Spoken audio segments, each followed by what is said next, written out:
Hi guys, welcome to my all-in-one CIE IGCSE Physics video. It's so exciting that this video is finally here. Hope you find it really helpful. As always, my perfect answers pop up throughout the video. This is the wording I think you should be using in your exams to score maximum marks. If you want me to do the hard work for you, you can check out my revision guides, which are available to purchase on my website, and they contain my perfect answers as well as some extra bits and bobs which you may find helpful. And there's also details about school licenses and revision guides, which you'll also find on my website. However, we need to get started. So jumping in with how is volume measured, and we use a measuring cylinder for this. So remember, it's a plastic tube with increments on the side.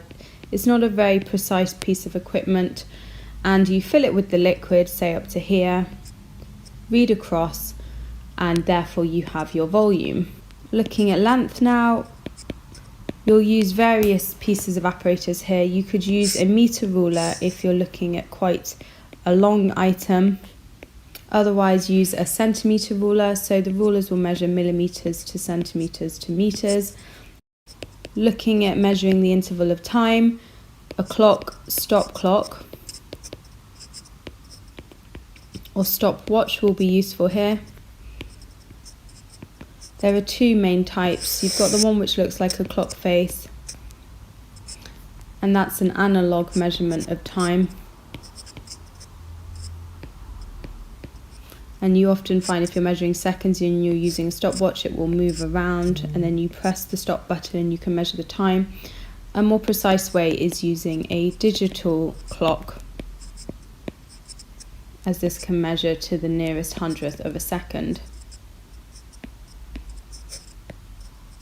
Moving on a little bit, and now we need to look at how we would calculate the average value of a short distance, such as the distance a javelin is thrown. So you want to crucially measure the distance multiple times, and we're going to call this n. Then you want to add all the results together, and then finally divide by n to get that average distance. Similarly, if you're calculating the average value of time, you want to measure the time multiple times. We'll call that n again. Add the times together, and again divide by n. Now looking specifically at a pendulum, so that's a string which has a weight at the end which moves backwards and forwards in an arc. So the time period of the pendulum is the time taken to complete one oscillation. And the best and most accurate way to do this is measure the time taken for n number of swings and then divide by n.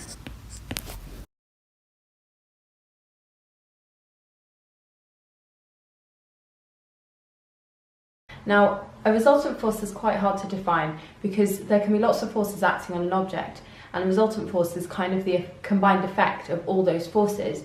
In terms of the definition you'll need to provide, it is a resultant force is a single force that has the effect of all of the forces acting on an object. In terms of maths and the video we're going to look at now, I'm going to show you how you can work out the resultant force when you've been given several different types of question. Now, the issue with the questions isn't actually the maths involved, because actually all you need is a protractor. Make sure you have one of those, and a ruler and a sharp pencil. Make sure you use a pencil in case you screw up so you can rub it out, because if you're using pen you're going to get into quite a mess. And then it's a matter of counting distances, counting the length along your ruler rather than actually using trigonometry to help you solve it. So I promise it's not as hard as it looks. I'm going to show you some examples now. 1. Figures 6 and 7 show examples where two forces act on an object X. In each case, work out the magnitude and direction of the resultant force on X. Now, don't go straight into drawing a parallelogram of forces because you've learnt that and therefore you're determined to use it. Sometimes you won't need to use it and it won't make sense to. Just look at the figure closely to work out what's going on. So you can see that this guy is pulling on a pulley, and he's pulling with a force of 350 newtons. But the crucial thing is that pulley is attached to him, which means his force is actually pulling this weight upwards. Now the weight of the box is pulling the box down by 300 newtons. So what's the difference in those two numbers? Well, it's 50 newtons, and obviously that will be up. So your answer is 50 newtons upwards.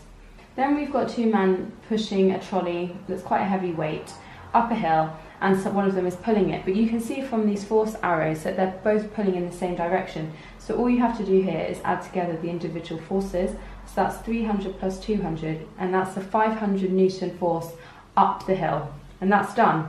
Now I'm going to show you when to use the parallelogram of forces. So a force of 3 newtons and a force of 4 newtons act on a point. Determine the magnitude and direction of the resultant of these two forces if the angle between their line of action is, and I probably should have mentioned it before, but magnitude is literally just the size of the force, so the calculation that we literally just did. So in order to do this, you will need your ruler, and you'll need to choose a sensible scale. So I'm going to choose 1 centimetre to represent 1 newton. Doesn't matter which way round you do this, but I'm going to do my 3 newtons along here, so that's going to be a 3 centimetre long line. I'm using a pen, by the way, because obviously I'm not answering an exam paper, so it doesn't actually matter if I screw up here.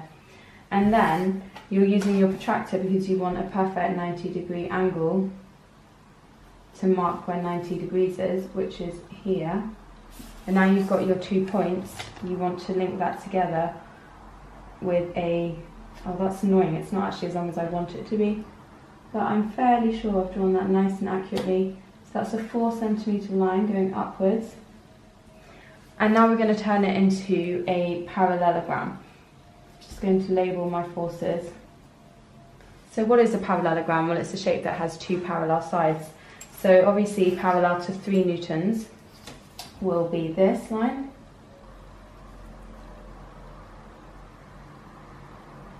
And then parallel to this line, we're going to draw 4 centimetres coming down.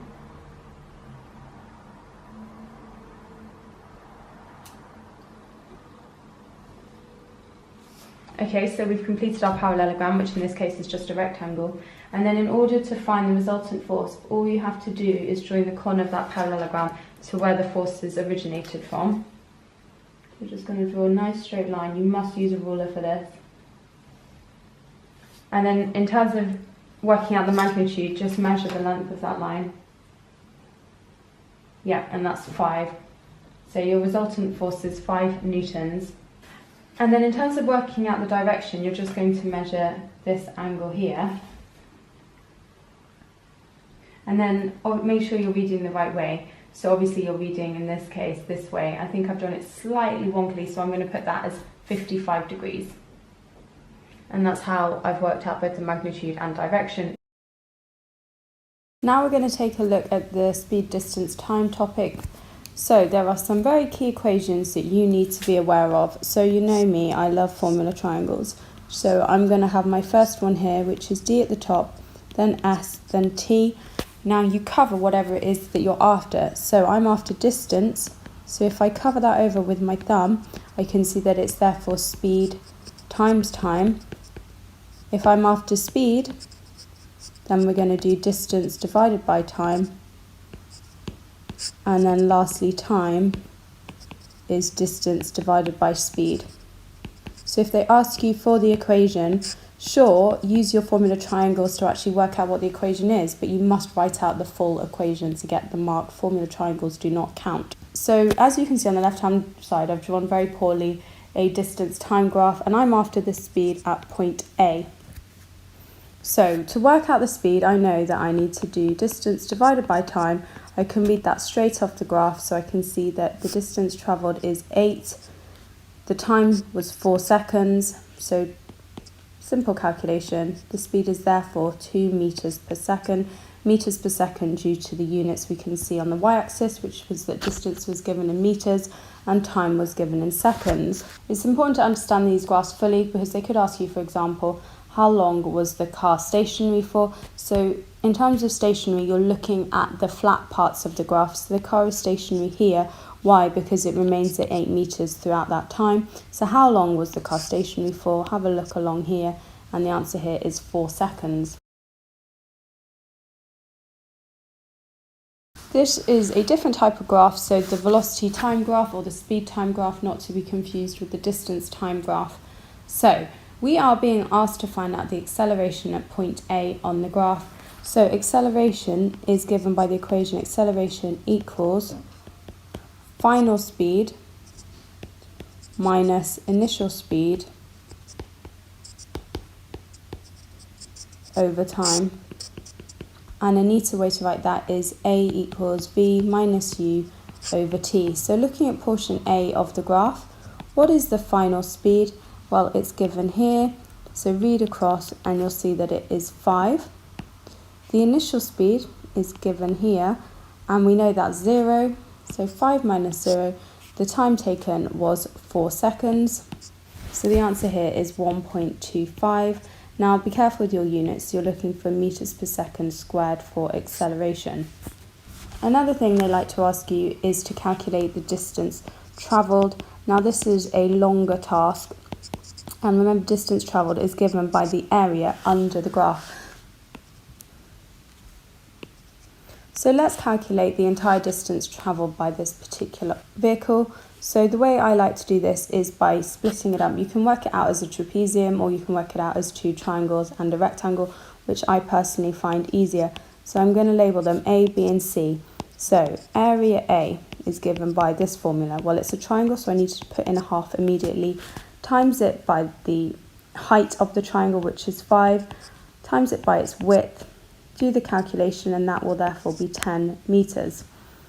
Area B is more straightforward, it's just a rectangle, so just make sure you're reading the correct lengths. So it's 5 again, this time times it by 3, you get a value which is 15 meters. Finally area C, we're back to our triangle, so we need a half, times the height of the triangle which is 5, times the width of the triangle which is 2, so we get 5 meters. If you add that up, you get a total area of 30 meters, and that therefore is the distance travelled.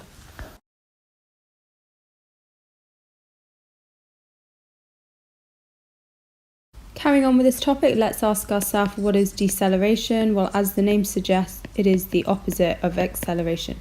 So we are slowing down, so it's a decreasing changing speed,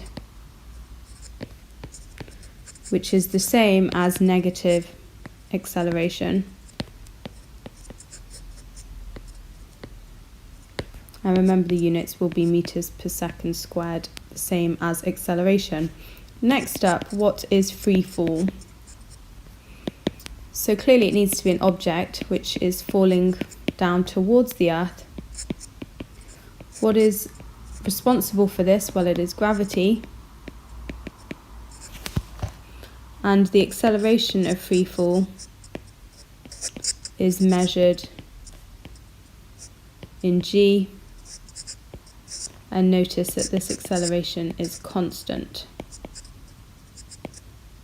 The next thing we need to know is describe the motion of objects falling without air resistance. And you need to remember this number, which is that they have a downward acceleration of 9.8 meters per second squared. And you'll find that the object continues to accelerate due to no air resistance. And that's obviously until it reaches the ground.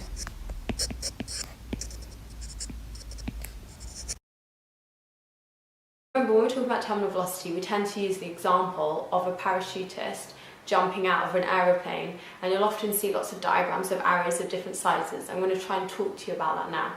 So let's start at the top. We're starting in our aeroplane and our parachutist is looking out and he's about to jump. The moment he jumps, the only force acting on him is weight. So that will cause him to accelerate towards the Earth's surface. Now, the faster he accelerates, the bigger the air resistance, because remember, as he's dropping, he's going to be hitting lots of air, and those air particles are going to be acting in the opposite direction to his motion and trying to slow him down.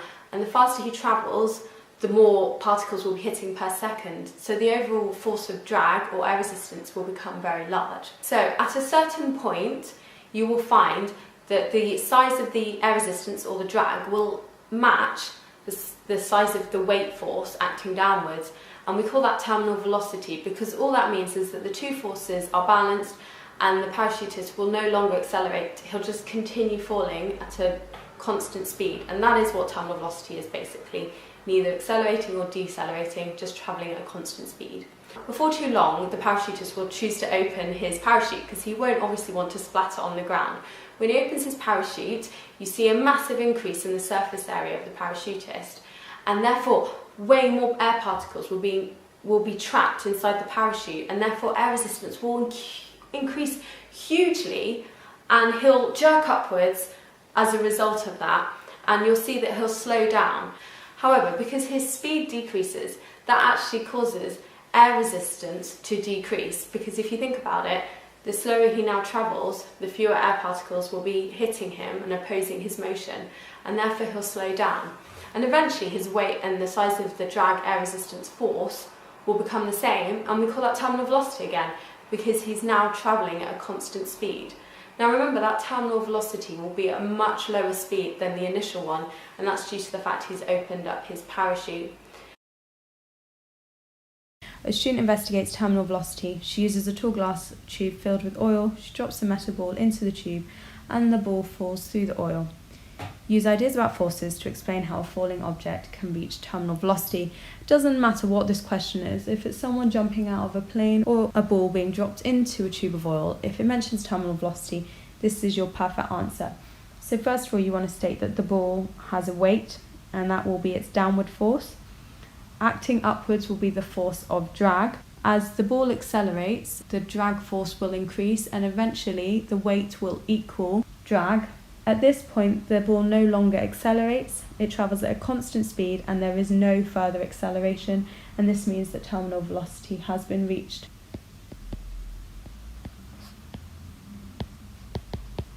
So that's your perfect answer. Try and write it in sentences. I've written it like that for ease of iPad use. Describe how the student could find out if the ball reaches terminal velocity as it falls through the oil. In your answer, you should include the measuring instruments that the student will need, the measurements she should take, and how she could use her measurements to find out if the ball has reached terminal velocity. You may include a labeled diagram in your answer. So clearly, we need to use a timer to time how long the ball falls for, and we need to use a ruler to make sure that the ball is falling over the same distance every time. In terms of the measurements taken, you need to take a measurement of time for the amount of time that it took for the ball to pass between 2 points. You obviously want to work out that distance using your ruler, and then repeat and calculate an average to increase the reliability. To make it even more specific, you could have used a light gate. And then lastly, once you've worked out the distance and the time, you can obviously calculate speed using speed equals distance divided by time. I've picked out some questions. So question 1, a toy car rolls down a ramp and hits a cushion. The graph shows how its velocity changes with time. So this is effectively a speed time graph. Constant velocity on the graph is shown by, what does the word constant mean? Well, it means same. So where on this graph is it the same velocity? Now you can kind of imagine a y-axis and the numbers going up the y-axis. So it could be something like 0, 10, 20, 30 on the velocity front. So where does that not change? Well, it's obviously going to be the horizontal portion of the line, because at that point the speed or the velocity is going to be the same everywhere. So the answer here is B, the horizontal part of the line.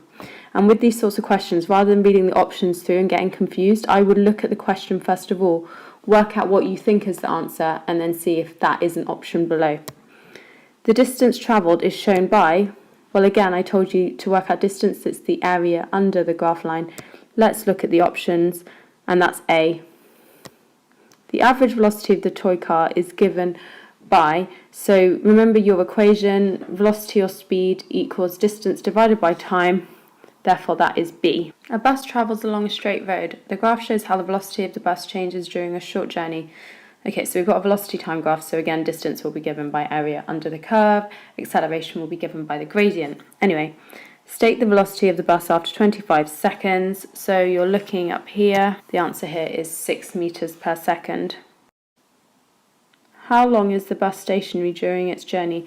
Now, I've seen loads of people get this wrong because they think that it's stationary here and here.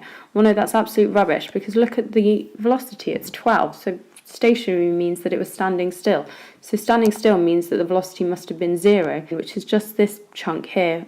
And therefore your answer here is 10 seconds. State the equation linking acceleration, change in velocity and time taken. They're giving you the exact wording, so you want to write it out as they've written it.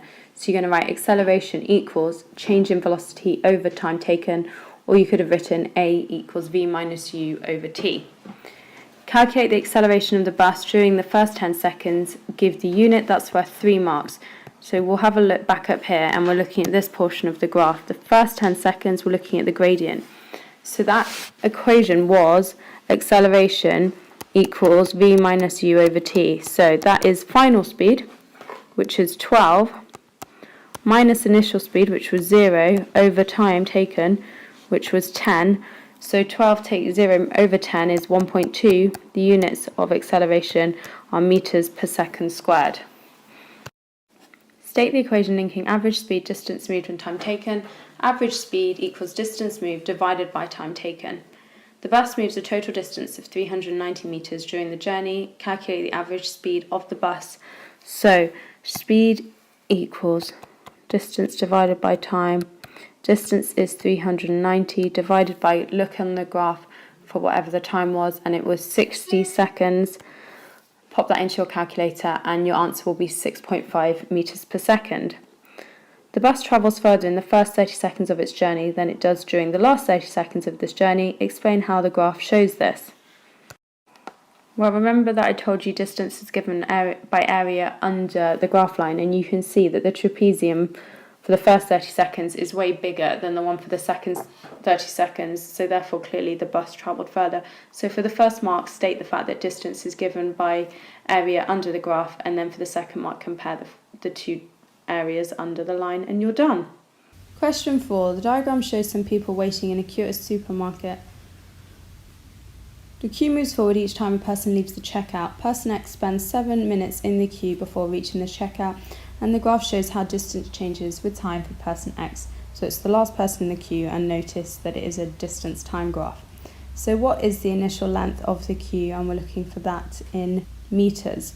So all you have to do is read off here on the y-axis. So read along and you'll see, if my pen wasn't as fat, that it is 6.1 meters. Explain how you could use the graph to work out the number of times person X is stationary. So explain is going to be a very crucial word here, and we also need to work out the number of times the person is stationary. So stationary means that they don't move. So when aren't they moving? Well, it's all the flat portions of the graph. So that's 1, 2, 3, 4, 5, 6, 7. So you're going to say 7 times that they were stationary. And we know this because the flat part of the graph indicates 0 speed. State the equation linking average speed, distance moved and time taken. So out of the way, I'm going to write my formula triangle dst. So therefore average speed equals, cover the s, distance moved over time taken. Part 2, calculate the average speed of person X in the queue, give the unit, don't forget to give the unit. So the distance moved, we know, is 6.1 meters. The time is 7 minutes. Don't get caught out here. I know the graph looks confusing, but it tells us up here that the person spent 7 minutes in the queue. I'm going to multiply it by 60 because the SI unit for time is seconds, so obviously there are 60 seconds in a minute, hence why I'm timesing it by 60. Pop that into your calculator and you'll get a value which rounds to 0.015 to 3 significant figures, and we know that the distance was in meters. I've already told you that I've converted to seconds, which is why the unit here is meters per second. We now need to discuss the difference between weight and mass. So people constantly get this confused. They talk about how much they weigh when actually they're talking about their mass, and I'm going to explain what I mean by that. So weight, first of all, is given by the unit N, which stands for newtons. Mass is given by the unit kilograms. And so straight away we can see that they have different units. Now it's worth noticing that your mass is unchanged. It doesn't matter where you stand, which planet you're standing on, where you are in space, your mass will remain the same. So if your mass is 50 kilograms on Earth, it will be 50 kilograms on Mars. and that's because it's really a description of what you're made up of. However, with weight has to take into account gravity, and therefore when gravity changes, your weight will change. If we look at the equation linking the three, you find that weight equals mass times gravitational field strength. So if you have a mass of 50 kilograms, you're standing on the Earth, which has an approximate gravitational field strength of 10. Your weight will therefore be 500 newtons.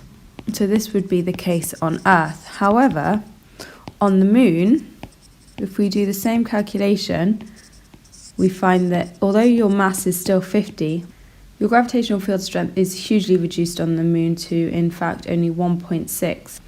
Meaning that your weight on the Moon is only 80 newtons. So this is a huge change. Your weight has drastically decreased on the Moon, whereas your mass has stayed the same. So although in everyday life we talk about how much we weigh, we say 50 kilograms, remember that's inaccurate and that we're actually discussing our mass. And as long as you can use this equation, weight equals mass times gravitational field strength, you'll have no problems. So we're looking now at the density and pressure topic. So remember, density is to do with how close together particles are. Heavy objects have high density, and that's because the particles are close together. Lighter objects are less dense, and that's due to the further apart spacing of the particles. Now the equation you need to know about is density equals mass over volume. Now I use a formula triangle as usual to remember this, and one of my tutees taught me a good way to know this is drunk men vomit. So you want D at the bottom of the triangle, M at the top, V at the bottom. So to work out density, it's mass over volume. Mass is density times volume, and volume is mass divided by density. They're quite interested in you being able to determine the density of various objects. So let's start with symmetrical objects, things that we can easily measure the volume of. So things like cubes, cuboids, brick, for example. Now what you want to do here is, obviously looking at the equation density equals mass over volume, you want to measure the object's mass using a top pound balance and get that measurement in kilograms. Then to measure the volume, we simply use a ruler. We measure the length, width and height, multiply those values together to work out the volume, substitute in your mass and volume values into the equation, and out pops the density. Now it's going to be far more difficult measuring the density of an asymmetric object, something like an ornament or a vase or a stone, and that's because you can't easily measure the length, width and height of the object, so it's very difficult to determine its volume. This time we're going to use the displacement method. The simplest way to describe this is you fill a measuring cylinder with water, you measure the volume, then you add the object to that measuring cylinder and you measure the new volume, and the difference between those two values will clearly be the volume of the object, so its volume is now sorted. Its mass is easy to determine using the top pound balance method. Substitute the values into the equation, so make sure you state the equation in your answer, that will be worth a mark, and out pops density. Let's look at a couple of density example calculations. So question 1, 0.1 meters cubed of a liquid has a mass of 25 kilograms. What is its density? So we need to use this formula triangle. I use drunk men vomit to help me remember the order. Obviously that's disgusting, but one of my tutees taught it to me and it's pretty helpful. So we can see from it that density is given by mass over volume.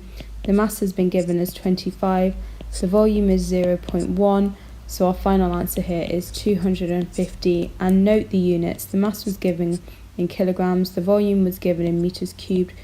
It's being divided, which is why this is the unit.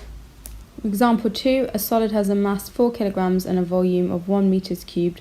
What is its density? So same formula, density equals mass over volume. Our mass is 4 kilograms, our volume is 1 meters cubed. 4 divided by 1 is 4, and the units are the same as before. Next up, how to use given density data to predict if an object will float. So your first step in doing this is look at the relative density, and then you need to compare it to the number 1, and if that relative density is greater than 1, then clearly the object will sink. If it is less than 1, then it will float.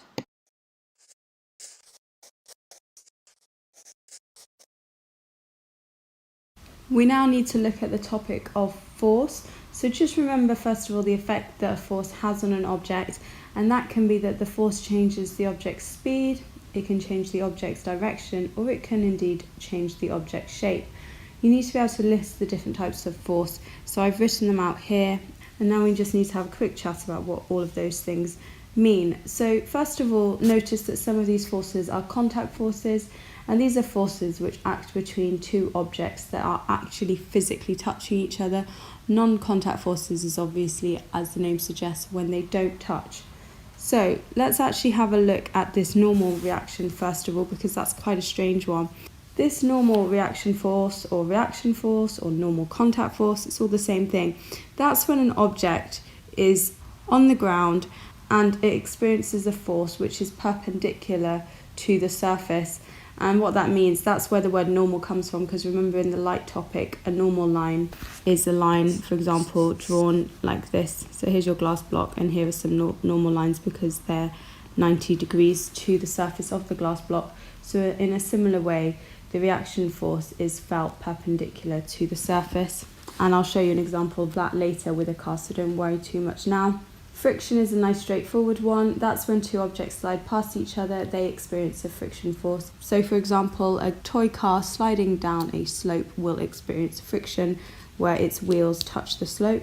Air resistance or drag, that's to do with objects moving through the air, so it could be a car being driven along the road, and air particles collide with the car, creating a small force which acts to slow it down. The faster the car is travelling, the more particles that will hit per second, hence air resistance increases, and that's why things like cars have to be streamlined to reduce air resistance. Looking at non-contact forces, so let's start with the magnetic force, and that is experienced by any magnetic material inside a magnetic field.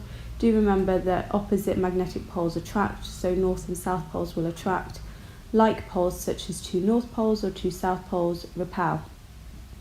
An electrostatic force is all to do with static charge, so we're talking about the build-up of charge, and it's experienced by any charged particle that's held within an electric field. So a gravitational force, as the name suggests, is to do with gravity, and it's experienced by any mass which is found within a gravitational field. And remember, these masses may be attracted towards each other due to this gravitational force. The easiest example here is the Sun and the Earth. They're both masses, they're both very large objects, and they're held in position due to the gravitational force between them. Weight I've already touched upon. Remember, that is a force acting downwards from any object, and it incorporates both the mass and gravitational field strength. Upthrust, this is when we're talking about water, so for example a boat sitting on water. Although its weight is acting downwards, there's the force of the water pushing back up, so it's the equivalent of the normal reaction force, so we call this upthrust, and if weight and upthrust are equal, then we know the boat will float. The nuclear force is, as the name suggests, to do with the nucleus of atoms, or the nuclei of atoms, and it's the strong attractive force between the protons and the neutrons within the nucleus that helps hold the nucleus together. Remember that force is measured in newtons, and that you'll often see a force diagram, and that's basically an object which is moving, and it will have arrows, and the size of the arrow represents how large the force is. So obviously the larger the arrow, the larger the force. Remember, in your textbook, they'll often talk about balanced forces. That is when two forces acting on an object, they'll be acting in opposite directions to each other. And remember that they have to be the same size for them to be balanced forces. And that basically means that an object which is standing still, i.e. stationary, it won't speed up, it will stay exactly as it is. And it also means that an object which is travelling at a certain speed, when it has balanced forces acting on it, will continue to travel at that speed. It won't speed up, it won't slow down. So therefore, if we're talking about unbalanced forces, it makes sense that one of the forces opposing the other force is larger than the other.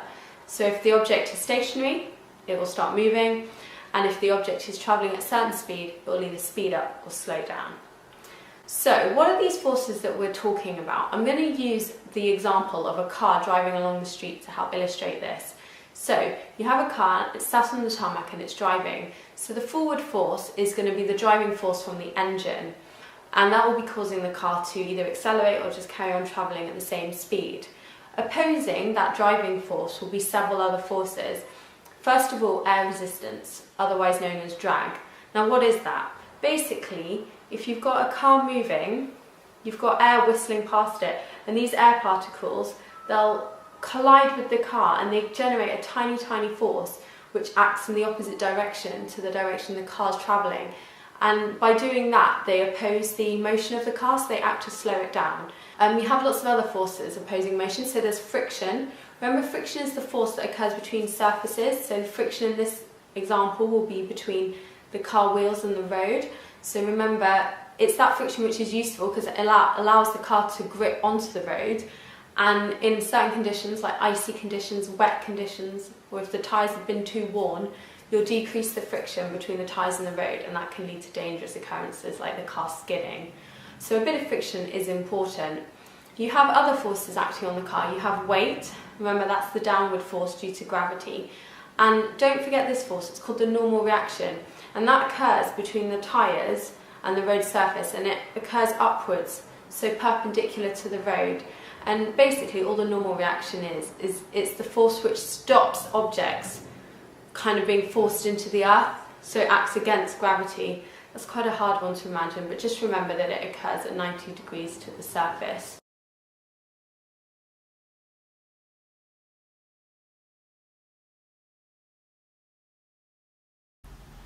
Another physics equation you need to be aware of is FAM. So F stands for force, A stands for acceleration, and M stands for mass. So let's work out the various variations. So force equals, we can see that it's acceleration times mass. If we're after acceleration, cover that up.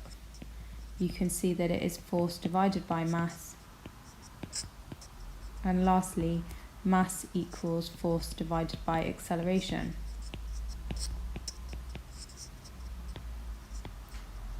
Touching quickly on the units, mass should always be in kilograms, force is newtons, acceleration is meters per second squared, so make sure you have that sorted, and we'll look at a couple of examples now. So in this question we're calculating the resultant force required to accelerate a 30 kilogram object at 1.5 meters per second squared.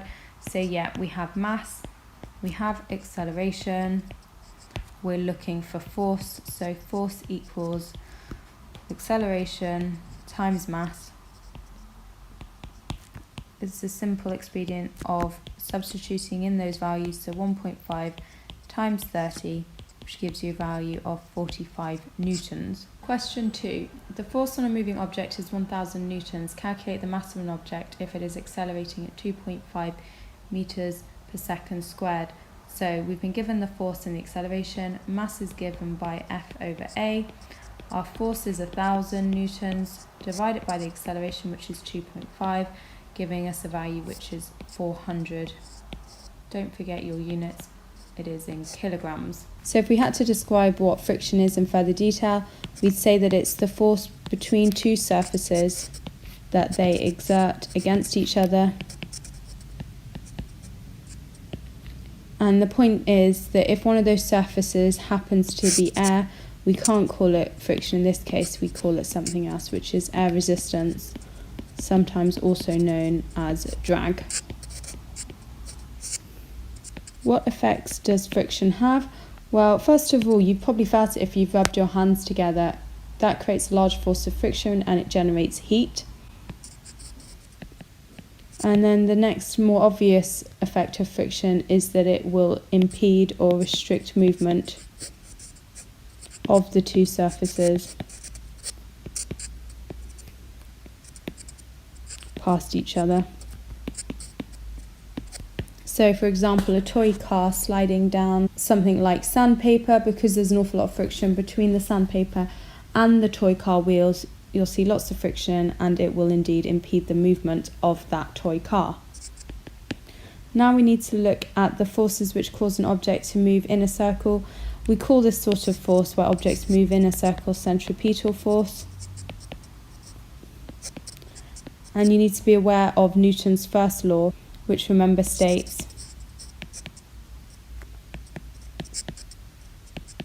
that an object that's stationary will remain stationary, an object going along at constant speed will remain at constant speed. So how does an object move in a circle?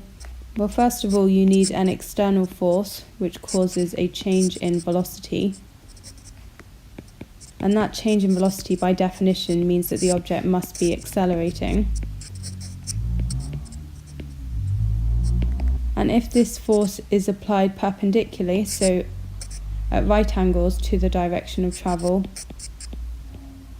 you find that the object moves in a circle. Linking with that fact that I said it would be constantly changing its velocity, so it would be accelerating, the acceleration actually occurs towards the centre of the circle. And that is according to the equation F equals ma, so force equals mass times acceleration. So I want to quickly talk to you about Hooke's law. Now, Hooke's law is a pretty boring experiment whereby a guy called Hooke, amazingly, originally hung various weights off a spring and measured the new length of the spring. And then obviously as more weights were added, the spring got longer. And then he plotted a graph which was force, and it's okay to plot force because remember force and weight have the same unit, which is newtons, against the extension. And you see on the graph that it should be a proportional relationship, which means that as the weight increases, the length of the spring increases, which makes sense. Then you'll find that the line distorts, and that's because we're no longer increasing proportionally, and that's because the elastic limit of the spring has been reached. It's deformed, it's bent out of shape, and it won't return to its original length. So that's what underpins Hooke's law. Now we're going to look at a past exam question on it. So a student investigates whether a spring obeys Hooke's law. She uses the apparatus shown in the photograph. Which additional measuring instrument does the student need for the investigation? Well, I've told you it's all about measuring the length of the spring, so we need a ruler. Explain how the student can investigate whether the spring obeys Hooke's law. So we're basically looking for experimental details on what they're going to do. So first of all, you want to measure the original length of the spring using that meter ruler, and then we're going to add a known weight to that hook and measure the new length of the spring. And then we just repeat the process using a range of different weights. So we could go up to 20 newtons, 30 newtons, 40 newtons, or we could repeat at each weight, because remember, calculating an average is really important, and that's worth a mark for just pointing out that particular experimental detail.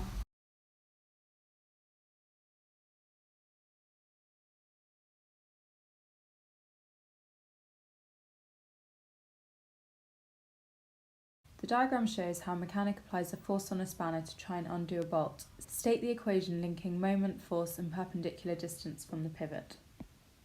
So that is moment equals force times perpendicular distance.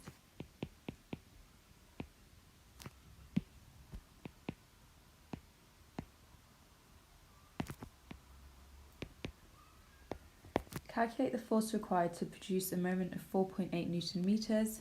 So as always, good practice to write that equation again. We've been told the moment, we're after the force. Now the crucial thing here is picking the correct distance. Is it 40 centimeters, 30 or 50? Well, remember the key word here is perpendicular. That means at right angles. So if the force is acting this way, which of those distances is at right angles? Well, it's here because this is where that right angle would sit, which is why we use this value. You must convert it to meters because of this unit here, so that's 0.4. To find F, divide both sides by 0.4 to get a value of 12 newtons. The mechanic is not able to undo the bolt because a moment of 9.6 Newton meters is needed. Explain how the mechanic could produce a moment of 9.6 Newton meters. Notice that this 9.6 Newton meters is double the original moment. How to increase the moment? Well, either by increasing the force or the perpendicular distance.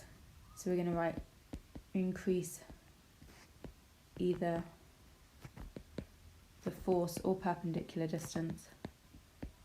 And for that second mark, be very specific about that increase.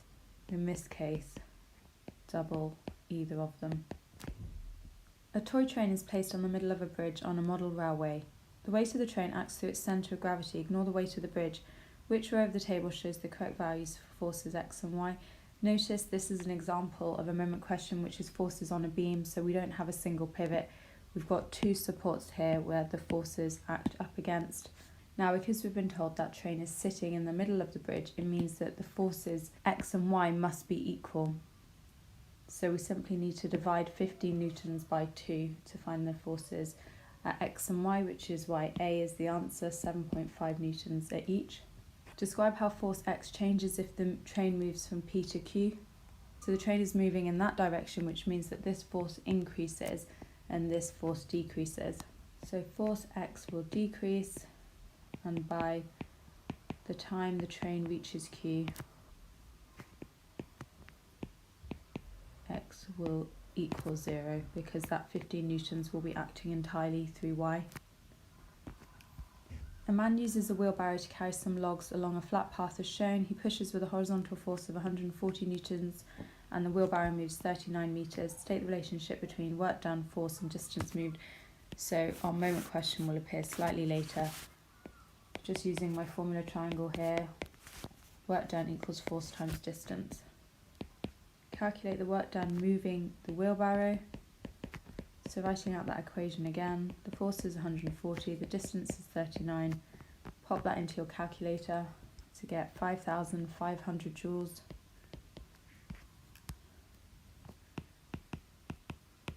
State how much energy is transferred to the wheelbarrow.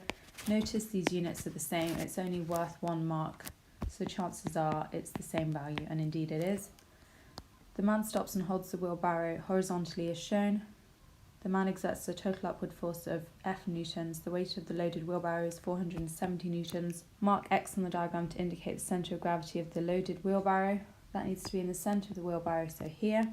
State the equation linking moment, force and perpendicular distance from the pivot. So now we're getting into the nitty-gritty of moments again.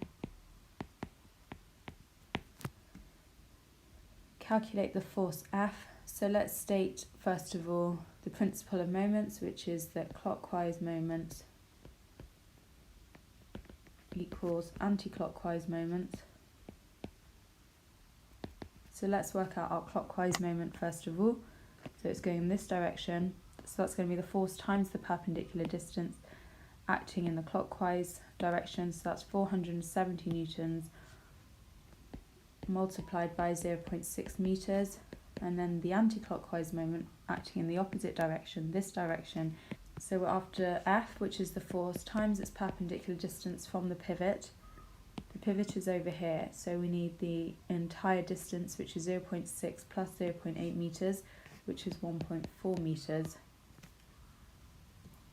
Let's do 470 times 0.6 on the left hand side equals 1.4F. Divide both sides by 1.4 to get F by itself, and our final value is 201 newtons. A yard arm used to measure weight consists of a steel bar about 1 metre long with a basket at one end and a movable weight at the other end. It is held up by a hook which is fixed to the bar close to the bracket. The diagram shows a yard arm being used to find the weight of 5 bananas. Draw an X on the diagram to show the pivot point. So the pivot is the turning point, so where will that be? Well, it will be just by that hook, so here. State the principle of moments. Well, that is that clockwise moments equals anti-clockwise moments.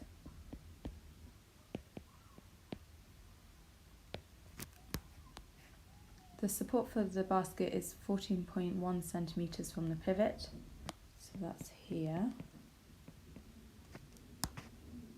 The movable weight is 84.6 centimetres from the pivot and weighs 1.25 newtons. Calculate the weight of the 5 bananas. So here we go. So let's start with our principle of moments, which is that the clockwise moment equals the anti-clockwise moment. So the clockwise moment will be acting in this direction, so we need to do that perpendicular distance from the pivot times that force. I'm just going to convert 84.6 centimetres to metres, so that becomes 0.846 metres times the weight of that movable weight, which is 1.25, equals the anti-clockwise moment, so that distance from pivot, which is 14.1 centimetres, so that's 0.846 0.141 meters times x, which is the weight of the bananas, because remember force and weight have the same unit. So that becomes 1.0575 equals 0.141x. Divide both sides by 0.141. Your final answer here is 7.5 newtons. Calculate the mass in grams of one banana. So we know that 5 bananas has a weight of 7.5 newtons. So let's divide that by 5 to get the weight of one banana. So 1.5 newtons is one banana. Then we need our equation which links weight and mass. So remember, weight equals mass times gravitational field strength, which on Earth is 10.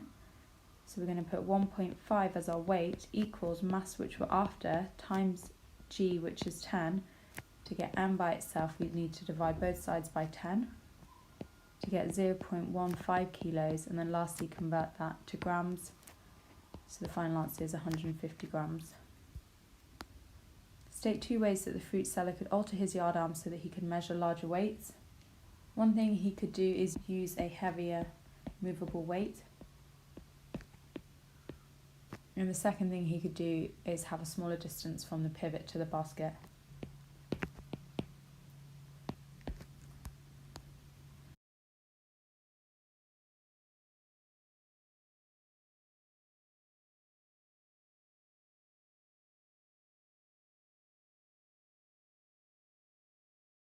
So the first thing to state is that momentum is a vector, which means that it has both a direction and magnitude, which means size. The units of momentum are kilograms meters per second, and you'll understand why if I show you the equation. Now the equation for momentum is mass times velocity. So if we take the individual units, that's kilograms and meters per second, and then we just sit them closer to each other, and that is your unit. Now one thing you'll often see is the statement that momentum is conserved, and that's going to be very important when we look at the calculations. And all that really means is that momentum before equals momentum after.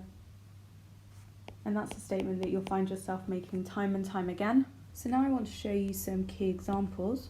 So a truck of mass 500 kilograms is moving at 4 meters per second to the right, and it collides with another truck of mass 1500 kilograms moving at 1.5 meters per second to the right. What is their common velocity after the collision if they stick together? So our first statement is that momentum before equals momentum after. So what is the first truck's momentum? Well, it's its mass. I'm just going to write the equation for momentum up here so you can refer to it. Equals mass times velocity. So that first truck has a mass of 500 kilograms and is moving at a velocity of 4 meters per second. The second truck has a mass of 1500 kilograms and has a velocity of 1.5 meters per second. Now, because they stick together, it means that they have a common mass after the collision, which is 1500 plus 500, and then they have a common velocity, which is what we're after. So now you just need to sort out the equation. What's 500 times 4? 2000. What's 1500 times 1.5? 2250. 1500 plus 500 is 2000 multiplied by x, and then to work out x we divide both sides by 2000 to get a value of 2.13 meters per second. A second type of example you might get is a recoil velocity question, and these seem difficult, but I promise they're straightforward if you follow these steps. So Emma is standing still and fires a rifle. The bullet has a mass of 0.045 kilograms and is travelling at 350 meters per second. If Emma has a mass of 60 kilos, with what velocity does she move backwards? So, going back to our favourite equation, so momentum before equals momentum after. Emma is standing still, and that therefore means, by definition, that her momentum before is 0. So what is the momentum after? Well, it's Emma's momentum, so it's her mass times her velocity, which is what we're being asked to find, plus the momentum of the bullet, so that's its mass, times its velocity. So sort out your numbers. And then you need to take 15.75 away from both sides, and then divide both sides by 60 to get x by itself, to get minus 0.263 meters per second to 3 significant figures. And it makes sense that it's minus because she's moving in the opposite direction to the bullet. Now, the third type of equation you could be asked about is the equation stating force equals change in momentum over time. So here's an example. A 1500 kilogram car accelerates from rest with a velocity of 30 meters per second. This takes 20 seconds. Calculate the force acting on the car. As always, write out our equation. So we're after force. Our change in momentum is going to be our final momentum minus our initial momentum over time. So the final momentum will be the mass of the car, 1500 kilograms, times its velocity minus its mass times its initial velocity, which was 0 because it was starting from rest, over time, which is 20 seconds. So 45,000 divided by 20 equals 2,250 newtons, because remember, Newton is the unit of force.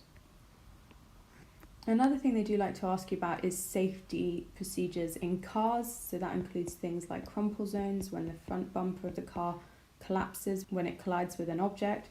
It includes seat belts, airbags, and they'll often ask you, how do these features prevent serious injury? And I promise the answer is always the same, and you need to support your answer around the equation force equals change in momentum over time. Because what is effectively happening is that although the change in momentum obviously stays the same, the time over which that change in momentum occurs increases because the seatbelt stretches, the airbag inflates, the crumple zone crumples. So in your answer, you're going to state the change in momentum stays the same but occurs over a longer time frame. This reduces the force felt due to the equation force equals change in momentum over time.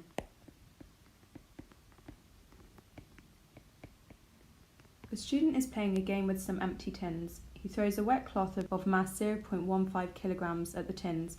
The wet cloth moves at a velocity of 6 meters per second. State the equation linking momentum, mass and velocity. Momentum equals mass times velocity.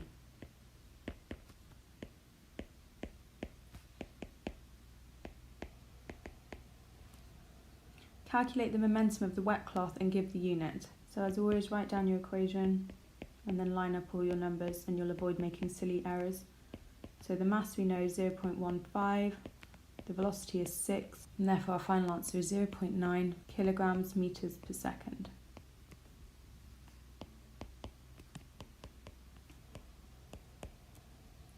The wet cloth sticks to tin 1. The mass of tin 1 is 0.05 kilograms. The cloth and tin 1 move away together. Calculate their velocity. So you want to make the statement momentum before equals momentum after. We know the momentum before because it's the momentum of the wet cloth, which was 0.9. And then the momentum after, remember, is mass times velocity, because that's the equation for momentum. The mass is going to be both the mass of tin 1 and the mass of the cloth, which is 0.15. And then they have a combined velocity because they stuck to each other. So sort out your maths and then divide both sides by 0.2 to find x. And your answer here is 4.5 meters per second. Carrying on with the momentum topic, looking more closely at something called impulse. So first of all, what is impulse? And it is a measure of the change in momentum. And that has to be over time. And notice that it has a unit of newtons. Okay, new for this specification is the types of energy. They've kind of changed the naming system. So some have stayed the same and some are new. So we're going to go through each of them in turn, talking about what they mean and some examples. So starting with chemical energy, this is to do with energy stores and it's associated with chemical bonds. And really your examples here are things like food. Remember, food is a storage of energy. The same is true for batteries. Kinetic energy, this is to do with moving an object. So anything that has movement has kinetic energy. So a man running down the road, a bus being driven along the street, they both have kinetic energy. Gravitational energy, as the name suggests, is energy associated with an object gaining height. So anything that has been lifted will gain gravitational energy. For example, a chairlift, a ski resort, an aeroplane. These all have gravitational energy, an apple being picked up, for example. Next up, elastic energy. This is the energy stored when an object is stretched, squashed or twisted. Rubber bands are the obvious place here. Catapults, balloons that have been inflated. Anything that you distort and then pings back to its original shape will contain elastic energy. Nuclear energy will become very important when we look at nuclear fission, because this is the energy associated with those reactions. So remember the fuel, uranium-235, which you do need to know, that is a huge store of nuclear fuel and therefore nuclear energy. Thermal energy, as the name suggests, is to do with heat. Anything that has gone hotter has gained thermal energy, so a hot cup of tea, for example. Magnetic energy is new for you guys, and this is the energy stored when like poles are pushed closer together or when unlike poles are pulled further apart. So like poles, remember, is two south poles being pushed together. Unlike poles would be the north and south pole. So just name any magnets here. So just a simple bar magnet, a fridge magnet that you put on the fridge door. These would all count as magnetic energy stores. And lastly, electrostatic. That's the energy stored when like charges are moved closer together or when unlike charges are pulled further apart. So very similar to the magnetic energy. And your example here is hard, but it's things like clouds. Remember when there are lightning storms, there's a huge build-up of static charge. Van de Graaff generator is the same place. Wherever you build up static charge, you will have electrostatic energy. How might an event or process change the energy an object has? Well, first of all, notice that the conservation of energy states that energy cannot be created or destroyed. It's simply transformed or transferred. And let's list a few examples of a process or event that may transform energy. For example, burning fuel. Now we know within fuel we have chemical potential energy, and upon burning that will transform itself into heat energy. There are a couple of very specific specification points which we need to go into now. So firstly, give an example of energy transfer by electrical working, and a good example here is a battery, which remember has a store of chemical potential energy. If you take a complete circuit, so one containing a battery, wires, and then a resistor, so don't forget that there is the battery, here is the resistor. Well, when that current flows from the battery to the resistor, remember we get a transfer to heat energy. So this is definitely an example of energy transfer by electrical working.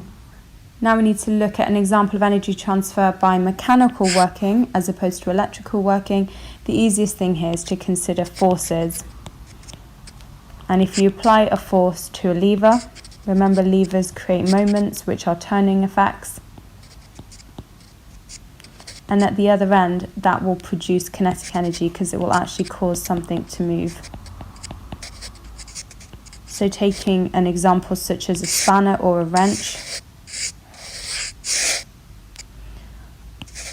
terribly drawn, but you apply a force here using your hand, and that creates a moment which causes the wrench to turn, which will turn that screw, releasing kinetic energy. Next equation I'm interested in is kinetic energy, which is half of mass times velocity squared. I prefer not to put this into a triangle. I think it's easier if you keep it exactly as it's written, and I'll show you how to calculate the different parts so you can actually see that it can be rearranged easily. In this first question, we're being asked to calculate the kinetic energy of a tennis ball travelling at 46 meters per second with a mass of 500 grams. So as always, write out our equation, which is KE is half mv squared. Be careful with your units, because 500 grams isn't in kilograms, so I'm going to put that into kilograms. So remember, 500 grams is 0.5 kilograms. So start substituting in your values. So it's half times 0.5 times 46 squared. So start to simplify. So half of 0.5 is obviously 0.25. 46 times 46, or 46 squared, is 2116. times that by 0.25, and that gives us a value which is 529. It's an energy value, so it's in joules. Calculate the velocity of a bus travelling through town with a mass of 5,040 kilograms and kinetic energy of, I'm not going to read this number out, of 527,643 joules. So writing out the equation, KE equals half mv squared. We know the KE this time, so I'm just going to pop that in here. I find it easier to answer these questions if I rearrange later. So half of mass, so that's half times 5040. And we're looking for velocity, so we keep that as v squared.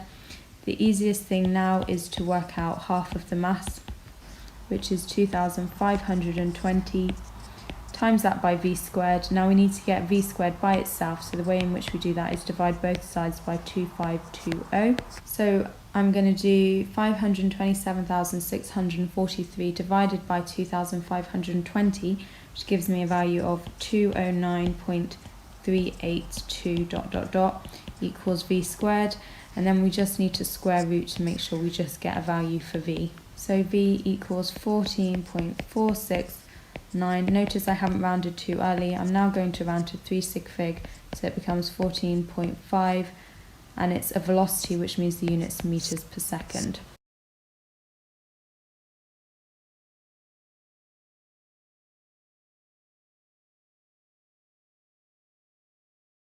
Let's look more closely at the term work done. So what does work done actually mean? Well, it's a measure of a force moving something. And crucially, whenever work done, energy is transferred. An example could be potential energy might do work sliding a brick across the ground.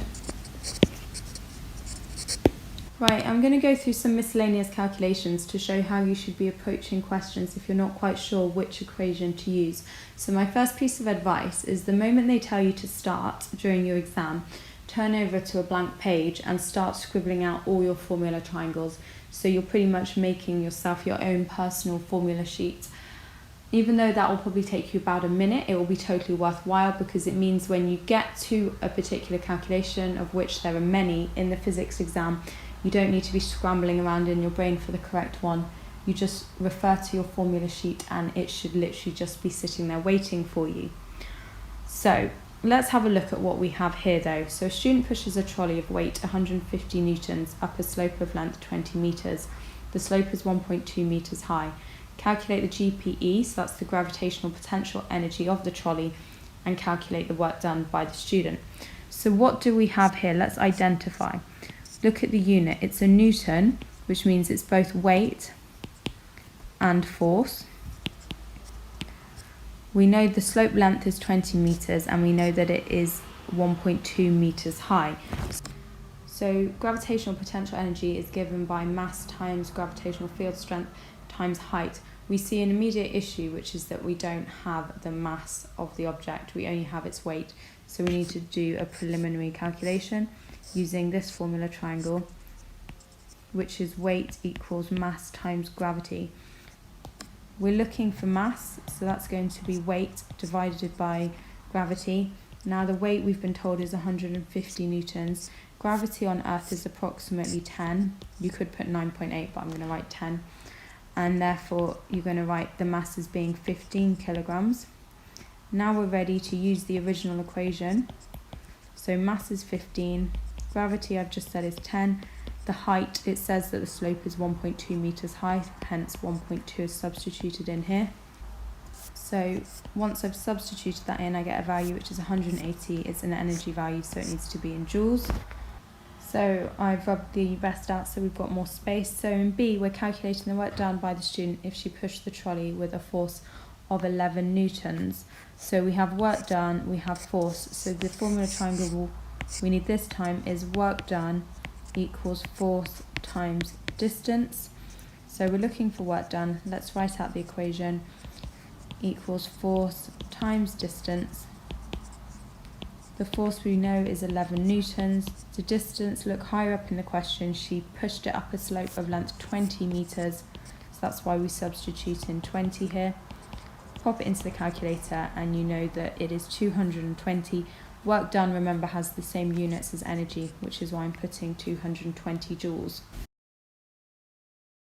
There's always something about renewable, non-renewable energy. So non-renewable energy is things like fossil fuels, so coal, natural gas, oil. These are things which are running out. They're very good at providing us with energy, but if we carry on using them at the rate we're using them now, we're going to run out. And because they come from fossils, they are not going to be replaceable. So we're turning to renewable energy, things like solar, wind, hydroelectric, geothermal. All those sorts of things are renewable energy, and you need to be able to state the advantages and disadvantages of both.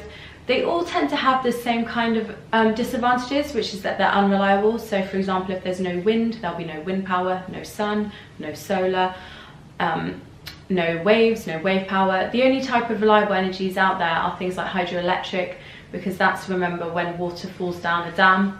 That tends to be quite reliable unless there's been no rain. Geothermal tends to be very reliable, but remember there's only very certain places on Earth where you can harness geothermal energy. Places like Iceland, where there's a gap between the two tectonic plates. So places like in England, you won't be able to get geothermal energy.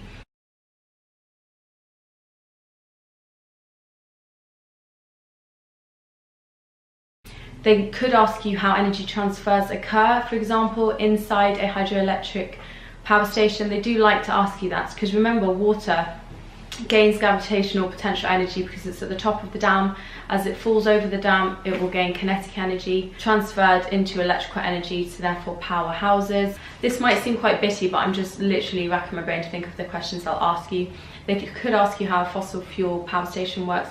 And actually any power station kind of works in the same way, which is that either if they're burning biomass or they're burning fossil fuels, what you're doing is you're heating water. That water turns into steam. The steam turns a turbine turns a generator, and a generator generates the electricity. So those are all the steps involved in generating electricity. Nuclear power is quite an interesting one because it's not technically renewable because you can't make more radioactive material. However, such tiny amounts are needed, it means that it's very unlikely to run out. So there is a huge potential for nuclear power. However, disadvantages include the fact that there's radioactive waste which needs to be stored very carefully, because if that escapes into water supplies, that could cause cancer. There are high decommissioning costs, and that means it's just very expensive taking the whole power station apart once it's been used for about 20 years or so. High startup costs obviously follow, so it's going to be expensive to make those factories in the first place.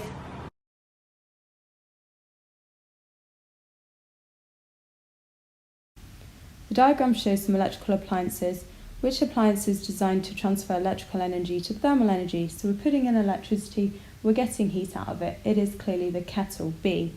Which appliance is designed to transfer electrical energy to kinetic energy? So again, we're putting in electricity, we're getting movement energy out, which would be the food mixer, A. In all appliances, energy is conserved. What is meant by the phrase energy is conserved? And that is that energy cannot be created or destroyed. It is simply converted from one form into another. The lamp has an efficiency of 20%. Explain what this means. And that means that 20% of the energy input has been transferred usefully. So in the case of a food mixer, 20% of the electrical energy in will have been converted to kinetic energy. Or you could have argued that 80% of the energy input has been wasted. Draw a labeled Sankey diagram for the lamp. Okay, so Sankey diagrams always look like this. Now you do find that a lot of it is wasted, so that's why the wasted energy arrow down here will be much broader than the useful energy. And now let's label all of them. So the lamp coming into that will be electrical energy. The useful energy out will obviously be light energy.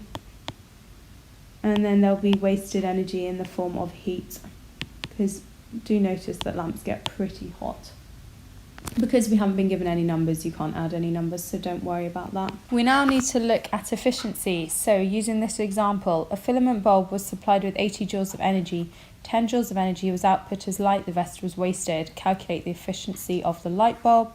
You need this equation. So efficiency equals useful energy out over divided by total energy in, and I like to make it a percentage, so times by 100, but that's not altogether necessary. So useful energy out, we know, was the light, so that's 10. Total energy input was 80, times it by 100, so you can pop that into your calculator or just cancel it down like I've just done. So the efficiency is 12.5%. So what's the relationship between power and work done? Well, power is simply a measure of how quickly work is done. And notice that they have different units. Work done has the same unit as energy, so joules. Power's unit is watts. A hamster of mass 40 grams runs up a 2-metre curtain in 5 seconds. Calculate its power. So we have mass, which I'm going to immediately convert into kilograms to make sure I don't make any errors. So that becomes 0.04 kilograms. We have distance, which is 2 meters. We have time, and we're looking for power. Now there isn't a direct equation that links these components. Now this question is actually more complicated than it looks because you need quite a few equations, as there's no equation which directly links mass, distance, time and power. First equation we need is weight equals mass times gravity. The next one we need is a formula triangle, which is work done equals force times distance. And the last one contains power, which after all is what we're after, which is work done is power times time. What is the common factor linking the two formula triangles? Well, it is work done. So we need to calculate work done first of all, which is force times distance. Unfortunately, we don't have the force, so we're going to have to work that out. And this relies on you remembering that force and weight have the same unit. So if we work out weight, then we can work out the force. So we need this equation first of all, which is weight is mass times gravity. I've already told you that the mass is 0.04. Gravity on Earth is approximately 10, so therefore the weight is 0.4 newtons. Now we're going to calculate work done using the equation force times distance. Force and weight have the same unit, which is why I can substitute in 0.4 as the force. Distance is 2 as given by the question, so the work done is 0.8 joules. And then finally we can work out power by doing work done over time. Look how I've laid out my answer with all my equal signs lined up, with all my working out shown. So the work done we know is 0.8. I'm only writing it here because I'm running out of space. Divided by time, which is 5. So that becomes 0.16. Don't forget your units for power, which is watts. Now pressure. So pressure is acting all around us. Remember that pressure around atmospheric level is 100,000 pascals or 100 kPa, and that pressure increases underwater. And if anyone goes scuba diving, you'll know this. When you have to do your training, you need to be aware of the pressure around you. And the reason the pressure increases is simply because there's more water above you, the atmosphere above that, and it's all bearing down on you, hence you experience a higher pressure. At the top of mountains, you'll have less pressure, and that's simply because there's less air above you. Now, in terms of when you go up in an aeroplane, just to try and give you some context, has anyone ever noticed that you get bread rolls in those little plastic packets or a packet of crisps, and it looks like a pillow in an aeroplane? You get super puffy, and that's because when the packet of crisps, for example, was sealed at ground level, then you have the atmospheric pressure around, so that gets sealed into the packet. And so you've got those particles colliding, creating pressure against the walls of those crisp packets. However, when you go into an airplane and you're at altitude, then what you find is the surrounding air, there's less pressure. So you find there's more pressure within the crisp packet, less pressure surrounding it, which is why it puffs out. We know that pressure is given by the equation force divided by area. So clearly, the larger the area, the smaller the pressure. And that's because force will be being divided by a larger number. So where is this used in everyday life? Something like a ski or a snow boot. Due to their shape, means that you have a large area. the force, so the weight of the person, is spread over a larger area, and therefore the pressure exerted has decreased. And this helps to explain how snow boots work. So when you walk in snow boots, it stops you sinking into the snow, and the same with skis. Your skis don't sink into the snow, they simply slide over. Let's take an opposing example, so a knife for example. So your force acts down here, so you press down with your hand, but the area over which this force is felt, we know if you look at a knife, is extremely small. A knife's blade is really only about 1 millimeter in diameter, so that force is spread over a very, very small area, meaning the pressure is huge. And it's that increased pressure which actually creates that sharp cutting surface, which is the reason why knives work so effectively. Looking at an example which combines both, here is a drawing pin used to pin paper to the wall or on a notice board. So here you have a larger area to apply the force over. So that larger area means that the pressure will have decreased, which is a good thing because you don't want to stick it into your finger. That would be very painful. However, if we look at the opposite side of a drawing pin, so down here, clearly we have a very small area, which means according to our pressure equals force over area, our pressure will therefore be massive, which explains how it can poke into walls and hold paper to notice boards. Just one point to notice about pressure. We know that pressure increases the lower down you go due to the weight of air above. And in terms of practical implications, this means that deep sea submarines clearly have to be built to withstand very high pressure. Okay, this is obviously rubbish, but submarines have very thick walls to withstand high pressure under the sea. And weirdly, wells where you collect water, so a well is like a shaft where the water sits at the bottom, and then the person can lower a bucket in order to reach that water at the bottom. Now the pressure will be much higher down here, so the walls are built far more thickly. Here I'm looking at a question, so which exerts more pressure on the ground? A tank with a weight of 80,000 newtons or a cyclist with a weight of 1,000 newton? The tank tracks have a contact area of 10 meters squared, and each of the cyclist tyres have a contact area of 0.6 meters squared.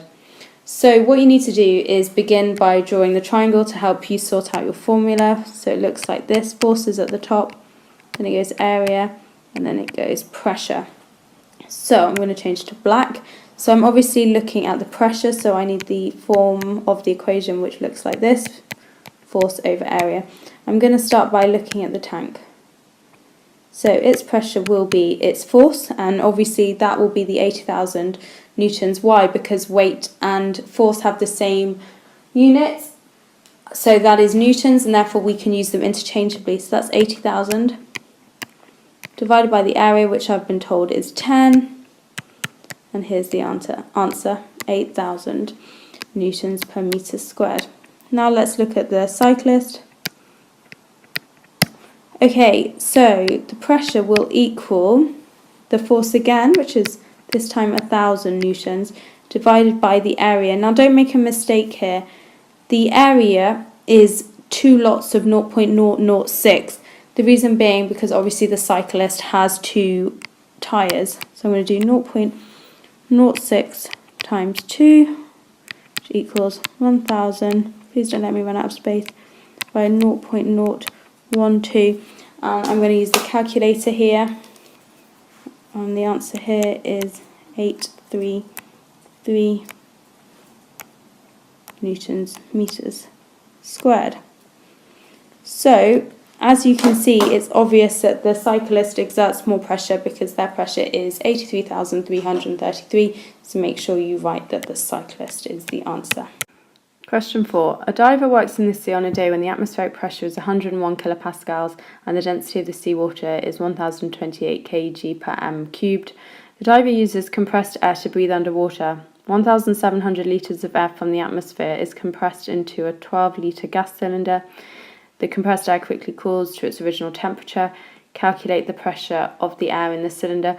The only reason these questions are hard is because you need to actually pull out the information in the question, but once you've done that, it's straightforward enough. So what numbers have we been given? Well, we've been given atmospheric pressure of 101 kPa, density, which is here, but I don't think we need to use that quite yet. We've been told that 1,700 litres of air is compressed into a 12-litre gas cylinder. So we can see here straight away we've got two volumes, we've got a pressure, and we've got another pressure. So which equation contains two lots of volumes and two lots of pressures? Well, it's this one. Correct me if I'm wrong, but I think this is given on the front of your paper, but it's quite straightforward to remember anyway. Just make sure your units are all the same and then start subbing in these numbers. So pressure 1 is going to be 101 times volume 1, which is 1,700, equals, we're looking for P2, so we'll keep that there, times 12. And then the way to work this out is work out the left-hand side first of all. So 101 times 1,700. And then divide both sides by 12. And then when you round that to 3 sig fig, you're going to get P2 equals 14300. The units will be kilopascals. State the equation linking pressure difference, depth, density and G. So you can write this out in words. You can literally write pressure difference equals depth times density times G. Or you can write it out as symbols, which would be P equals H times, remember it's the Greek letter rho, which looks like a P, so that's why it's a bit confusing, times G. So if in doubt, I would write it out in words. Whatever you do, don't write gravity for G. They're very fussy over this. You need to write acceleration due to gravity. Calculate the increase in pressure when the diver descends from the surface to a depth of 11 meters. So what you're going to do here, I'm just going to write out the equation. So pressure equals height times density rho times G. So 11 times density, which we were given right at the beginning of the question, which is 1,028 times G, which is 10, and we need to know that number. You can use 9.8 also, but 10 is easy. And then you work that out and you get an answer which is 110 kPa. Part 3, calculate the total pressure on the diver at a depth of 11 meters. Assume that the atmospheric pressure remains 101 kPa. Well, because it's worth only 1 mark, they've only given you a small gap. You shouldn't be doing any proper calculations here, so no substituting into equations. You simply need to add together your previous value to the atmospheric pressure. So that's 101 plus 110, which equals 211 kilopascals. C. As the diver breathes out, bubbles of gas are released and rise to the surface. The bubbles increase in volume as they rise. Explain this increase in volume, 2 marks. Make 2 separate points. One of the most basic arguments you can make here is that it will be warmer closer to the surface of the sea because you're closer to the sun. That would be worth 1 mark. And what that does, because remember, if it's warmer, the particles vibrate more, and therefore the pressure will increase inside the bubble, which leads to its volume increasing. Or you could give an argument to do with the fact that pressure decreases closer to the surface. Always provide an equation in this case, so that would be pressure equals height times density times G. And then you would state that the PV value is constant for a fixed mass of gas. And if that sounds weird, you can state the other pressure equation once again, which is P1 times V1 equals P2 times V2. I'm going to show you some more density questions, because I've touched on this density triangle, which I told you is drunk men vomit here, but there's another equation you need to be aware of with density, which I'm going to bring up now because I found this particular example so I could talk about it. So question 6, this question is about pressure in a liquid. A teacher uses this apparatus to demonstrate pressure difference in water. The apparatus is hollow and has 3 short tubes at different depths. The teacher completely fills the apparatus with water and water comes out of all the tubes. So look, path of the water from the top of the tube. State the relationship between pressure difference, height, density and G. So I wouldn't use a triangle here, you do just need to learn this. And it is pressure difference equals height times density times G. That does not look like a G. Don't know why I can't do that times properly. The diagram shows the path of water coming from the top tube. Complete the diagram by drawing the paths of water you would expect to see from the other tubes. Now notice that this question exists. I have a lot of people I teach that probably wouldn't even have spotted that that was a question and would have lost 2 marks immediately. So do make sure you read every single question and that you indeed attempt every question. Now I already told you that the lower down you go in water, so the further under the ocean, the same is the case here, the greater the pressure that is experienced. That means that the path of water coming out of the lowest pipe will have travelled the furthest due to that increased pressure. So we're looking at something like this. And then for the middle tube, you're looking for an intermediate path. So like that. Explain the pattern of the paths of water from the tube. So I've accidentally already alluded to this. You want to say that the water at the bottom of the tube has greater pressure and therefore the force acting on it is the greatest, meaning that it travels furthest. In another demonstration, the teacher uses this container. The container is made of glass and each section has a different shape. The teacher pours water into the container until it reaches the level shown in the left-hand section.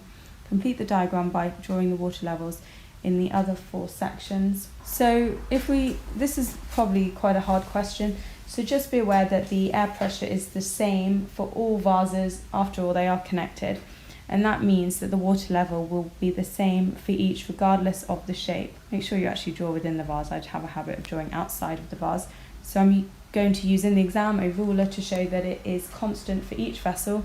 Explain why the water fills the container in the way you have shown. So we need to describe why we've drawn it at that constant level. Well, I've already said that the air pressure is the same for all, so that's worth 1 mark. We know that it's water, we know we haven't changed liquids throughout, therefore the density of the liquid will remain the same. And then look at how that equation links. So pressure difference equals height times density times g. Gravity hasn't changed, density hasn't changed, pressure hasn't changed, therefore height won't change, hence the same height for each. And lastly, you could point out that the vessels are connected. So when we look at solids, liquids and gases, be prepared to draw their particle diagrams. Notice that solids have particles which are in very fixed arrangements, and that's because the particles vibrate around in fixed positions, they have little kinetic energy, and there are strong forces between them. Moving to liquids, you see that the particles are slightly more widely spaced apart. They're not touching quite as much, so they have intermediate forces between them and they vibrate more and they don't have fixed positions. Gases now, so you need your particles to be further apart. This is because they have large amounts of kinetic energy. Obviously they're not held in fixed position and there are weak forces between the particles, and here's your summary now. Let's start naming the correct conversions between all these various states of matter. So remember, if you're going from a solid to a liquid, that is melting, like a solid ice block turns into water, melting. If you go the other way and the water turns into ice, clearly that will be freezing. If you have a liquid and it turns into a gas, that will be boiling or evaporating. And then when you have a gas and it turns back into a liquid, that is condensation. So that's what happens when you have a shower and you see it getting all misted up on the windows. Condensation is occurring here. Let's now ask ourselves why, if a gas is heated in a container at a fixed volume, why will the pressure increase? And this is all to do with kinetic theory. So we have a gas, it's inside a container of fixed volume, and you heat it. Well, clearly the particles will move faster. They'll collide more often with the container walls.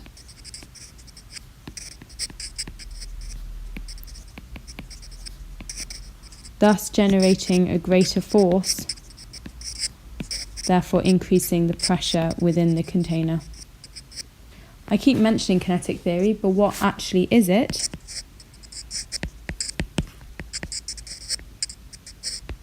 First of all, it's a theory used to explain the properties of solids, liquids and gases.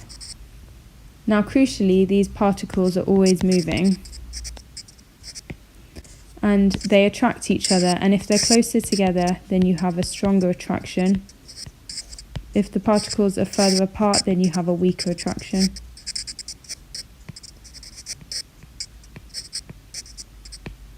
There's a couple of scientists you need to know a little bit about. The first one is Robert Brown, and his discovery led to the notion of Brownian motion. Now all this states is that particles in suspension move randomly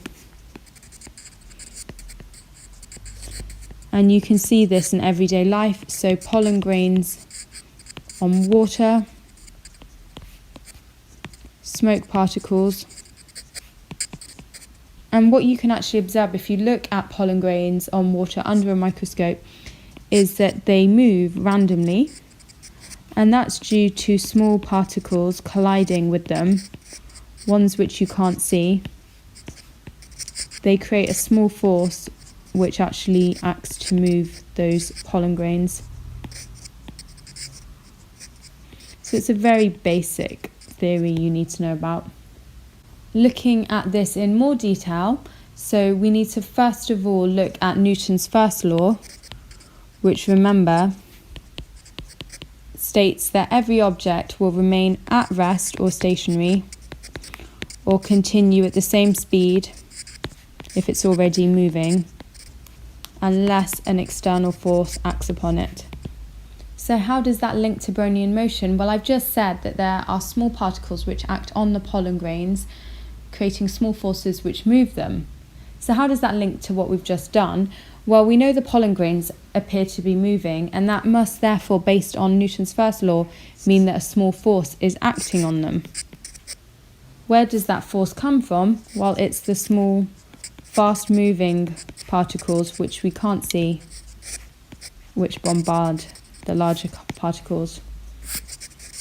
So basically what I was just saying about Brownian motion, but just spout out a bit more in terms of kinetic theory.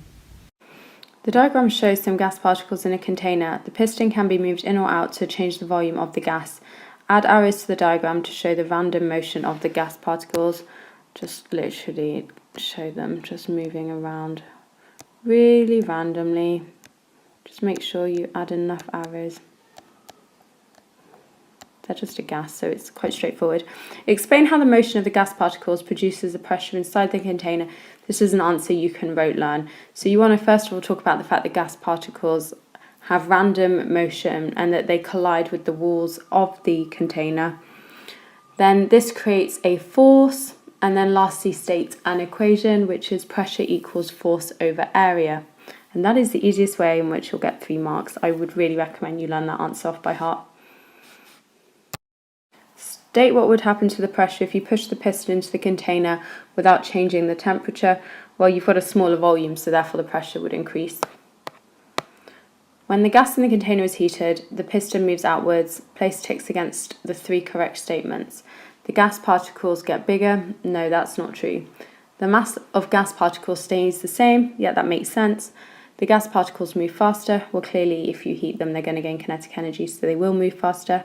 The average distance between the gas particles increases. Again, true, because if they're moving faster, they'll be moving away from each other, therefore increasing the distance. The temperature of the gas decreases. Well, no, the container's been heated, so that's absolute rubbish. Let's now look at the relationship between the temperature of an object and its internal energy. So remember, temperature is a measure of how hot an object is. And remember, you need to know the units for temperature, which is either degrees Celsius or Kelvin. Now clearly, if you have a higher temperature, you're going to have greater internal energy. And that's because as the temperature increases, remember those particles within the object vibrate more. And therefore, the vibration means that each molecule is carrying more energy. And you need to be able to describe what pressure is in terms of particles. So taking particles within a crisp packet or within a container or within a squirty cream container, just remember that those air particles collide with the walls of the container. No, what are you doing? Lyra. No, no claws, no claws. No claws. No claws. Should get rid of this. Please be good. Be good. She always meows when I talk to her and she knows she's being naughty. Lyra. So, those particles collide with the walls of the container, creating a small force, and that force given over a specific area is the pressure. And we know this because of the equation pressure equals force over area, so you can use the triangle FAP to help you remember that. Do be prepared to provide an answer as to what pressure is or how pressure is produced within a container, as that could be worth 4 marks. And do remember those particles within the container have random movement because they are air particles and they are a gas. Why does that pressure increase with increased temperature? Well, clearly increased temperature provides those particles with greater kinetic energy, which means they collide with the walls of the container both more frequently and with greater force, hence you see an increase in the pressure. So if we go the opposite way and we decrease the temperature, clearly decreasing the temperature will decrease the kinetic energy. Eventually the particles will have no kinetic energy whatsoever, and at this point we say that absolute zero has been reached. Because the particles have no kinetic energy, there is no pressure.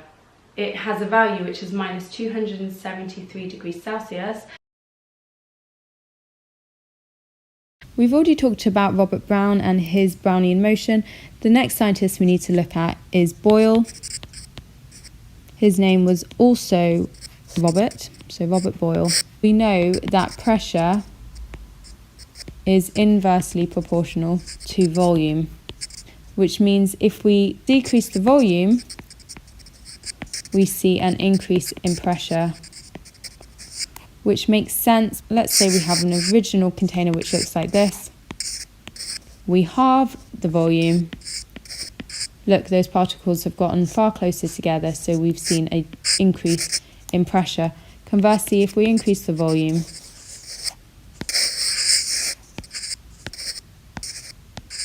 look at how spaced out those particles now, so we've seen a decrease in pressure. And these are proportional, so if you halve your volume, you get a doubling of pressure. If you double the volume, you get half the pressure. And remember that associated with Boyle's law, you need to know an equation, which is P1V1 equals P2V2. So now let's look at an example. If a gas has a volume of 3 centimeters cubed and a pressure of 4 atmospheres, and the pressure is lowered to 1 atmosphere, what will be the new volume? So write out your equation, P1V1 equals P2V2. Let's do some identifying. So we know our initial pressure is 4, so that's P1. The volume initially is 3, so that's V1. We're lowering the pressure to 1, so that's P2, and we're after V2. And I always write it out like this so I know what's going on. And now it's a matter of substituting in those values. So 4 times 3 is 12, that equals V, and that is our final answer. So V equals 12 centimeters cubed. Let's go into greater detail to do with the topic on thermal properties and temperatures. So first of all, why do solids and liquids expand when they're heated? And this isn't a nice obvious answer. That's because at higher temperatures, particles gain kinetic energy, so they vibrate more. And obviously increased vibrations requires expansion in order to accommodate that vibration. And if we take a look at a simple diagram here, when they gain kinetic energy, they vibrate more, they spread out, and by definition, they expand. Now we need to look at everyday examples where expansion affects us. So using a thermometer, remember that's used to measure the temperature. And in a mercury thermometer, the liquid inside expands and contracts dependent on the surrounding temperature. So the hotter it is, the greater expansion you see, the higher the reading of the thermometer. When it's cooler, the liquid contracts, so you see a lower reading. When we're looking at building, you often find that concrete is reinforced with steel girders. The point to notice is that luckily they both expand by the same amount, which is essential because otherwise you'd see your building degrade. Because imagine if the concrete expanded and the steel didn't. Also to do with construction, power cables. You notice these are often left slack, so like this rather than this, and that's to enable them to contract on cold days. And then lastly, bridges, terrible bridge, these have small gaps in them which enable the road to expand on hot days.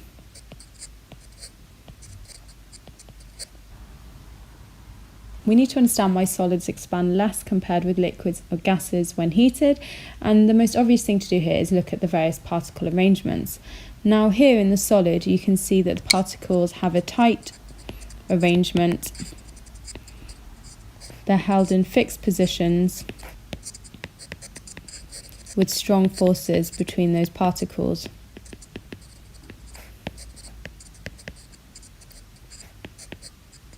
And clearly this will limit expansion and prevent expansion taking place. However, with liquids and gases, there's far more space around the particles, particularly with gases. Look at all this space. Again, with liquid, far more space compared with the solids. Notice that they have weaker forces between the particles, less fixed positions, and then you can see greater expansion can take place.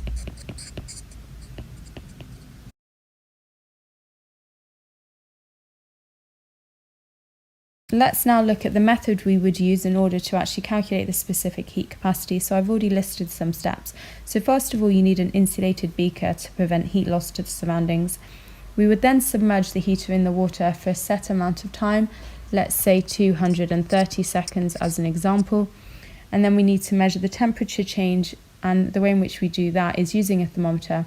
We measure the initial temperature, we measure the final temperature after 230 seconds. And then that is everything you need. Now, in order to substitute into the equation Q equals mc delta T, we need to know what Q is. So that's the change in energy, which is power times time. So we know that our heater had a power rating of 100 watts. Our time is 230 seconds. Work that out to get this value here. And then we can now substitute these values in to work out our specific heat capacity. So Q is 23,000. M is our mass, which was 0.5 kilograms. We're after the specific heat capacity, which is C. And then lastly, the temperature change. Let's say that, as an example, that the change in temperature was 10 degrees. So that's the difference between the initial and final temperature. So that's 10. And now solve our equation. Divide by 5 on both sides to get a value of C, which is 4,600 joules per kilogram degrees C. We need to look in greater detail at the process of boiling and melting, condensing, etc. So starting with boiling, what is actually going on? Well, we know first of all that liquid is turning into a gas. And how this actually works is that there are pockets within the liquid. So we know a liquid particle diagram looks a bit like this. And those pockets within the liquid turn to a gas when they're heated. This gas rises through the liquid and eventually releases a vapour at the surface of the liquid. And then notice as you heat it further, the boiling point stays the same despite the fact that you're still heating it, and that this energy separates the molecules to form a gas.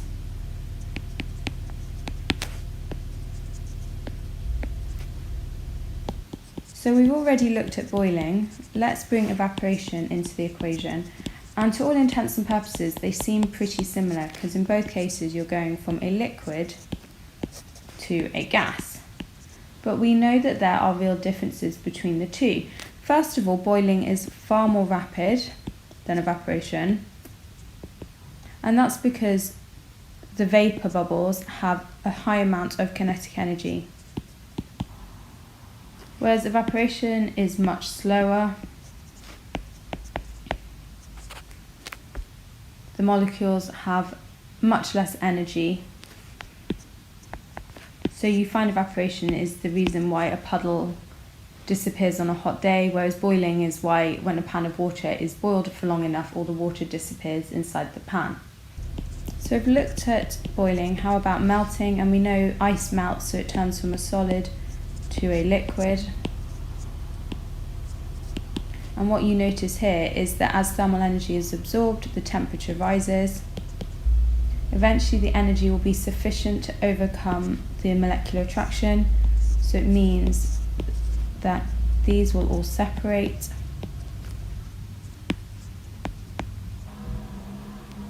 And you'll have your liquid.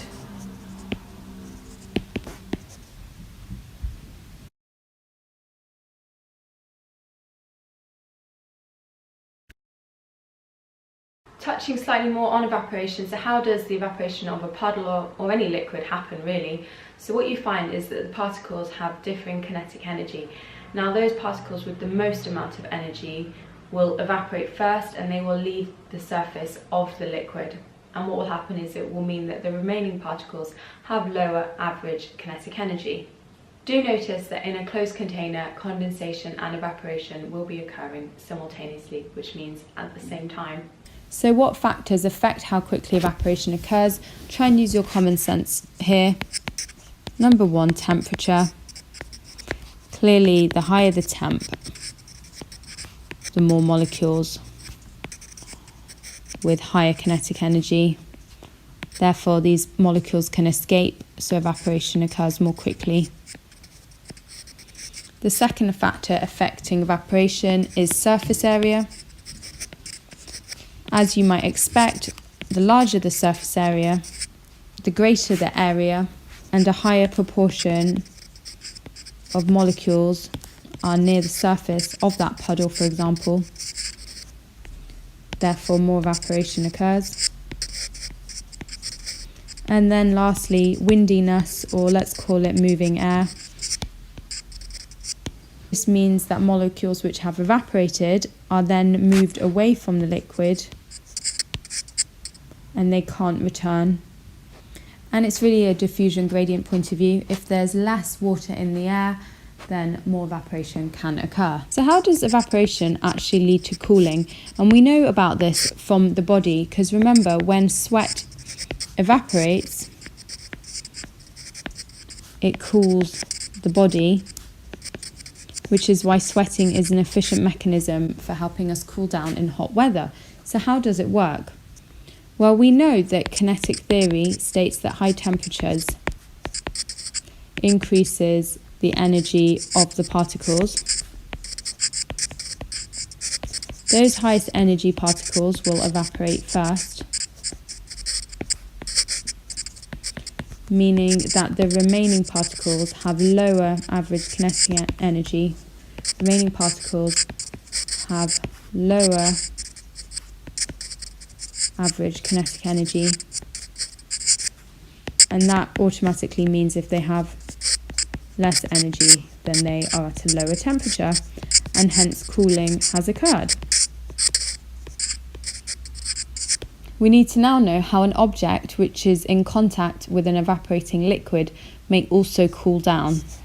So if we have an object here, solid object, it's touching evaporating liquid. So how does that object itself get cooler? And that's because thermal energy is transferred to the liquid molecules.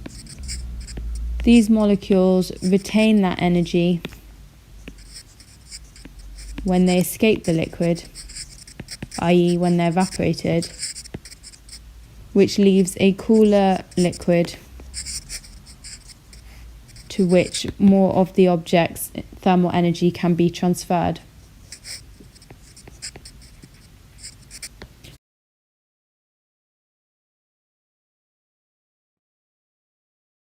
So the meaty topic of conduction, convection, radiation, this is all to do with thermal energy transfer, so things heating up, things cooling down, starting with conduction. Now I'm sure you're aware that metals are good conductors. The reason being is due to their delocalized electrons, or you can say they're free electrons, but delocalized sounds a bit fancier. Remember the structure of a metal, you'll need to know this for both chemistry and the electricity topic of physics. So to be honest, it's worth learning. So remember that a metal is made up of positive ions surrounded by a sea of delocalized electrons. So what happens in the process of conduction is that when heat is applied, the positive metal ions start vibrating and they gain kinetic energy. What you find then is that the kinetic energy is transferred from the hot parts of the metal to the cooler parts by the presence of these delocalized electrons. So as the electrons move through the metal, they carry the thermal energy with them, vibrating the positive ions more. And before long, you can see how an entire metal object becomes hot. Now, the opposite of a good conductor is an insulator. And these are clearly going to be poor conductors.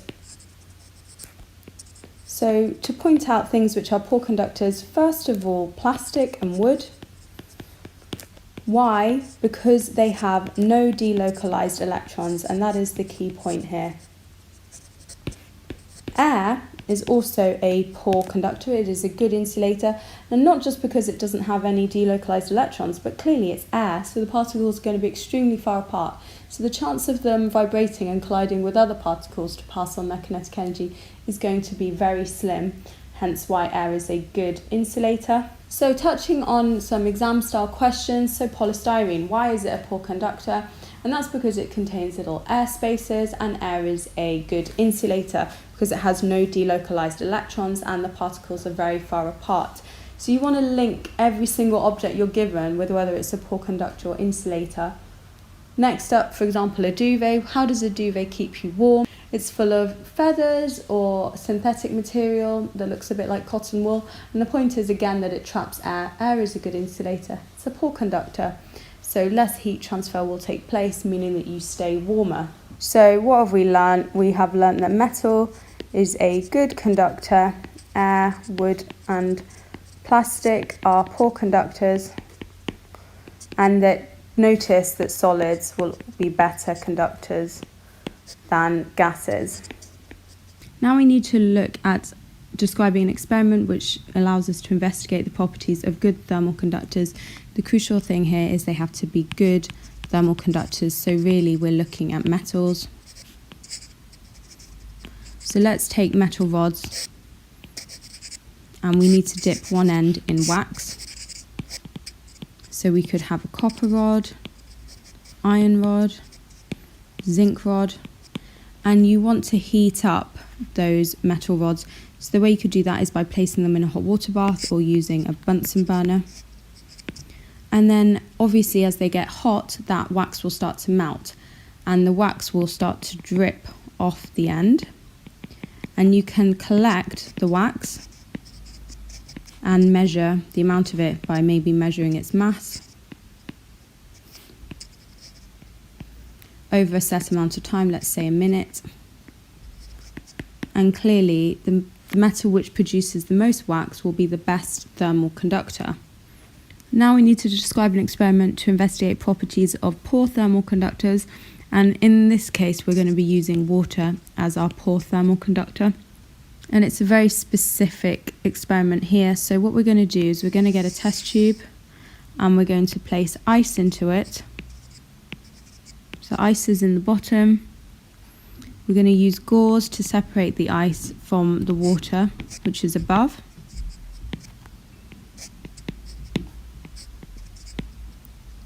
Then we're going to apply heat in the form of a Bunsen burner, and that's just to the water at the top. And what you find is that water boils without the ice below melting, thus demonstrating that water is a poor conductor. Now, convection is a very different type of heat energy transfer. It only occurs in liquids and gases. You cannot get convection in a solid. It literally makes no sense whatsoever. And the key example we always use is a radiator in a house. Now my wonderful drawing comes out. So here's our rubbish radiator, and it's nice and hot because it's got hot water flowing through it. And what happens is that heat causes particles of air above the radiator here to gain kinetic energy. Now, because they've gained kinetic energy, the air expands, which means that the particles occupy more space. Now, because they're occupying more space, it means that they become less dense, so they rise up to here. As they rise, they become cooler. By definition, they become denser, and therefore they sink. And before you know it, a convection current has been set up whereby the process keeps repeating. And that's how a radiator in the corner of a room can actually heat up the entire room. So we've got coffee in here, and we don't want it to be getting cold too quickly. So what can we do? Well, I've already said you can put it in a polystyrene cup. Why? To prevent conduction losses. However, because the coffee is hot, can you imagine that bizarrely it will heat the air above the coffee, and it will literally set up a mini convection current above the coffee that keeps repeating itself, speeding up the process of cooling down that coffee. So what you want to do here is add a lid, and that's to prevent convection currents being set up. The other great thing about adding the lid is you add a layer of air in here, and remember, air is a good insulator. So you're preventing heat losses by both convection and conduction by adding a lid. From an experimental view, how can we view convection? Well, you might have done this in school. You get a very specific glass apparatus which looks something like this. It's a big glass tube. And then you fill it with water, and you put some potassium permanganate crystals in one corner.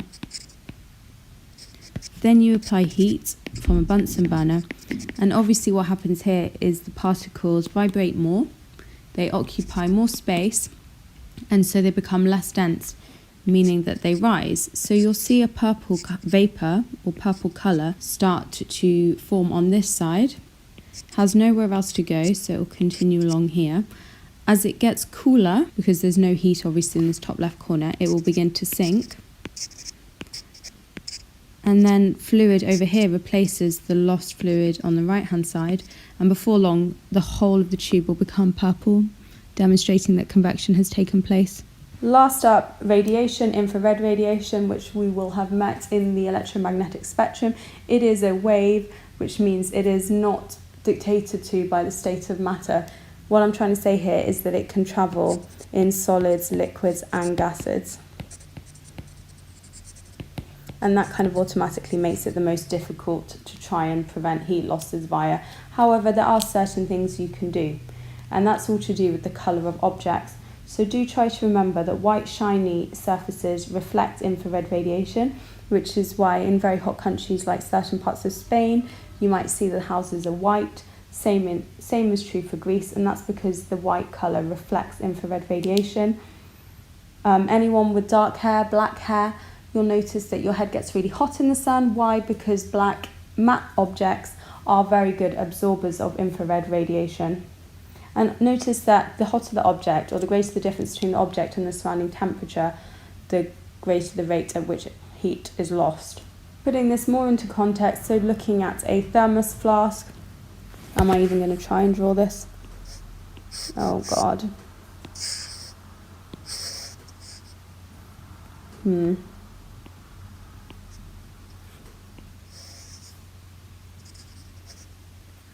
Okay, so that's appallingly drawn, but I can still point out a few things. So, first of all, the most obvious thing here to point out is that it has a vacuum. Now remember that a vacuum is a space with no particles, and we know that both conduction and convection require particles in order to occur, so we say that there is no conduction or convection that can occur within this vacuum. And as always, I'm linking the property with which type of heat transfer it prevents. There are silvered surfaces which line the bottle or line the flask.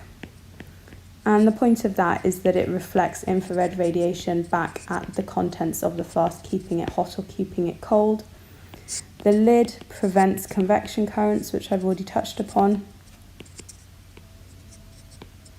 And you can say that the whole thing is made out of plastic, because plastic is a good insulator. And that's the way you get these answers nice and scientific, is by pointing out the various parts of it and what it stops. So looking at heat transfers within a home, how can we stop all our heat escaping? So first of all, in the loft you can have loft insulation, which contains lots of air spaces. Air is a good insulator, preventing conduction heat losses. You could talk about the cavity walls. So cavity meaning a hole, like a cavity in your teeth. So there's holes within the walls which contain air, again because air is a good insulator. Do notice though that convection currents can still be set up in air, which is why you often find there's also foam, because that solid foam stops the convection currents being set up. You could talk about the radiators now having a silvered surface, and that's to reflect infrared radiation back at the room. And lastly, double glazing. Remember, that's when you have two window panes which trap air between them, helping to prevent conduction. Now we're hearing more and more about global warming and the detrimental effect it's having on our planet, and I'm just going to talk you through the science that surrounds this. This all starts with the sun, and obviously the sun gives off radiation. And you can see with these arrows down here that there's the incoming solar radiation. Now the important thing to notice is that this incoming solar radiation is predominantly short wavelength. Now not all of that incoming solar radiation reaches the Earth's surface. In fact, 25% of it is absorbed in the atmosphere, where the ozone layer absorbs much of the ultraviolet component. The remaining 75% of the solar radiation reaches the Earth's surface. The next important step is that the surface of the Earth re-emits this radiation, but at much longer wavelengths. So you can see it being emitted over here.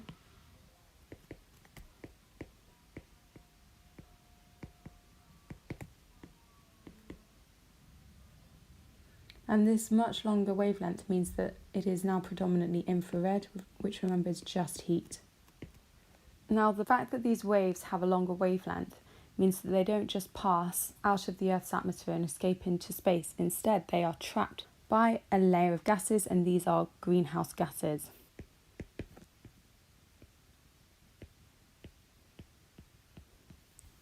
And this is what's going on here. Only some of that radiation goes back out into space. Most of it gets absorbed by the greenhouse gases, which then reflect it back at the Earth's surface. And it's that reflection back at the Earth's surface which is what causes this huge warming and is therefore known as the greenhouse effect.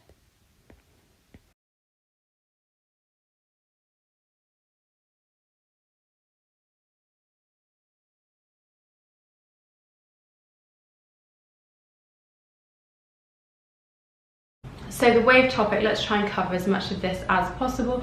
There are two types of wave you need to know about: transverse and longitudinal waves. Learn the perfect definition for both.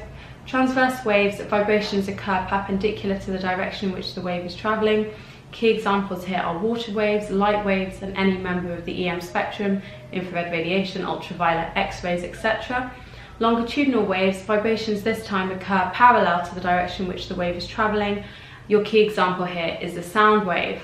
Be prepared to draw a longitudinal wave and notice that there are periods of rarefaction and compression. So it's like a slinky. Where it comes close together, that's compression. Where it moves further apart, that's a rarefaction. Now the wave equation states that wave speed equals wave frequency times wavelength. Wave speed measured in meters per second, frequency measured in hertz, and wavelength measured in meters. What is the frequency of the wave? Well, it's the number of waves per second. If you're labeling a wave, be prepared to draw the amplitude, which is from either the middle line to the top of the wave or to the bottom of the wave. It's not from top to bottom, that's 2 times the amplitude. The wavelength is the distance between 2 peaks or 2 troughs. The time period of a wave is the time taken to produce one wave, and it's given by the equation frequency equals 1 over time period. So let's talk about reflection. That's all to do with waves bouncing. So remember, the key thing here is to know the difference between the angle of incidence and the angle of reflection. So the wave coming in and hitting the substance is the incident ray. It bounces off, and what you find is the angle at which it bounces off, so the angle of reflection will equal the incident angle. Don't forget to label your normal line, which is a line, it's like an imaginary line drawn at 90 degrees to the boundary surface.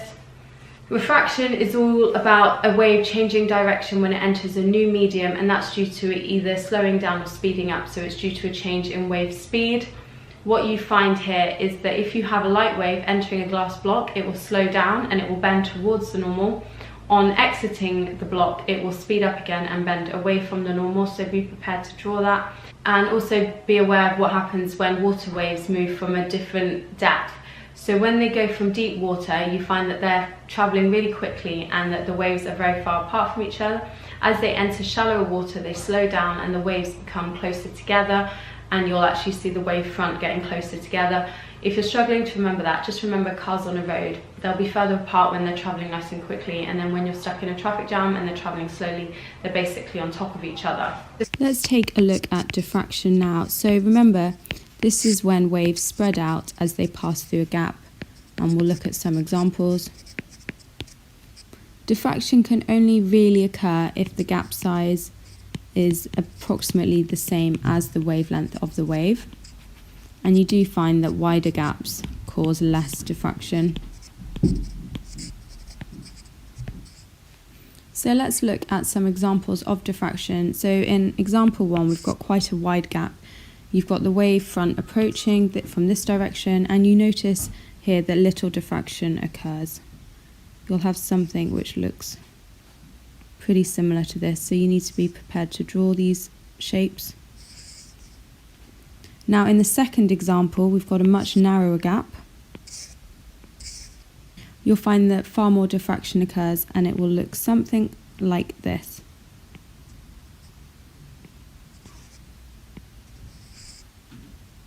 So you can really see that the waves have spread out. A ripple tank is used to visualize waves and wave patterns, and it's made using a shallow glass tank with an oscillating paddle or needle to create waves. So a ripple tank is used to visualize waves and wave patterns. It's made by using a shallow glass tank, as you see here, with an oscillating paddle or needle to create the waves. A light is then shone down through it onto a white card below to more easily see the motion of the ripples created on the water surface. So if we consider what sort of wave patterns we might be able to view, well, those could be ones associated with reflection, refraction and diffraction. Now if a solid barrier is placed in a tank, the waves will reflect off the barrier, casting a shadow like this. So we can see the waves travelling, hitting this barrier, will reflect off, creating these waves perpendicular to the direction of the original motion. And in this picture you can see refraction taking place. Remember that refraction is a change in the wave's direction as a result of the wave changing speed.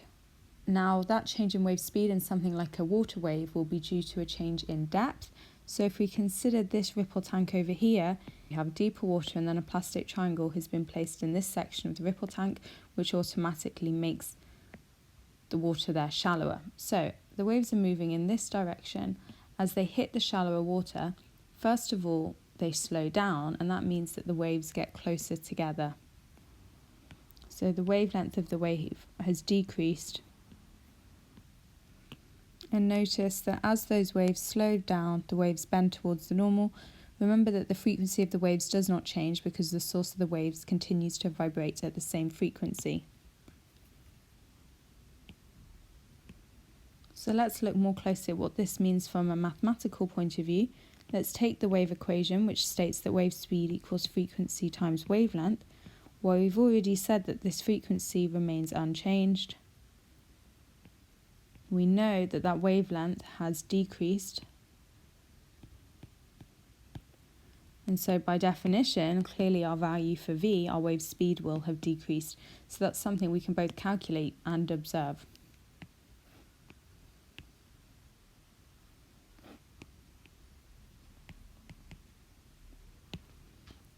Finally, ripple tanks can show the diffraction of waves by creating either a gap for the wave to pass through or creating an edge for the wave to go around.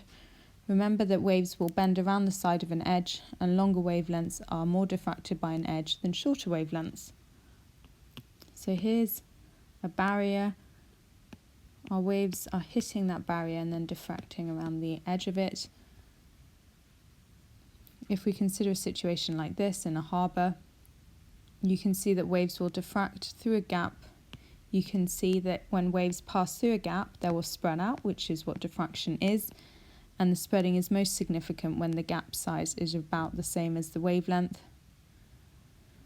So we can see greater diffraction taking place in this right-hand diagram compared with the larger gap on the left-hand side.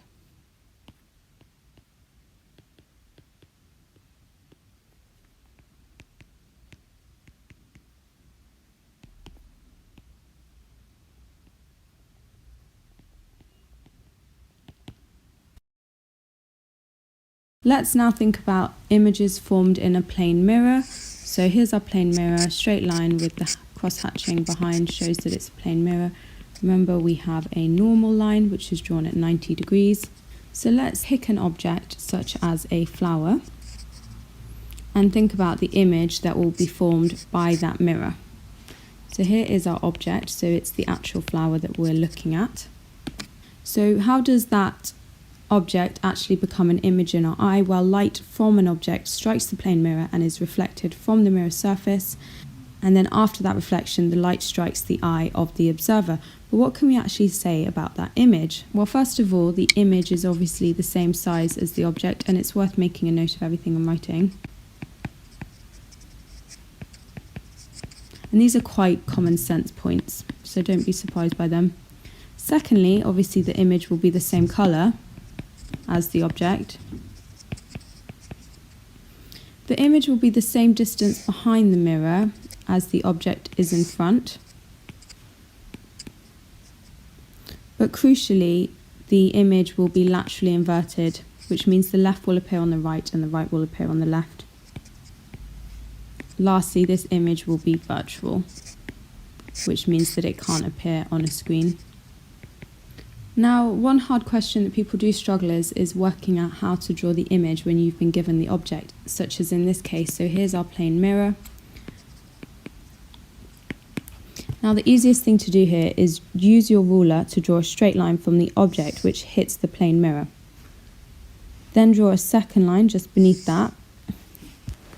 And then you want to reflect that back off the mirror. So you could do it really neatly by drawing normal lines here, measuring the angle of incidence, but to be honest, you can probably get away from drawing it by eye,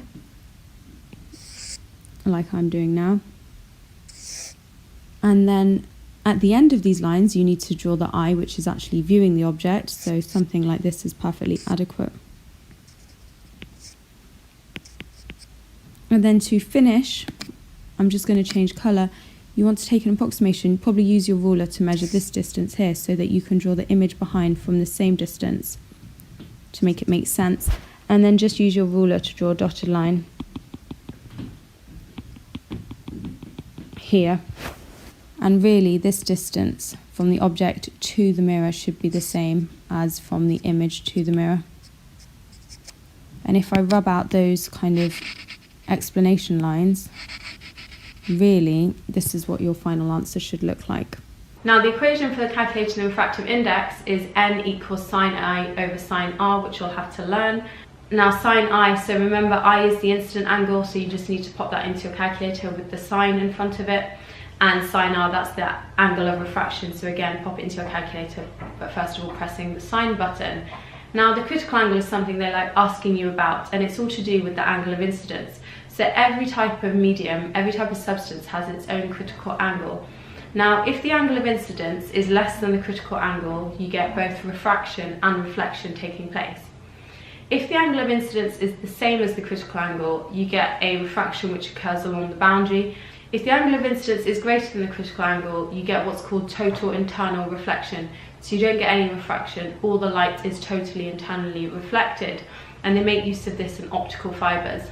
Now, to calculate the critical angle, you simply need to do sine c equals 1 over n, making sure you inverse sine on your calculator to get the correct value for c.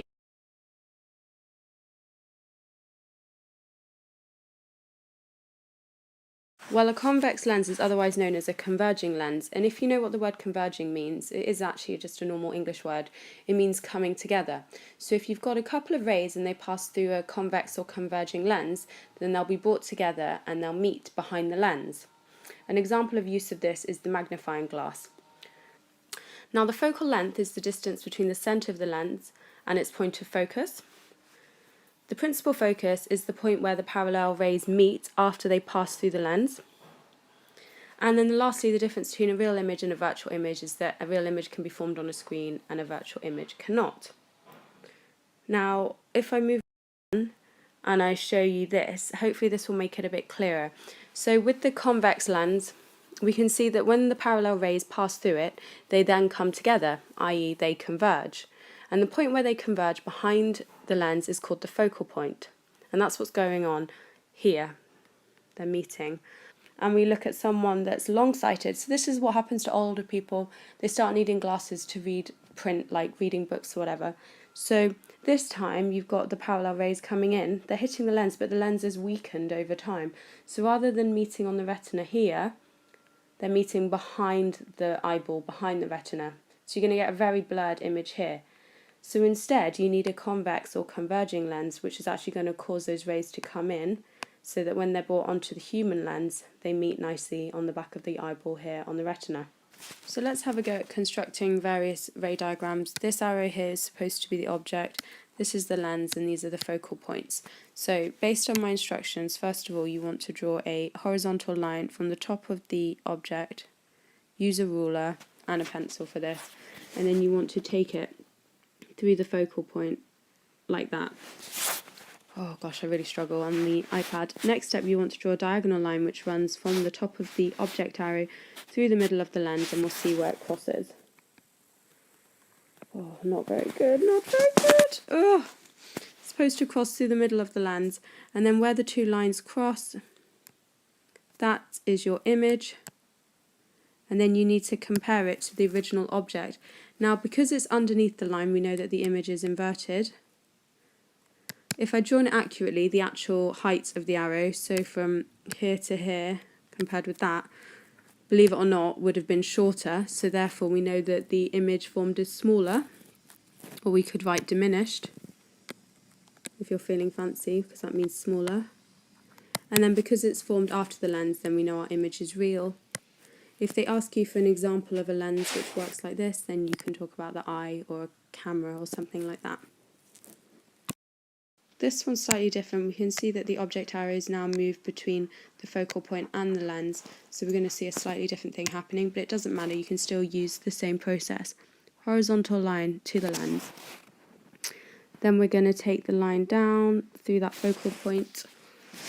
And then, from here on, this is why it's a bit confusing, because if I then draw the diagonal line here, you can see those rays are never ever going to meet on the right-hand side, ever. They're just going to keep going and going and going. So what you want to do is take your ruler and carry on the lines and make them dotted. Make it nice and straight, unlike what I'm doing.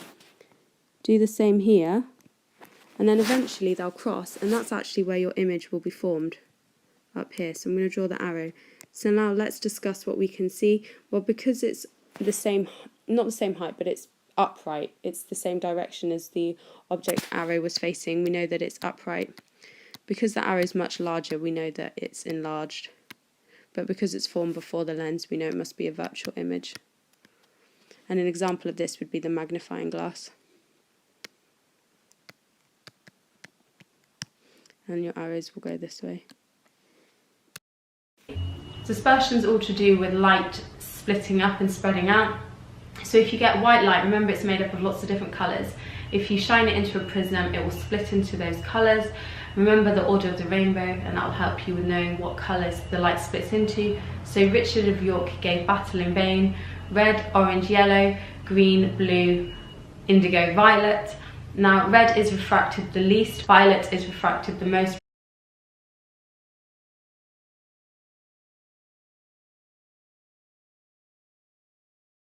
5. A student uses a rectangular glass block to determine the refractive index of glass. The diagram shows a ray of red light in air as it enters the glass block at P. The normal at P is shown as a dotted line, which, as we would expect, is perpendicular. Complete the diagram by drawing the ray that continues inside the block, labelling the angle of incidence and the angle of refraction, and drawing the ray that leaves the block. So use your ruler here and a pencil. So remember, as it enters the block, it enters a more dense medium, so it bends towards the normal, which is why I'm doing it here. We need to draw a second normal line down here, try and draw that more straight than I have. And then remember, as the ray leaves, it is again parallel to that ray that came in, which is why I'm doing it at this angle. Now we must label the angle of incidence and the angle of refraction. So the angle of incidence is between the normal and the incident ray. The angle of refraction, it's going to be hard to show that, that's in there. And that's between the normal and the ray that has been refracted. The student measures values for the angle of incidence I and the angle of refraction R. So I is given as 60 degrees, R is given as 34 degrees. So we need to complete the table by inserting values for sine I and sine R. So that's quite straightforward. Just put into your calculator sine 60, and when you've done that, that is 0.87 to 2 decimal places. Put into your calculator sine 34, and that is 0.56 to 2 decimal places. State the equation linking refractive index, angle of incidence, and angle of refraction. So remember, refractive index is given by n, so it's n equals sine I over sine r. So in terms of calculating refractive index, sine I is 0.87, sine r is 0.56, and when you put that into your calculator, you get a value which is 1.6 to 2 significant figures. How should the student continue the investigation to obtain a more accurate value for the refractive index of glass? So that's worth 3 marks to make 3 separate points. So the most obvious point to make is to increase the reliability. You want to repeat and calculate an average. You want to vary the angle of incidence more, so you could do 50 degrees, 70 degrees, 80 degrees. And then next, you could draw a graph plotting sine I against sine r, and remember that the gradient will give you the refractive index. The electromagnetic spectrum now, which is a little sub-topic of the waves topic. I do like this topic. Remember that it is a family of waves, and they vary just in terms of their frequency and their wavelength. So let's go through those waves first of all. So starting with the longest wavelength wave, so waves which look more like this. So they have long wavelengths, because remember the wavelength is the distance between 2 peaks or 2 troughs, as opposed to having short wavelengths, whereby the wavelength is this big as opposed to this big. So we're starting from the longest wavelength, that is radio waves. Then we have microwaves, infrared radiation, visible light, ultraviolet, X-rays and gamma rays, and I'll provide a link below to this video which I love. One of my tutees told me about it a couple of years ago, and I think it's sung by some South Korean guys. If you start playing it at 30 seconds, listen to the chorus through 3 times and you'll have the order nailed in your head. Otherwise, I'm sure there are lots of mnemonics that people can remember, and comment below if you know of a good one. In terms of frequency, clearly gamma rays will have the highest frequency, because there's more waves per second with gamma rays because they're much closer together, whereas microwaves and radio waves will have a much lower frequency because their waves are much further apart. The key point to notice with this topic is the various uses of all of these. So we'll start with radio waves. Remember, these are used in communication. Microwaves are also used in communication, so satellite communication. They're also obviously used in cooking food. Most of us have microwaves in our kitchen. Then we have infrared radiation, and that is also used in communication, and in this case we're talking about remote controls, so communicating between the remote control that you're pointing at the TV, for example. So infrared radiation is being given off there. Remember, we met infrared radiation when we were talking about the heat topic, so conduction, convection, radiation, because infrared radiation is simply heat being given off from objects, and therefore infrared radiation is the type of radiation used in ovens, because obviously they get hot to cook our food and they are giving off infrared radiation. Visible light, as well as the usual uses, so the fact that we can see stuff with them. It's also used in optical fibres and photography. Now we're getting down to the other end of the spectrum, so where the waves start getting much closer together. The next wave we're going to be looking at is ultraviolet, so UV. Remember, these are rays that come from the sun. They have various uses, such as tanning beds, so sunbeds that will have UV rays being emitted, but also you can use it to check whether banknotes have been forged or not. So you hold it up to the UV light and you can tell if they're authentic. Then we're looking at X-rays. Obviously they're used in medicine to create images of the human body. And lastly, gamma rays. Gamma rays are used to sterilize surgical equipment because they're such high energy. They kill things effectively, so that could be killing bacteria on surgical equipment, it could be killing cancer cells. So used appropriately, they're very useful. If they're used inappropriately, they can actually cause cancer, so that's worth noticing. The way they'll ask the questions is it will say stuff like, microwaves are used in communication. Name 2 other rays also used in communication. You could have said infrared radiation, you could have said radio waves, or visible. So be aware here. What dangers are associated with infrared radiation? Well, because it's effectively heat, if it gets too hot it can cause skin burns if you touch it. Dangers associated with ultraviolet, that will be skin cancer, because again, if used inappropriately, that can cause cancer, as well as the rays from the sun. If we're exposed to them for too long, it can cause cancer. How can we reduce danger from exposure to ultraviolet? Well, wearing sun cream, wearing sunglasses to protect our eyes, limiting our exposure time, covering up wearing clothes. To protect ourselves from X-rays, we need to limit our exposure time, hide behind LED screens, wear protective clothing, and the same is true of gamma rays. You really don't want to be exposed to these rays for too long. They could ask you what all these rays have in common, and that is that they are all transverse waves. So in all cases, vibrations occur perpendicular to the direction which the wave is travelling. Remember, that's your perfect definition of a transverse wave. They clearly all transfer energy. They may all be reflected, refracted and diffracted, so they can all bounce off objects, they can all change directions, they go through a different medium, and lastly, they travel at the same speed, which is 300 million meters per second. We're now going to look at some of the uses of electromagnetic waves in a little more detail, focusing in on communication. The first thing to note is that communication with artificial satellites is mainly done by the microwave part of the electromagnetic spectrum. And you'll find that some satellite phones use low orbit satellites, which are satellites that are only between 200 and 1,000 kilometers above the Earth. Communications which use these low orbit satellites often use a network of satellites to pass on information using microwaves to locations far away from each other on Earth. We now need to consider geostationary satellites, which may be used by both satellite television and satellite phones.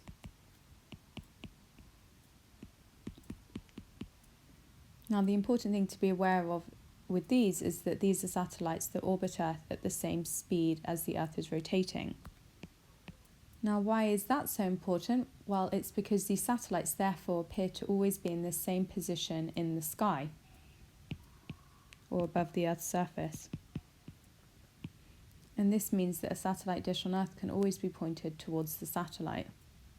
If we consider different types of communication, so things like mobile phones and wireless internet, well, these both use the microwave part of the electromagnetic spectrum. And why is that? Well, the microwaves have a long wavelength and they can penetrate walls. And practically speaking, they only require a short aerial for transmission and reception. If we now consider Bluetooth, well, this uses radio waves as opposed to microwaves. Why is that? Again, because they can penetrate walls, although the signal is weakened by doing so. Let's consider optical fibres now, which are used for high-speed broadband and cable TV. These use the visible light and shortwave infrared parts of the EM spectrum to carry high rates of data down transparent glass cables.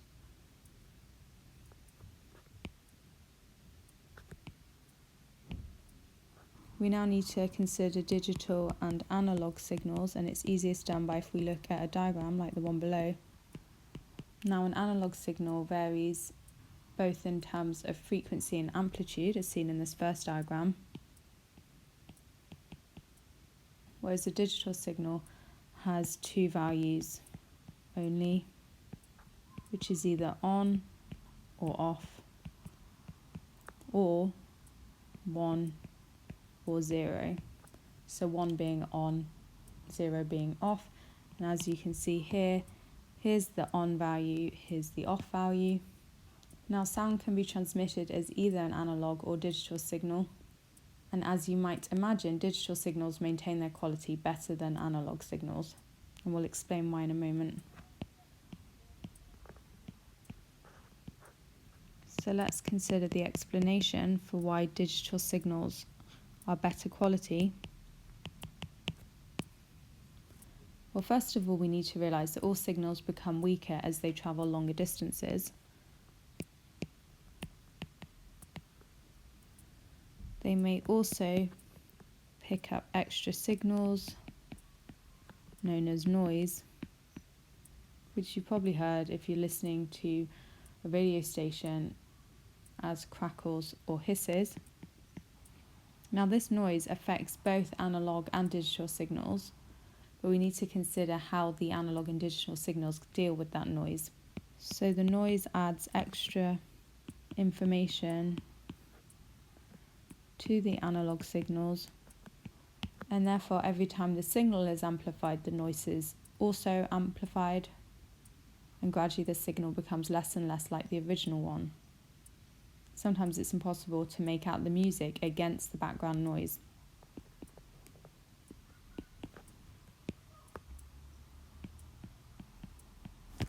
Now, if we look at how noise would affect a digital signal, noise would also add extra information to the digital signal. However, this noise is usually lower in amplitude than the amplitude of the on states, so it would feature lower, and therefore digital signals can be cleaned up in a process known as regeneration, because as we know with a digital signal there's only two values, on or off, or 0 or 1, which means that all other values can be removed, and as such the quality of the signal is maintained over a larger range. So the removal of noise from a digital signal is known as regeneration, because the original signal can be cleaned up, and that means that the quality of a digital signal is maintained over a longer range. The other beneficial thing about digital signal versus analog signals is that they can carry more information per second, leading to high quality sound. So we'll label it here, higher quality sound, more info carried per second.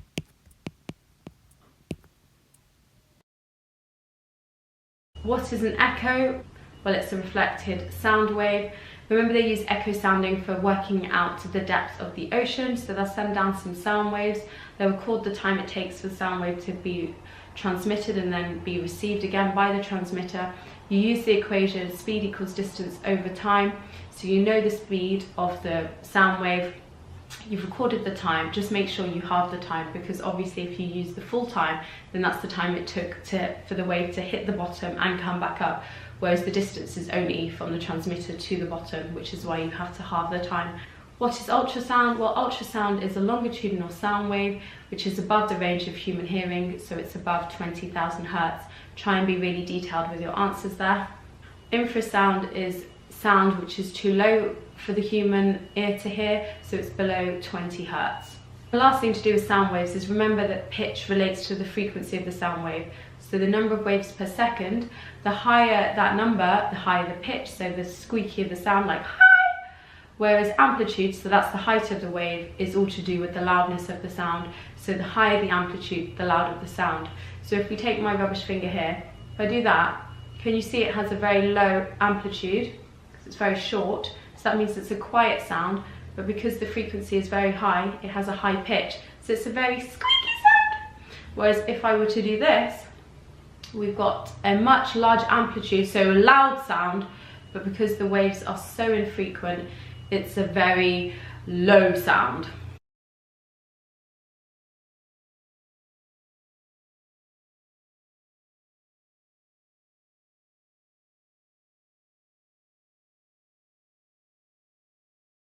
Two, a microphone is connected to an oscilloscope to display a sound wave. The diagram shows the trace on the oscilloscope screen. The oscilloscope settings are: in the y direction 1 square is 1 volts, and in the x direction 1 square is 0.001 seconds.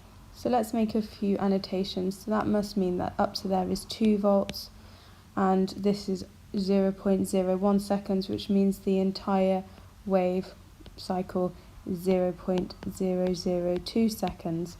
So how many periods are shown on the trace? And remember, the period is the time for one wave, so that's a complete wave. So there's the first wave, and you can see that repeats 3 times, which is why the answer here is 3. And what is the frequency of the sound wave? So frequency is given by f, which is 1 over the time period. So we simply do 1 divided by 0.002, which gives us a value of 500, and they've already given us the units, which is in Hertz. On the grid below, sketch the trace of a sound wave with a smaller amplitude and a higher frequency than the wave shown by the dotted line. So a smaller amplitude means that it will be quieter, so our wave needs to be less high, so it needs to be much lower. High frequency means that the waves need to get closer together, so I'm going to draw it like this. and try and keep it nice and even. So I'm only going up one wave and down one wave, but because they're closer together, I've definitely drawn a higher frequency. The fact that they're lower means that it's a smaller amplitude. So, magnetism. Well, we're going to start by first of all stating which metals are magnetic. That is iron, steel, cobalt and nickel, and the two most common examples you'll come across are obviously iron and steel. Do notice that steel is an alloy of iron, which means that it contains iron, but it also contains the element carbon. A few basics to point out, which is if you have a bar magnet or any magnet, remember that two north poles will repel, so if you try and push them together, they'll slide past each other. The same is true with south poles, they'll repel as well, and the opposites attract, so a north pole will attract a south pole. Looking at the difference between a soft magnetic material and a hard magnetic material now, the real difference is that a hard magnetic material maintains its magnetism. So steel, for example, is a hard magnetic material. It does not lose its magnetism easily, whereas iron loses it very easily. And to put this into context, if we use a scrap metal yard as our example here, scrap metal yards are full of big old lumps of iron which need moving around. Now you actually use a magnet to move them around, and what you do is you turn on a massive iron electromagnet and it becomes magnetized. It clamps down and picks up that metal that it's trying to move, and then when you've moved it across to the new position, you can basically cut the power source and it will lose its magnetism. You couldn't use steel in this case because you'd effectively find that all that scrap metal would remain stuck to the magnet and you'd never be able to pull it off. So what are the differences between a magnet and a magnetic material? Because they sound pretty similar. Well, a magnet, as we know, a simple bar magnet will look something like this. It has a magnetic field which runs from north to south. So simply it looks something like this. And if we list these points, you can say it has a magnetic field. As you look at the magnet, you can see that it has two opposite poles. And we know that it will attract magnetic materials, such as an iron nail will be attracted to this bar magnet. In contrast, a magnetic material doesn't have a magnetic field. It can be attracted by a magnet, which is again a common sense point. Although it doesn't have a magnetic field itself, a magnetic field can be induced around the magnetic material. If we compare hard and soft magnetic materials, we know hard ones include steel because they retain their magnetism.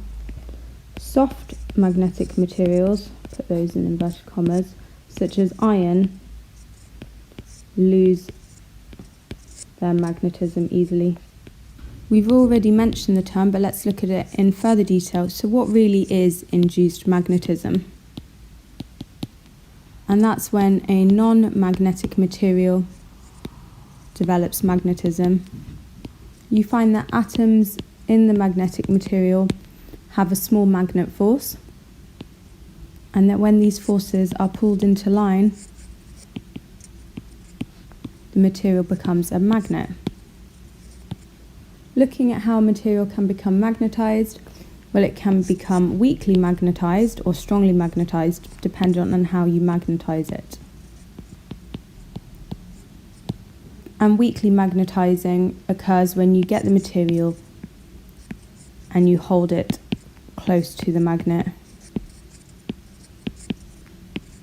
Whereas if you want to strongly magnetize it, you stroke the material with the pole of a magnet. So we've got our material here, which is what we're trying to magnetize. We've got our bar magnet over here, and we're just going to stroke that north pole up and down the material until it becomes strongly magnetized. Remember, by adding a solenoid, so that's a cylindrical coil of wire, you can also increase the level of magnetism. By the way, if you like how I'm writing these notes, it's very similar to the revision guide. So if you want this level of detail throughout your whole course, it's very much worth having a look at my revision guide, which you can see a preview on the website sciencewithhazel.com. Anyway, what will cause a loss of magnetism? Well, we know that a substance becomes magnetized when the atoms are all arranged in the same direction. So clearly, if you hammer the material you cause those atoms to disarrange themselves so they become disorganized. If you also expose the material to heat, then the atoms will also disorganize themselves. And lastly, placing the magnet in a coil and passing an alternating current through it will cause loss of magnetism. So what is a magnetic field line? Well, it's the space around a magnet whereby magnetism can be detected. And in terms of designing experiments whereby you can determine the shape of magnetic field lines, you have two options here. First of all, iron filings, and secondly, using plotting compasses. So what you do is you get a piece of paper, you sprinkle iron filings onto it, and then you place a bar magnet underneath, and you'll see that those iron filings align themselves with the magnetic field. With a plotting compass, instead, you place your bar magnet on a piece of paper, you place a plotting compass near to it, and you make a note of the direction which the arrow on the plotting compass is pointing, and then you pick it up, put it in a new position, keep repeating that process until you've drawn the magnetic field lines.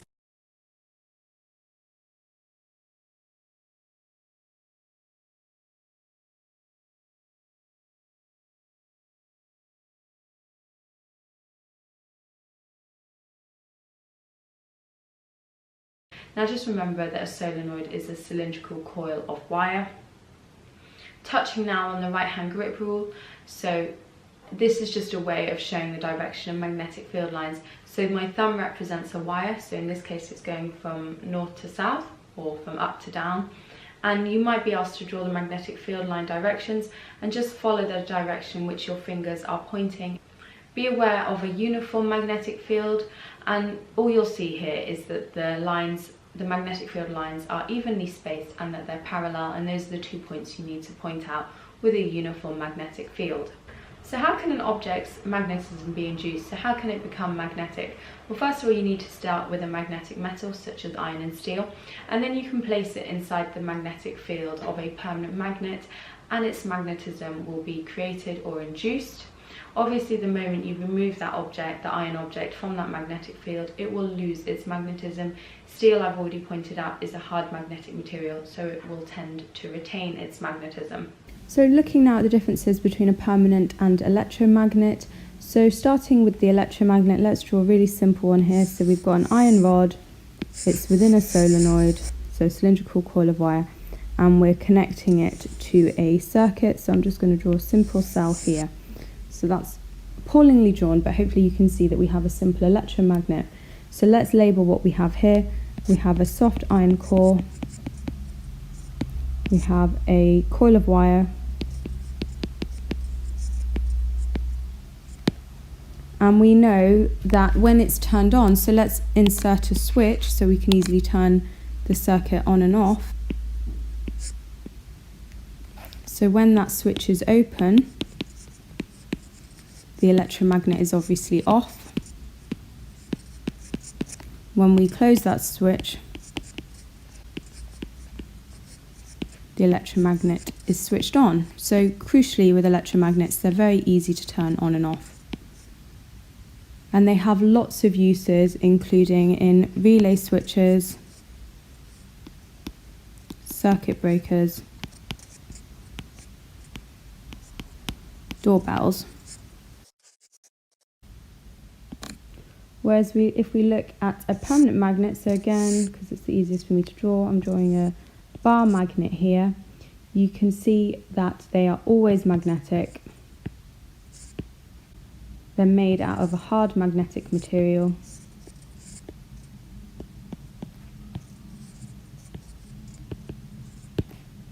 And they are used in compasses, speakers, etc.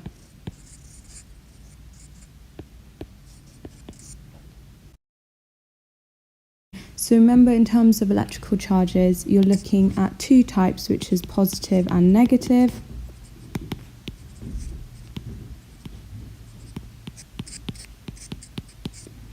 And as always, opposites attract, so these will attract. If you have two negative charges, then they will repel, and the same is true for two positive charges. Now, how do things actually become charged? So how does a plastic rod become charged? And that's all to do with the transfer of electrons. So charging occurs due to the transfer of electrons. So remember that electrons are negatively charged. So if an object gains electrons, it will become negatively charged. If it loses electrons, it will by definition become positively charged. And don't forget the unit for charge is coulombs, which we can give with a capital C. Just remember, when you're thinking about static electricity, it's all to do with electrons being transferred from one place to another. So, for example, a polythene rod, which is rubbed with a cloth, will become charged. Why? Because electrons will transfer themselves from the polythene cloth to the rod, so it will become negatively charged. That therefore means it attracts positively charged items, because remember, opposites attract. The questions always go the same, and they'll talk about why does it become charged, and literally the 2 marks you need to specify are it's the transfer of electrons using friction. And if you actually look at past exam questions, you'll see what I'm talking about. That is so often the answer I can't even explain. Why does a balloon stick to a wall? Well, you've charged it using friction. The balloon has become negatively charged due to the transfer of electrons, and then it sticks to the wall because it repels those electrons away from the wall, meaning that it can stick to the positive charges. I'm trying to think of other questions, so things like, why do your hairs stand on end when you touch a Van de Graaff generator? That's because all your hairs become negatively charged, they therefore repel, so they stand up on end. Why can't you become charged on a metal slide when you slide down it? Well, that's because metal is a good conductor. So often they'll ask you about metals, things not becoming charged. You just need to say that it's a good conductor so the electrons can freely flow. Looking at objects which may or may not become charged. So a conductor, first of all, is obviously something which allows charge to flow freely around it.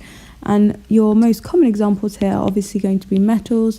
So let's just list a couple, such as copper and silver. Carbon, in the form of graphite, is a good electrical conductor. From a semiconductor point of view, you're looking at silicon and germanium. And insulators, so substances which do not allow an electric charge to flow. We've already mentioned plastics, so let's name a few, such as PVC, polythene. You've got glass, rubber, wood, etc. In terms of looking at the direction of an electric field, if we take a battery, for example, which looks something like this, so it's made up of 2 cells. Remember that the taller one is the positive terminal, the shorter, fatter one is the negative terminal, and you find that the electric charge flows from the positive to the negative terminal. So in the case of this example, it would be in this direction. What is an electric field? Well, it's the region in which electric charge experiences a force. If you're asked to describe electric field patterns, you simply need to state the following, and it's lines with arrows which represent the fields. The arrows show where the force on a positive charge would act, and these field lines point away from the positive towards the negative.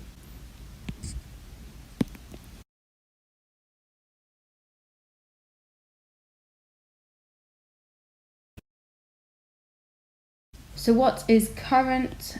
After all, we know we measure it using an ammeter. We know that it's measured in amps. Well, it's the rate of flow of charge. And in metals, this means the flow of electrons. The equation linking charge, current and time. So if I use my formula triangle over here, Q stands for charge, I stands for current, T stands for time. So charge is current times time. So taking an example, so if a current of 3 amps flows over a period of 5 seconds, what is the charge.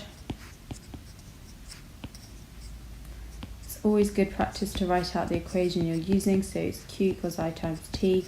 Q is charge, which we're after. I is current, which is 3. Time is in seconds, so 3 times 5 is 15. And remember the units of charge are coulombs, and that is your final answer. We've already touched briefly on an ammeter. Do notice how it is attached in a circuit. So if I draw a simple circuit up here and we want to include something which will determine the current, so we want to include an ammeter, well, we add it in series, so it's part of the main circuit, and I'm going to finish off this circuit by adding a resistor. So an ammeter is always added in series. Notice these can be either analog or digital, and that means whether it reads using an arrow which wobbles from one number to another, or digital means that it's something like 2.75 amps, so it's far more precise. So now, what is the difference between AC and DC? Because we hear these when applied to an electrical circuit. So first of all, remember what they stand for. AC is an alternating current. DC is a direct current, and then it's a simple matter of learning their definitions. So an alternating current continuously changes direction. And your example here is mains electricity, so the stuff that comes into your home. Whereas in direct current, the current flows in one direction only. And you tend to find this inside cells and batteries.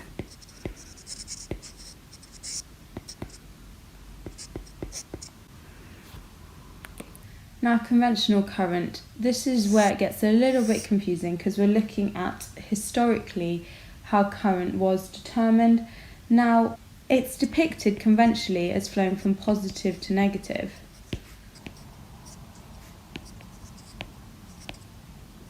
So what that means, if we draw a simple cell here, a circuit containing a light bulb, now that's the positive terminal, the tall one of the cell.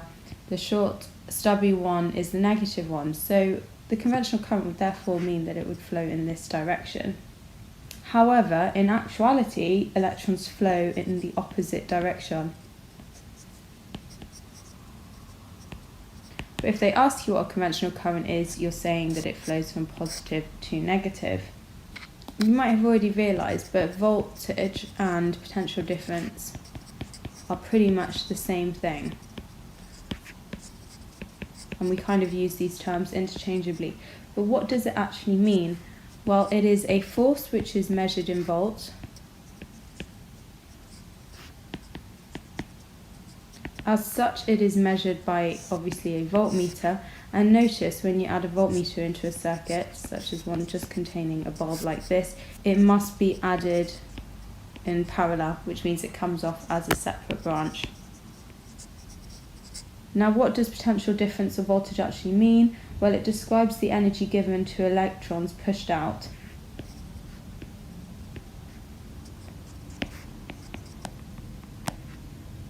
And defines how much energy is given to each coulomb of charge. Going back to our voltmeter temporarily, I've already said that it gets added in parallel. Now again, like the ammeter, it can either be an analog or digital voltmeter. And do notice that 1 volt is the equivalent to 1 joule per coulomb, which actually makes sense because if we take this equation, triangle, which is EVQ, which stands for energy, voltage and charge, well, if we look at voltage, we know that it is energy divided by charge. Well, what's the unit of energy? Well, it's joules. What's the unit of charge? Well, it's coulombs. And look, these units match, which is why they're equivalent units. Now think about what the word resistance means in English. It means if you're a resistant person, it means that you don't like suggestions, or you're resistant to change, which means you don't want to do it. So resistance in an electrical circuit is all to do with how easily a current flows in a circuit or in a component or material. The units of resistance is the ohm, And the important equations you need to know about come about from this formula triangle, which states that resistance equals voltage divided by current. Now notice that increased resistance reduces the current.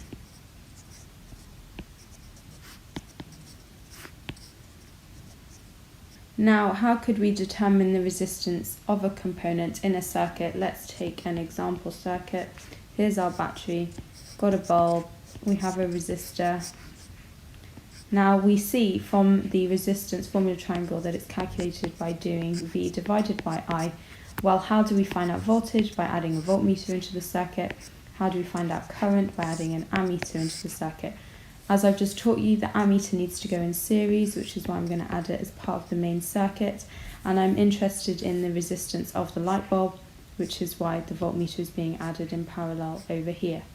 So once you get your readings from your ammeter and your voltmeter, then you can substitute them into this equation to work out the resistance, making sure you give your final answer with the unit ohm. So now we need to look at how the resistance of a wire changes dependent on both its diameter. So if we take a cross section of the wire from this distance to this distance, and also its length. So obviously how long the wire is. Now notice that resistance is directly proportional to the wire's length. So if you double the length, you double the resistance. Now, if you look at how the resistance of the wire is affected by the diameter, you see a different relationship, which is that the resistance is inversely proportional to diameter of the wire. And that means if you halve the cross-sectional area, you get a doubling of the resistance. So let's think about it. Ideally, if you want low resistance, you want a nice wide wire and you want it to be short. If you take a very skinny wire and you make it very long, then you're going to have high resistance.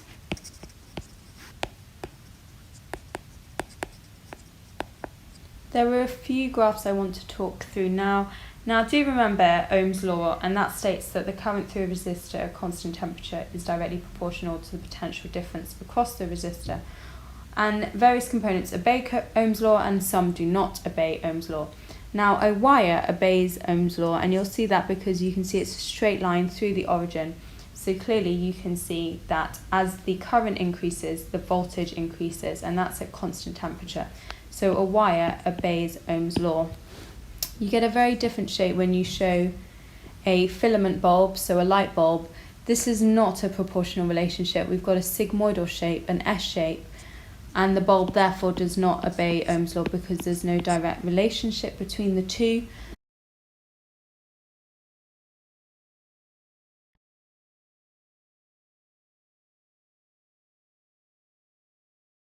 So a 4-volt battery can supply current of 5 amps for 20 minutes before it needs recharging. Calculate how much charge the battery can provide before it needs recharging.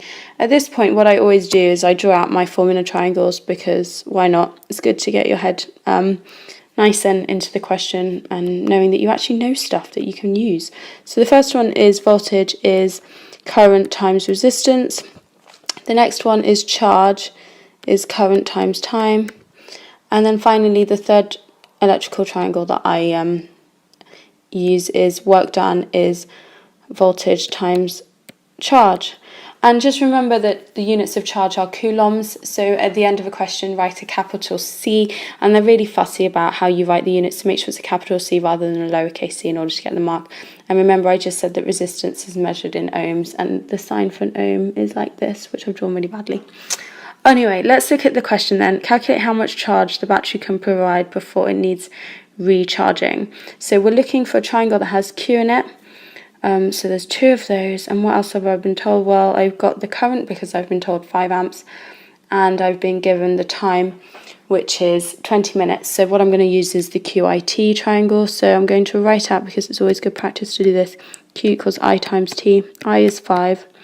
Okay, T is 20 minutes, but remember that's not very scientific, so we're going to convert that into seconds by doing 20 times 60. And the answer here is 6,000.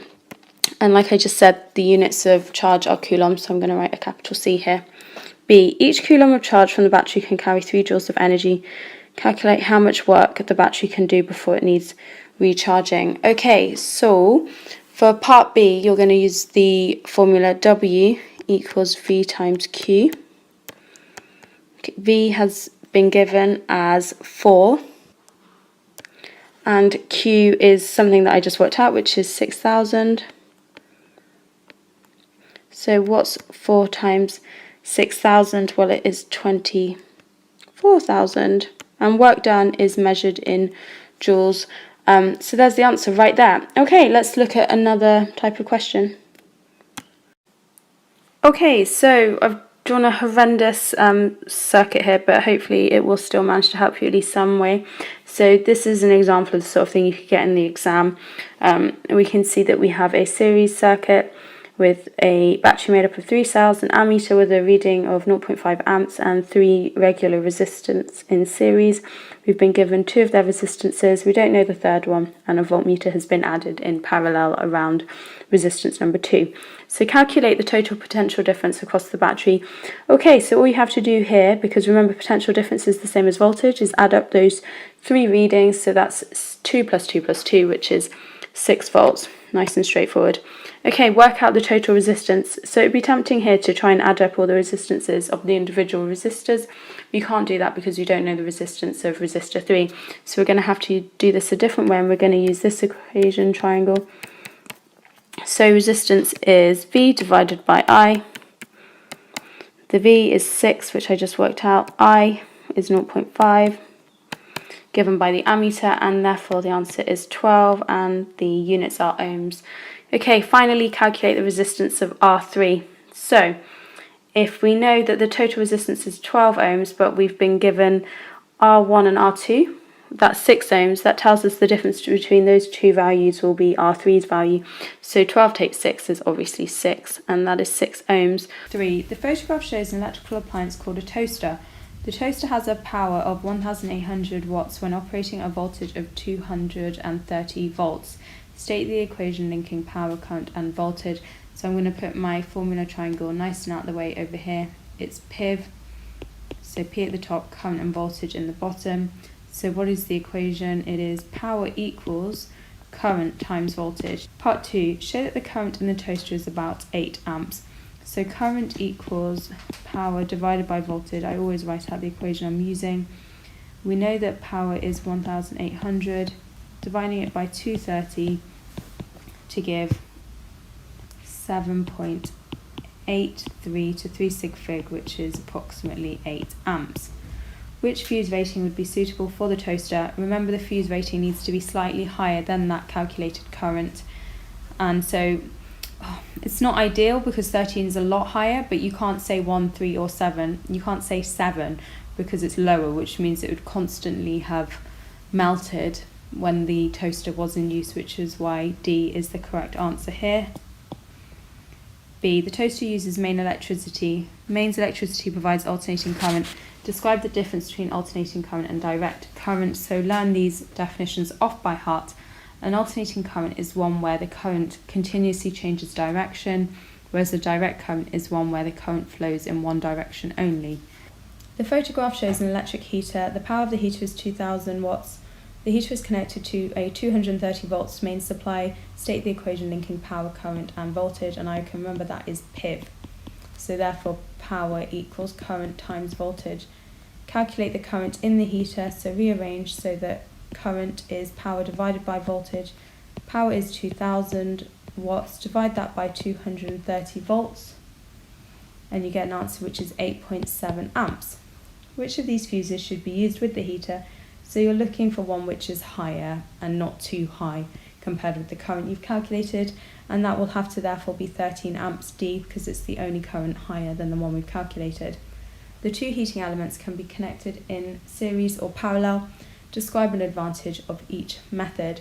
So with parallel, the obvious advantage is that you have independent control, so you can turn on and off the heating elements independent of each other, so you could just have one on or both on at the same time. The series one is a bit more of a state the obvious. Here you can use a single switch only to control both heating elements. Some electrical appliances are fitted with an earth wire. Describe how an earth wire acts as a safety feature, and that is worth 4 marks.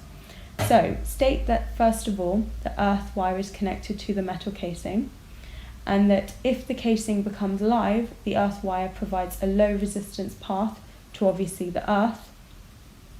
And then you can talk about the use of a fuse which is attached to the earth wire, so that increasing current will cause the fuse to melt, breaking the circuit, which cuts off the supply.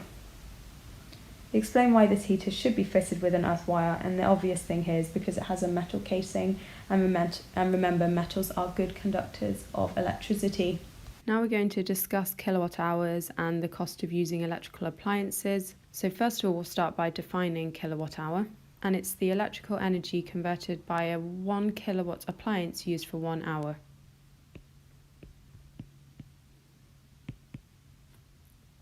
A quick note on units, which I know people don't like. How do you get 2000 watts into kilowatts? Well, you divide by 1000 to get 2 kilowatts. And then quite often we have to convert from seconds into hours. So for example, if you had 1800 seconds and you needed that in hours, you need to first of all divide it by 60 to get it into minutes, and then divide by 60 again to get it into hours. And so that answer here is 0.5 hours. So seconds into minutes into hours, divide by 60 twice. So electricity meters measure the number of units of electricity being used within the home. Obviously, the more units used, the greater the cost, and how that cost is calculated is done using this equation. So there's your kilowatt hour unit, and we're going to do power, which remember is in watts or kilowatts, times time in hours. In terms of the cost, you want to do the number of units used and multiply it by the cost per unit. So here's our first example. An electric fire needs 2 kilowatts. It is switched on for 3 hours. If each kilowatt costs 15p, how much does it cost to run the fire? So let's work out the units used, and we need to do power times time. We know that our power is 2 kilowatts. Our time was 3 hours, so we've used 6 units, so that's 6 kilowatt hours. So we know the number of units used. We now need to work out the cost. So we do units used times cost per unit. So we know the answer was 6 units used, 15p a unit, so that's 90p, or 0.9 pounds. Question 2. A TV set needs 250 watts. It is switched on for 30 minutes. If each unit, kilowatt hour, costs 16p, how much does it cost to run the TV? So let's work out how many units it's used first of all. So you're going to do power times time. Remember, we need that power in kilowatts, so I'm going to do 250 divided by 1000, and we need our time in hours, so to get from minutes to hours, you divide by 60. And once you've popped that into your calculator, the number of kilowatt hours is 0.125, and then finally we do cost is number of units multiplied by cost per unit, so that's 0.125 times 16p, and that gives a final answer of 2p. A 100 watt light is left on for 3 days. If each unit of electricity costs 12p, how much does it cost to run the light? We'll start by working out the number of units used in kilowatt hours. So remember, we need to do power times time. Be very careful with units here. Our power is in watts, we need that in kilowatts, so I'm dividing that by 1000. And then in terms of time, we need that in hours, so remember, to get days into hours you need to multiply by 24, because there are 24 hours in one day. So we know 7.2 kilowatt hours have been used, And then finally the cost is the number of units times cost per unit. So we do 7.2 times 12 to get 86.4p, which rounds down to 86p, or 0.86 pounds. Right, long list of electrical symbols you need to know. So let's start with the easiest, most straightforward ones. We have the cell. If we connect two or more cells together, then we have a battery. Next up, this indicates a power supply. And if you draw the same symbol with a squiggle between the two connections, then you have a AC or an alternating current power supply.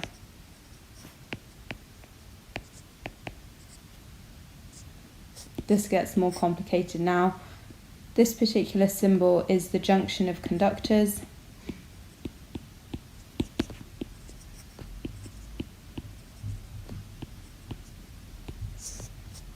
A lamp is just a circle with a cross in it. Moving on to the family of resistors, so a simple rectangle is just a regular resistor. One that has an arrow going through it is a variable resistor. I always call the thermistor a hockey stick because of its shape. So you have a regular resistor with what I call the hockey stick going through it. That is a temperature dependent resistor, or a thermistor as it is better known. When arrows approach, it means that something is dependent, and the arrows represent light. So you have a light dependent resistor here, or an LDR.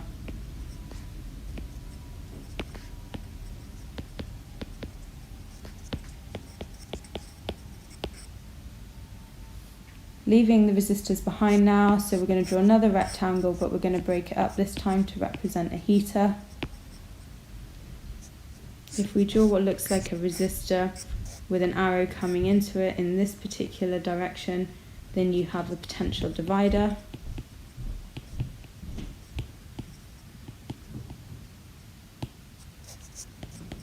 This is a relay coil.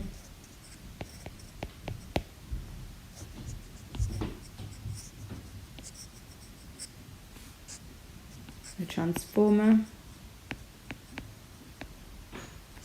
More basic now is a switch, and this one is open. Remember that if you draw it like this, you then have a closed switch.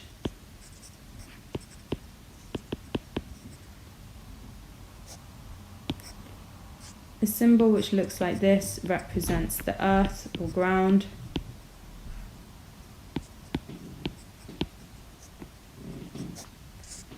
Here's an electric bell, looks a bit like a jellyfish. The same symbol but sort of upside down is a buzzer, which makes a noise.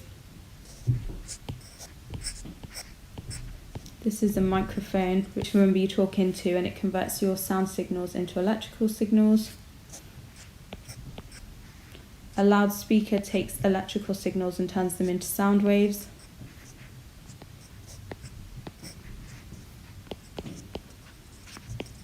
Goodness, I'm so bad at drawing. Circle with an M is a motor. A circle with an A we've already looked at is an ammeter, which measures current. A V with a circle is a voltmeter, which measures voltage. Circle with an arrow going upwards is a galvanometer. Something which looks a bit like the play button is a diode, which remember only allows current to flow in one direction only.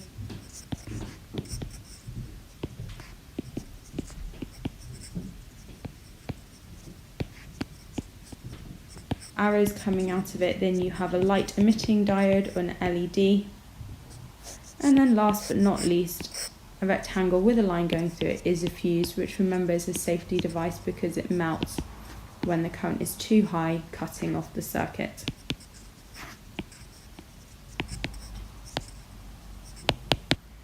We just need to discuss current and voltage rules for both a series and parallel circuit.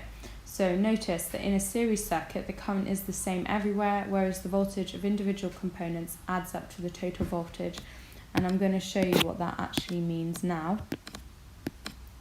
So I'm drawing a battery here, which let's say it has 8 volts across it. Then we've got a light bulb here, a regular resistor here, and I'm just going to complete the circuit. So if I tell you that the current here is 12 amps, because I've said that the current is the same everywhere, it doesn't matter if an ammeter got added here, here, or here, all those readings would be 12 amps. However, with the voltage, if you added voltmeters here and here, their readings would not be 8 volts. Let's say that this was 5 volts, the reading. That means that this reading here must be 3 volts, and that's due to that second point, that the voltage of the individual components adds up to the total voltage. The opposite is true in a parallel circuit.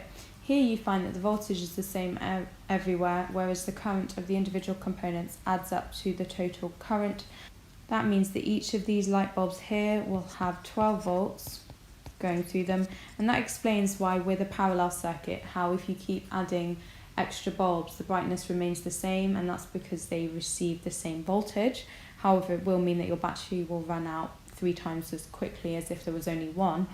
In terms of the current, pretend that was a 2 amp bulb, this was a 2 amp bulb. Well, we know because it has to add up to the total current, this lamp down here is slightly different in that it has a current of 1 amp.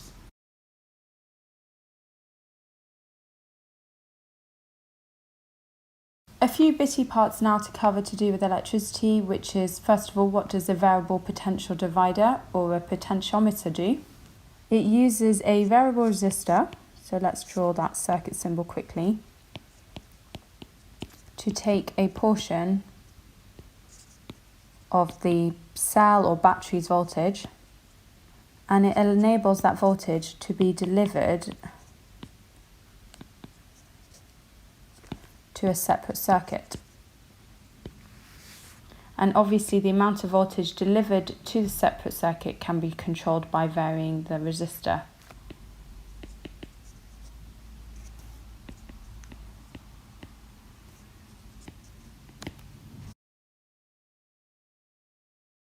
Touching on rectifiers now. These are simply devices which can change an alternating current, so AC, into a direct current, DC.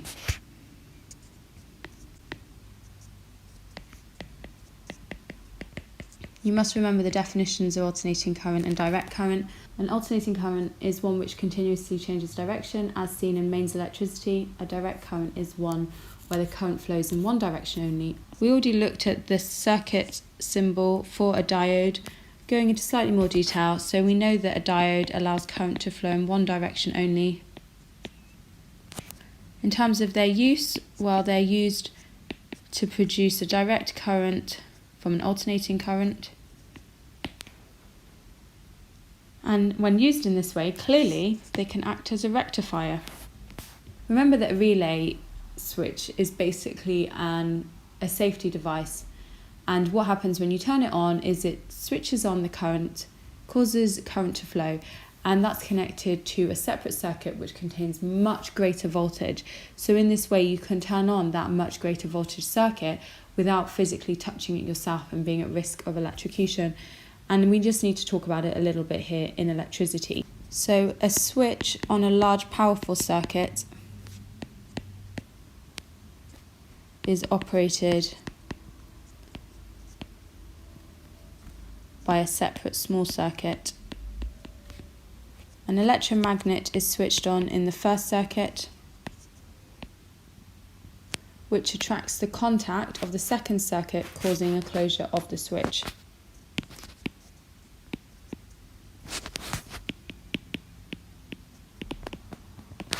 Looking more closely at light-dependent resistors, remember this is the symbol diagram.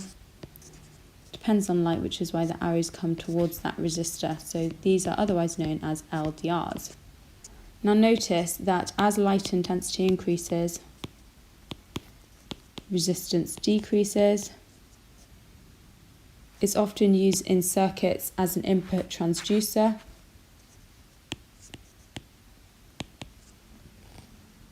It can be used as part of a light sensitive switch, which would make sense.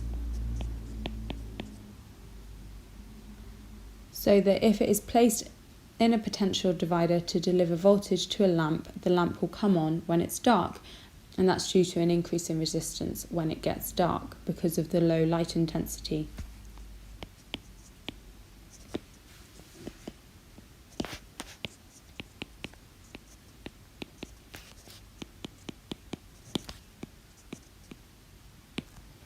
And finally, thermistors. Remember, these are temperature dependent resistors. Their circuit symbol is similar to a hockey stick.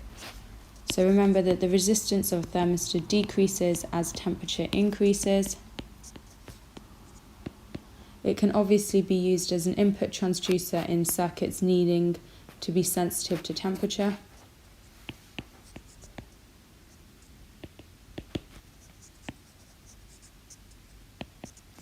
Such as in fire alarms. Let's look more closely how the fire alarm might work. So the thermistor is placed in a potential divider to deliver high potential difference in high temperatures.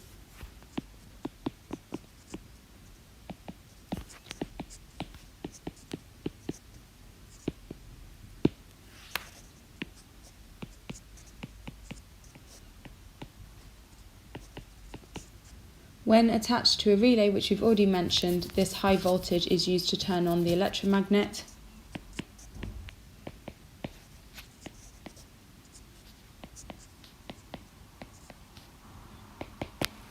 The electromagnet in turn turns on a switch and the alarm bell rings.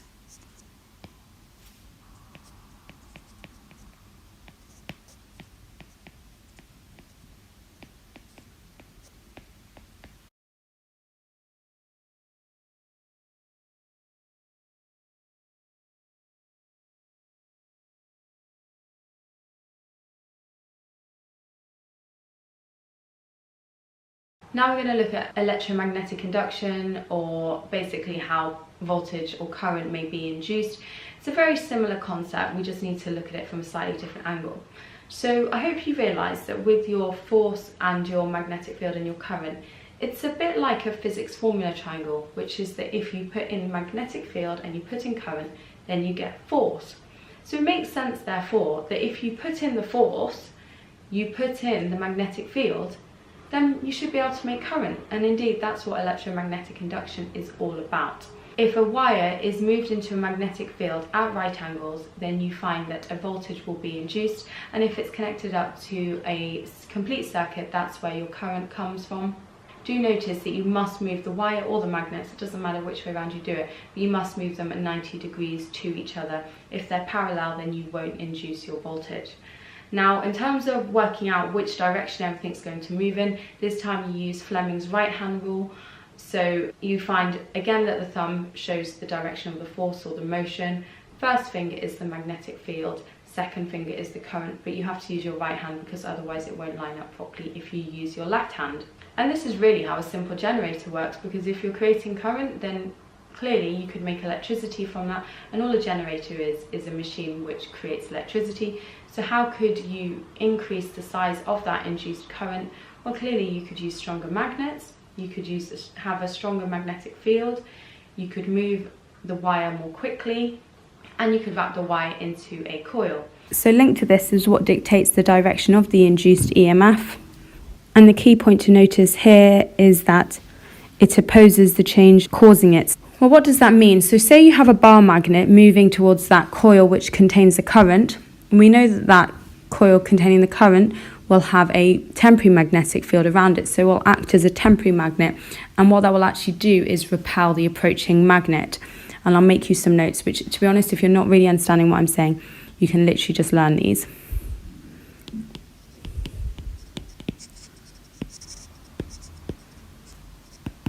Looking at the use of generators in everyday life, you can use the example of a bicycle dynamo, and just to explain what this is, so some bikes, I don't know if you've ever used the Boris bikes in London or any of those bikes you can rent in other countries. I don't know if you've ever cycled them in the night time, but they have lights, and it's not because they have batteries that need replacing, it's because they contain simple dynamos which uses your motion of pedaling the bike to actually power the lights. So we need to explain from an electromagnet point of view how that works. So as you turn your pedals, clearly the bicycle wheel turns. This turns a magnet which is located within a coil, and this magnetic field of the magnet cuts the surrounding coil, which induces a current. So within a bicycle dynamo you find that there is indeed a simple generator. Fairly niche part of the specification now, so we need to relate the position of the generator coil to the peaks and zeros of voltage output, and this simply states that peaks in the voltage output correlate to the coil, which is at 90 degrees to the magnetic field, and a zero relates to the coil being parallel to the magnetic field.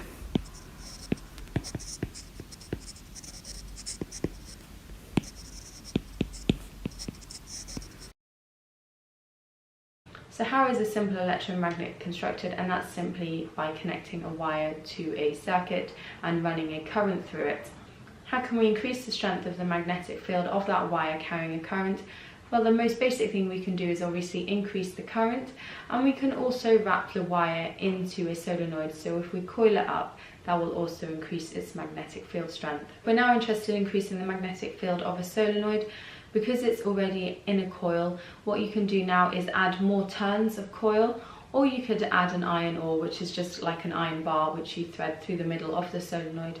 You can also increase the current, as I've already specified.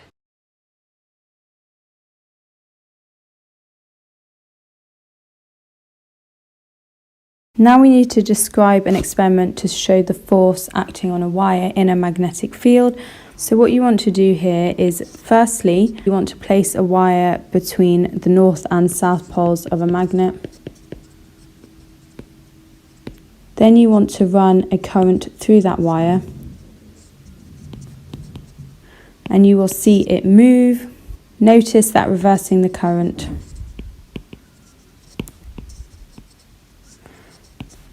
reverses the direction of movement of the wire. And the same if you also, so 3 part B really, if you reverse the magnetic field, you'll also reverse the direction of movement of the wire. And obviously the way in which you actually work out which way the wire is moving is using Fleming's left-hand rule, where don't forget that your left thumb shows the direction of the force, your first finger shows the direction of the magnetic field, and your second finger shows the direction of the current. Similarly, but slightly different, we need to describe an experiment to show the corresponding force, but this time on beams of charged particles. Where will those charged particles come from? Well, it's an electron gun. And what the electron gun does is it fires a beam of electrons across a fluorescent screen, which will show their path. Once you've done that, you put a magnetic field perpendicular to the screen, so at right angles. That's the sign for right angle. And you observe the path of electrons on the screen.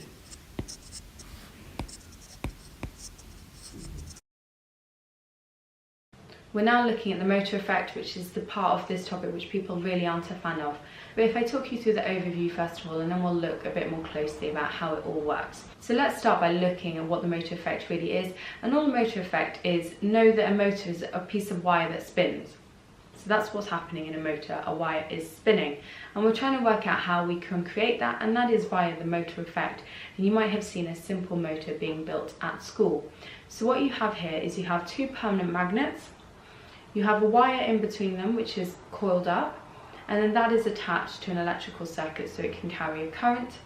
And the point here is that when the wire carrying the current is placed within this magnetic field of the two permanent bar magnets, you find that there's a phenomenon which we call the motor effect. And what will happen is that wire will start spinning and you have a simple motor. But that's only if you've got a coil of wire placed within the magnetic field of two permanent magnets and it needs to carry a current. And you've probably heard of Fleming's left-hand rule, and that's what I'm going to talk about now. And that's just a way of working out whether the coil moves up on one side or whether it moves down, because obviously it has to move up to begin its spin, then it moves down, moves up, it moves down. So that's what's happening with our motor. So looking at Fleming's left-hand rule, you've got to hold your thumb, forefinger and second finger at right angles to each other. Now the thumb represents the force or the motion, and that will show the direction in which one side of that coil will be moving. So taking the left-hand side, for example, in this instance, it would be moving upwards. The first finger shows the direction of the magnetic field, and remember that the magnetic field always runs from north to south. So based on that diagram you get given in the exam or in your textbook, have a look at those two permanent bar magnets, look at the north pole, look at the south pole, and make sure that your first finger matches up with that.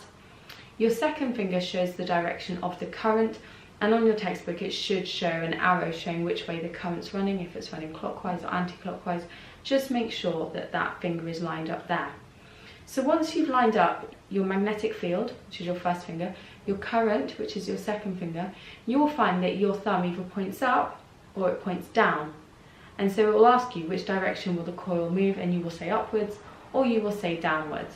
But just make sure you've got them all in 90-degree planes to each other. My way of remembering what finger stands for what is that the first finger is your magnetic field, first field, second, it contains a C, means that it is showing you the direction of the current. So in terms of answering the 5 markers, which tend to be something like a wire is placed within the magnetic field and a force is felt, discuss. It's worth 5 marks. So it doesn't matter how they word up these questions, the answer is always the same. You want to start by saying the wire carrying the current, so your coil, has a temporary magnetic field, and what that does is it interacts with the permanent magnetic field of the bar magnets. This creates a force causing the wire to turn, and believe it or not, this applies as well when you're talking about a loudspeaker, because anything that moves in and out in this way involving magnets will use the motor effect, even though it doesn't seem particularly obvious. So taking the speaker cone, for example, we start by saying that the wire carrying the current has a temporary magnetic field.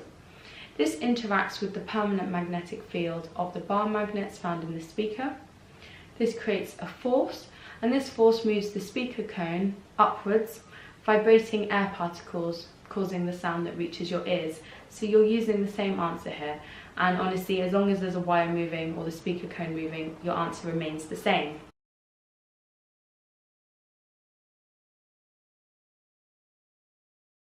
The photograph shows a small electric motor. Explain why the coil starts to spin when the switch is closed. Remember, this is a magnetism question, so this is an answer which you can definitely rote learn. So what you want to say is when the switch is closed that the current flows around the circuit. This creates a temporary magnetic field around the magnet, which you can see is near the coil. It's stuck in the coil, so right here is where the magnet is. So this temporary magnetic field interacts with the permanent magnetic field of the magnet, which creates a force, and that force is what is used to turn the coil. And you can mention Fleming's left-hand rule just for an extra mark. Suggest how to make the coil spin in the opposite direction. The obvious thing here is to switch the direction of the current, or you could have swapped the magnets over. Suggest how to make the coil spin more slowly. So how do we weaken that magnetic field? Well, we can reduce the current. You could also reduce the voltage or had a weaker magnetic field, which is harder to quantify.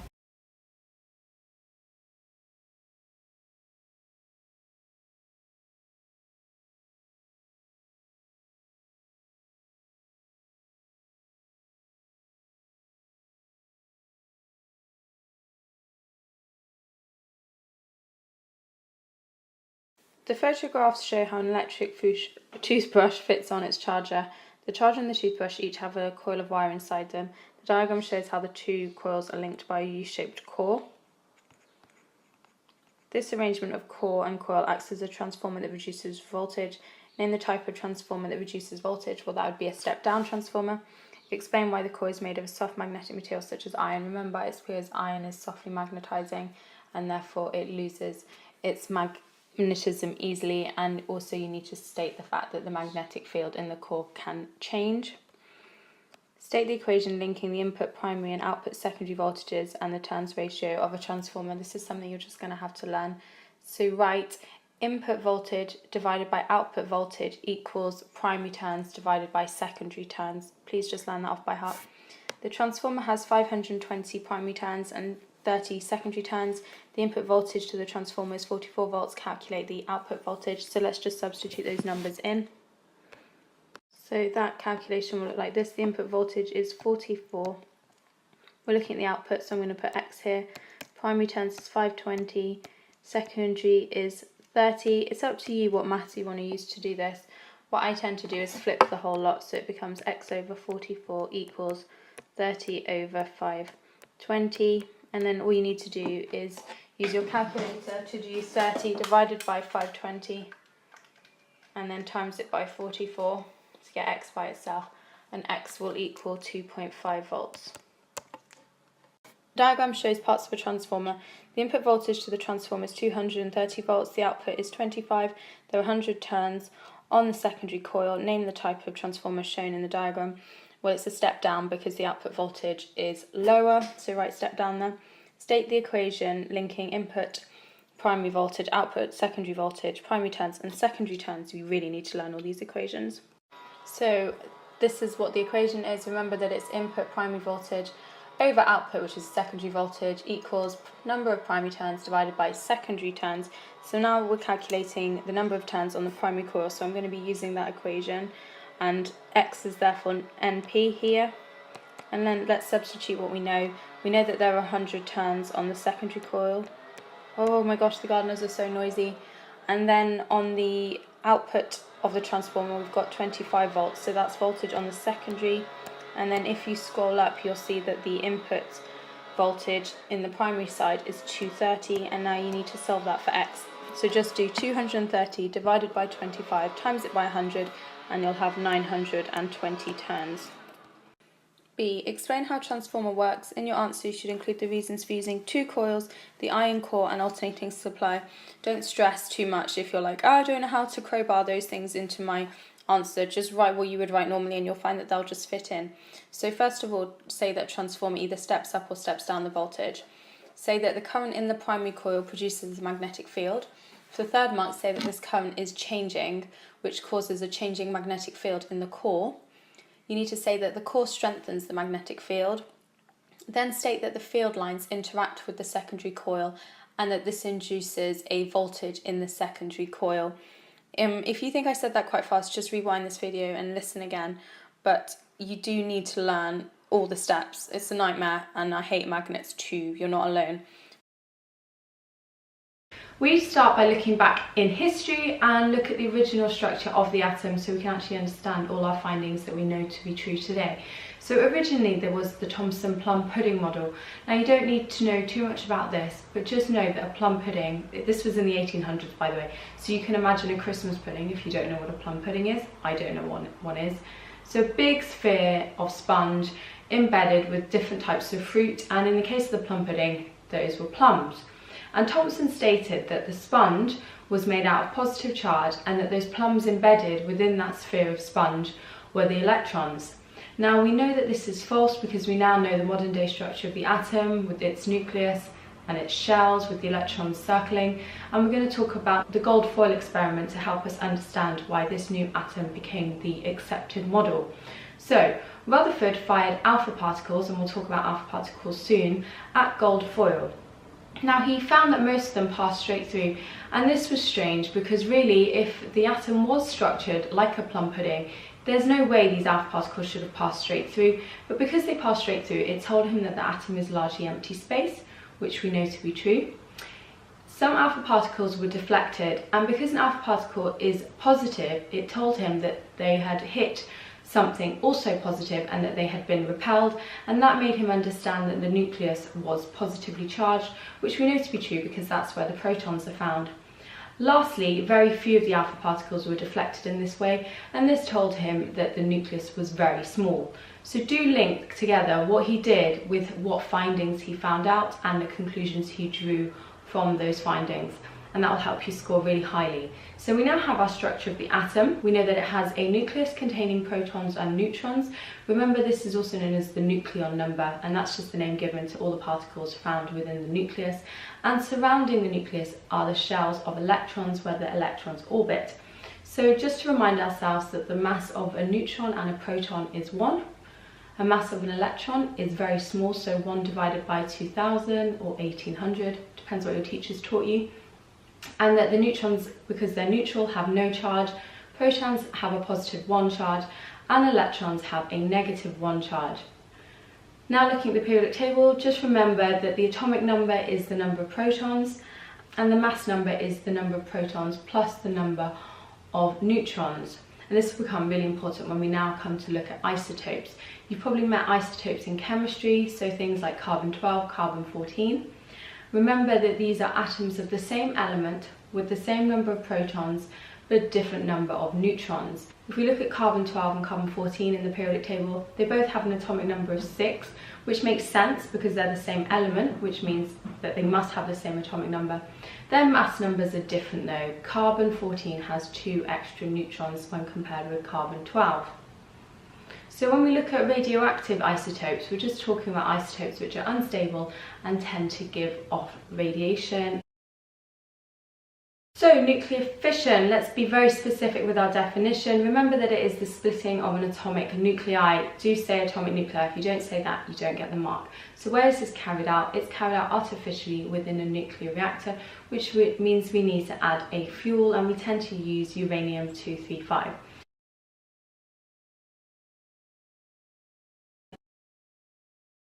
Now we're going to be moving on to looking at half-life and background radiation. So let's first of all state what is background radiation. And it is radiation which is always present in our surroundings. And so you may need to list several sources. So that could be cosmic rays from space. It could be radioactive rocks like granite found in Cornwall. It could be food and drink, and medical sources such as X-rays. Now what is the unit for measuring radiation? It is the becquerel, capital B, little q. And what instruments do we use to measure the level of radiation, whether that's background or not? We use the Geiger-Müller detector or counter. So ionizing radiation may be given off an atom, and this is a random process, and it may give off alpha, beta or gamma radiation, and that's what we need to talk about now. So I'm going to start by chatting you through what alpha, beta and gamma radiation is, and then I'll show you some decay equations. So alpha radiation first of all. So what happens when alpha radiation happens is that 2 protons and 2 neutrons are lost from a particular atom, and clearly therefore you will have a new element whose atomic number, remember that's the proton number, is 2 fewer than it was before, and the mass number, because it's lost 2 protons and 2 neutrons, will have gone down by 4. With beta radiation, what's happened this time is that a neutron has turned into a proton and stayed within the nucleus of that particular atom. So because a neutron and a proton has the same charge, clearly the mass number will be unchanged, but the proton number will have gone up by 1, so you will have a new element. Now gamma radiation is very different because it's an electromagnetic wave, so you see no change in mass or atomic number. Do notice that alpha radiation is the largest, it has the largest mass because it is made up of 2 protons and 2 neutrons, and it is the most ionizing, whereas gamma is the least ionizing. And ionizing is just the ability to cause something else to become an ion, which is a charged particle. So if we compare the properties of alpha, beta and gamma, notice that alpha, as I've already said, is the most ionizing, beta is in the middle, gamma is the least ionizing. In terms of their penetrating powers, that's how easily they pass through substances.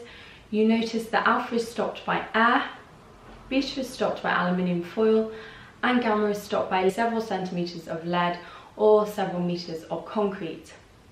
In terms of their range in air, alpha has a range of only about 5 to 10 centimeters, beta has a few meters range, whereas gamma has an infinite range in air. So gamma rays are very different from alpha and beta. because gamma, remember, is an electromagnetic wave, so it doesn't have any mass at all. So no protons and no neutrons. Now it's emitted after an alpha or beta particle has been emitted.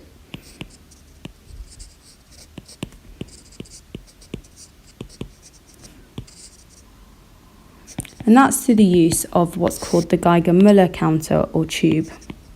So what you need is a method for actually stopping other rays obstructing and getting in the way. So you use paper, because we know that alpha is not very penetrating. So paper is used to stop alpha particles. Aluminium foil, remember, stops beta particles.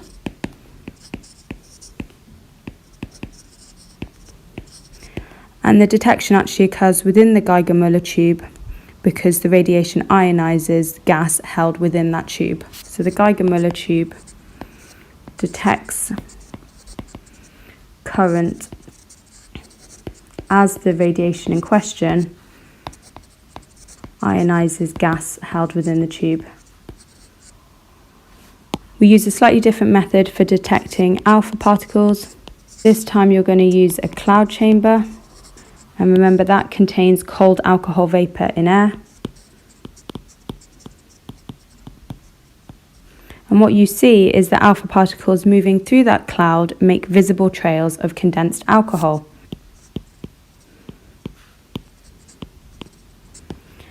Do notice though that as with the beta and the gamma, you can actually detect them using a Geiger-Müller tube also, which is probably an easier experiment to describe. A tiny point now, which is what if they ask you what the nature of radioactive emission is? So how is it characterized? Well, that is that it happens spontaneously, so it could happen at any time, and also randomly. You can't predict the decay that will occur or the direction in which it will occur.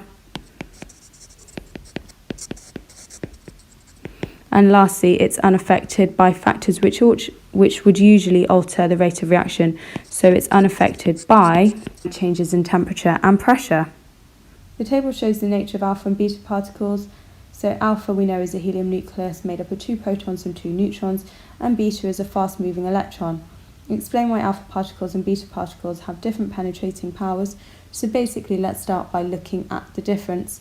So state first of all that alphas are much larger because they're made up of 2 protons and 2 neutrons, so they have a heavier mass, they have a higher charge. This means that they cause more ionization, which means they can't penetrate as far, and that's due to all the energy which has been lost as they've caused lots of ionization. And also point out that the alpha particles are more likely to collide with the atoms because they are bigger. Or you could give the converse argument for beta, so you could say they're smaller, they have less charge, they cause less ionization, they have a lower mass. So in this first alpha decay equation, let's have a look. We need to work out the new mass number and the new atomic number of thorium. So we're starting with uranium-238, that is its mass number. Well, I've just told you that you lose 2 protons and 2 neutrons in alpha decay, which means the mass number must have therefore decreased by 4, which is why its new mass number is 234. Because you've lost 2 protons, it means that the atomic number decreases by 2 to 90, and that is your answer. In the second example, I'm after the new mass number of lead, so we've lost 2 protons, 2 neutrons again, which is why the mass number will have decreased by 4 to become 212. And this time we're looking for the original atomic number or proton number of polonium. So we know that we've lost 2 protons to get to 82, which means the original atomic number must have been 2 more than 82. So the answer here is 84. In this beta equation, we're looking at what happens to sodium. So I've already told you that in beta decay, a neutron turns into a proton and stays within the nucleus of an atom. Because of that, the mass number is unchanged. So we're going to stay having a mass number of 22. The neutron turns into a proton and stays within the nucleus, and because of that we have an increase of 1 on the atomic number, so that turns into 12, and because we've increased our atomic number we clearly have a new element, and if you look in the periodic table you'll see that the element with the atomic number of 12 is magnesium. So in this question we're looking for the new mass number and the new proton number again. So we have a neutron turning into a proton, meaning that the mass number is unchanged, which is why I'm going to write a 14 here. Because we've gained an extra proton, it means the atomic number will have gone up by 1, forming 7. And because you have a new atomic number, we have a new element, and that element, according to the periodic table, is nitrogen. So half-life, now let's define it first of all. Remember, this is the time taken for half the radioactive nuclei to decay, and you might have used coin tossing at school to help you model this. The reason why that works really well is because radioactive decay is a random process, and as is tossing the coin. And with tossing coins, you've no idea, you can't predict whether it will land on heads or tails, and it's the same with radioactive decay. You have no idea which of the radioactive atoms will decay first. In terms of using tossing a coin as a model, it does have several limitations, and this is really the number of times you can do it. I mean, realistically, probably at most about 1,000 times, whereas with radioactive decay, you're looking at millions of atoms which need to decay. And now I'm going to show you a question involving half-life, and I'll talk you through the half-life calculations because they're probably the most difficult part of this topic. A sample of sodium-24 has an activity of 1400 becquerels. On the axis, sketch a graph to show how the activity of this sample changes over the next 40 hours. The half-life of sodium-24 is 15 hours. So at time equals 0, we're going to have an activity which is 1400. We know that the half-life is 15 hours, so look along 15 hours, half of 1400 is 700. So we need a cross there. When another 15 hours has taken place, so at 30 hours, that 700 will have halved again to 350, so we need a mark here. And now you can attempt to draw a curved line, which I'm appalling at. Oh, it's not too bad. Granite is a rock. It contains a radioactive isotope of uranium that decays very slowly. Explain how scientists can use this radioactivity to find the age of a piece of granite. So first of all, make a note that there is a known proportion of activity when the rocks are formed.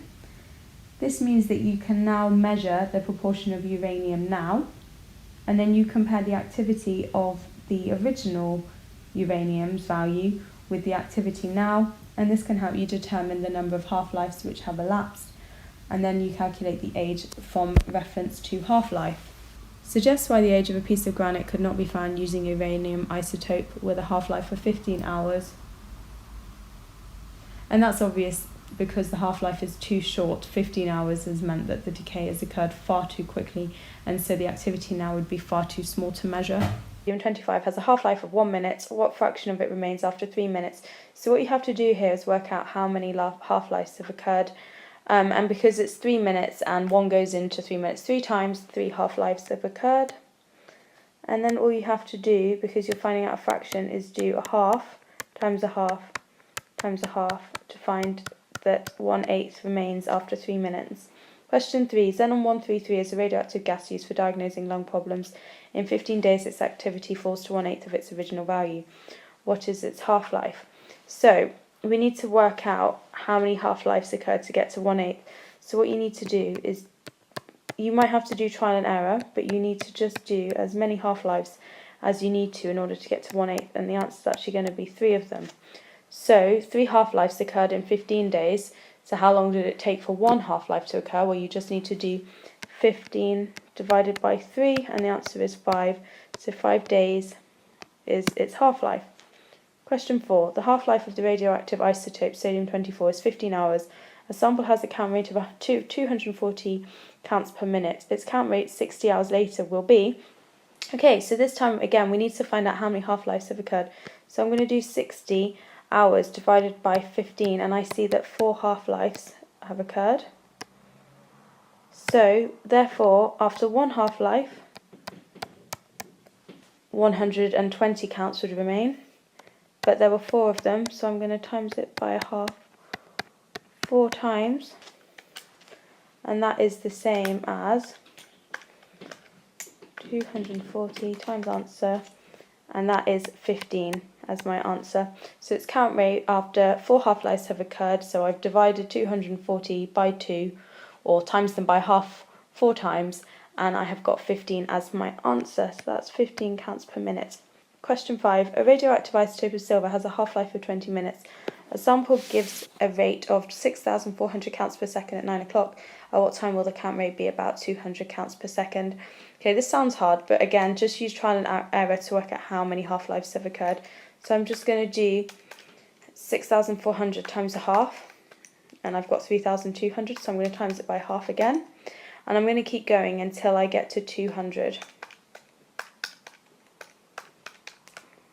And actually what I found here is that it has taken 5 half-lives in order to get to 200 counts. So all I did was times 6,400 by a half 5 times, and I got to 200. So like I said, that means 5 half-lives have occurred, and each half-life took 20 minutes, so therefore 5 half-lives takes 100 minutes. So all you need to do now is work out what 100 minutes past 9 o'clock is, and remember there's 60 minutes an hour, so that brings us up to 10:40. That one was quite hard, but you can work it out. Like I said, just use trial and error to work out how many half-lives have occurred. Practice doing as many questions of these as possible in order to get good at answering the different types of question. Remember, when you're reading off graphs, to look at, you can read off the half-life by looking at how long it took for the counts to reduce by half, and then you need to read across to see how long that took.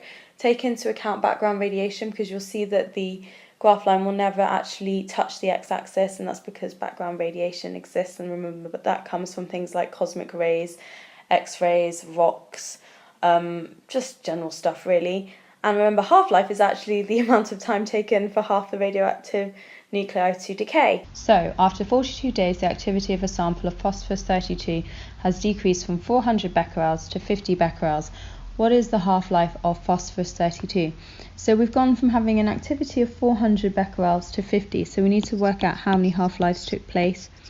So there's the first one, which would have taken us down to 200 becquerels. The second one would have taken us down to 100 becquerels. And then the third one would have taken us to 50 becquerels. So we can see here that 3 half-lives have taken place. And what was our time frame? Well, 3 half-lives must have occurred in 42 days. So then it's a simple expedient of doing 42 divided by 3 to work out how long each half-life took. And that answer is therefore 14 days. Looking at uses of radiation. Alpha radiation is used in smoke alarms. I'm going to chat to you how this works.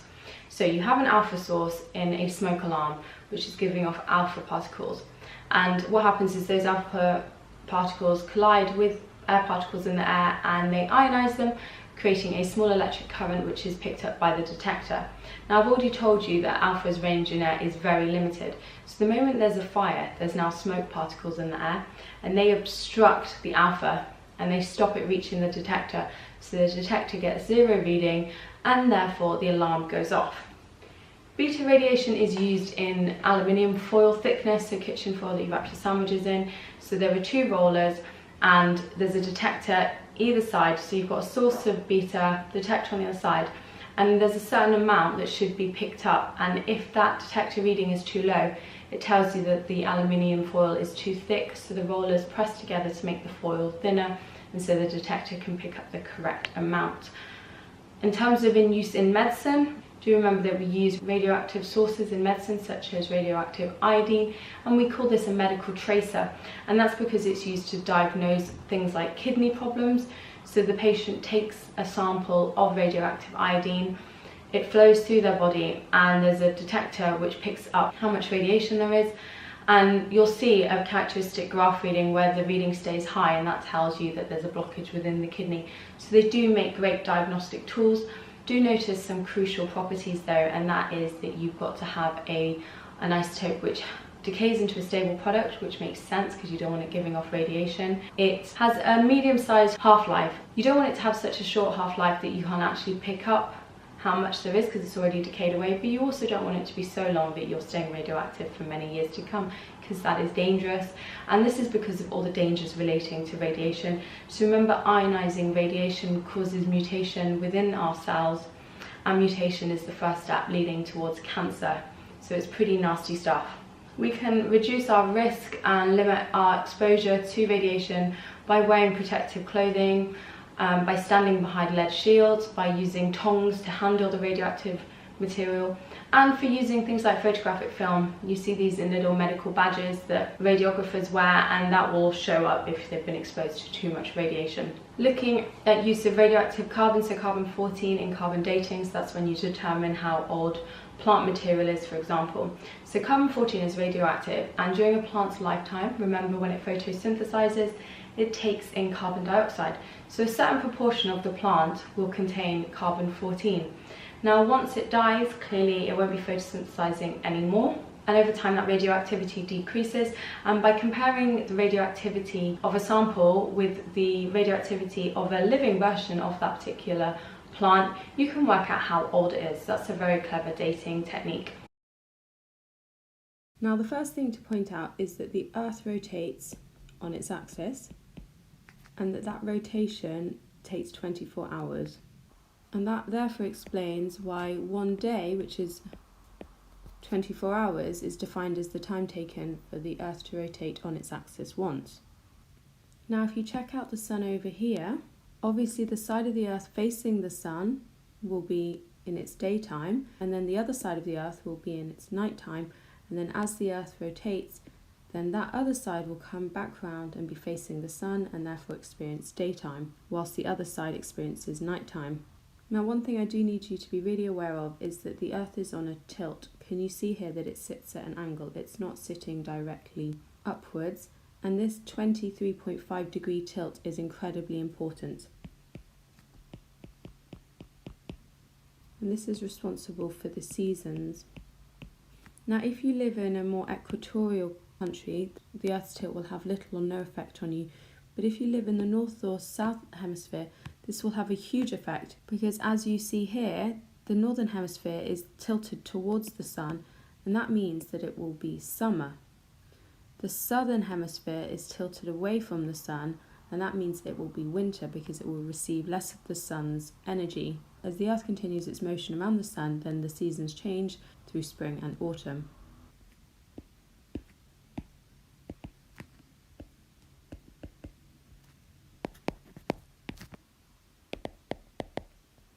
So when the northern hemisphere is tilted towards the Sun, you have summer, and when the southern hemisphere is tilted away from the Sun, you get winter. When that Earth rotates, so effectively it almost appears like the Sun is on this side, then you can see that you'd have the winter in the north and summer in the south. We've already mentioned that a day is 24 hours, and that's to do with how long it takes for the Earth to rotate on its axis. But what about a year? What is a year? Well, a year is the time taken for the Earth to orbit the Sun once, and that takes approximately 365 days. Now we're discussing what a month is. Now this is the time taken for a moon to orbit a planet. And for the moon of the Earth, that takes around 31 days. Remember, lots of other planets, especially ones like Jupiter, have lots of different moons, and they'll have different month lengths, and that's because of the differences in how long it takes for that moon to orbit those larger planets. So what are we referring to when we look at the phases of the moon? Well, the first thing you need to be aware of is that planet Earth is rotating on its axis. So remember, the time taken for a single rotation on the Earth's axis equals a day, and then orbiting the Earth is the moon. And so obviously when we're stood here, we'll see this side of the moon. When we're stood here, we'll see this side of the moon. What makes it even more complicated, however, is that the Earth itself is orbiting the Sun. It's really important that you remember here that neither the moon or the Earth give off light. The Sun gives off light, and then objects reflect that light, and that's how we see them. So when we see the moon, it's because light from the Sun is reflecting off of it into our eyes. And so fundamentally what all of this means is that at any one particular point, and it just totally depends on where we're standing on the Earth's surface, you're going to see a different amount of the moon, and that's what the phases of the moon is all about. And I'm going to talk to you as to why sometimes you don't see any moon at all, and that's what's called a new moon. Sometimes when you look out into the night sky, you see the whole moon, and we call that a full moon, and then at other times of the month you'll see varying other amounts of the moon. And that's why this is called the phases of the moon. So if we start in position 1 over here and pretend that the Sun is here, And so those light rays are coming across here.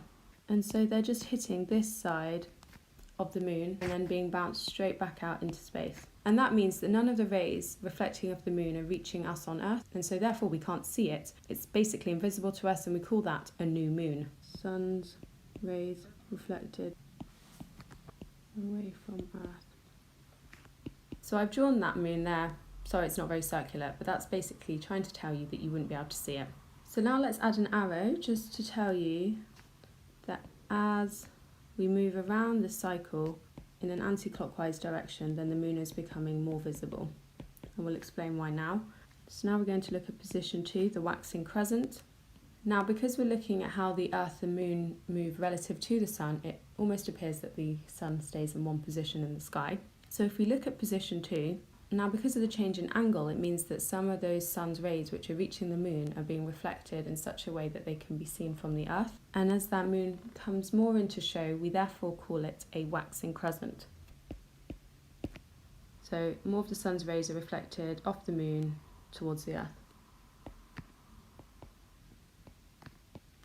So moving to position 3, you can see that even more of the light is being reflected towards the Earth. We have what's known as a first quarter moon.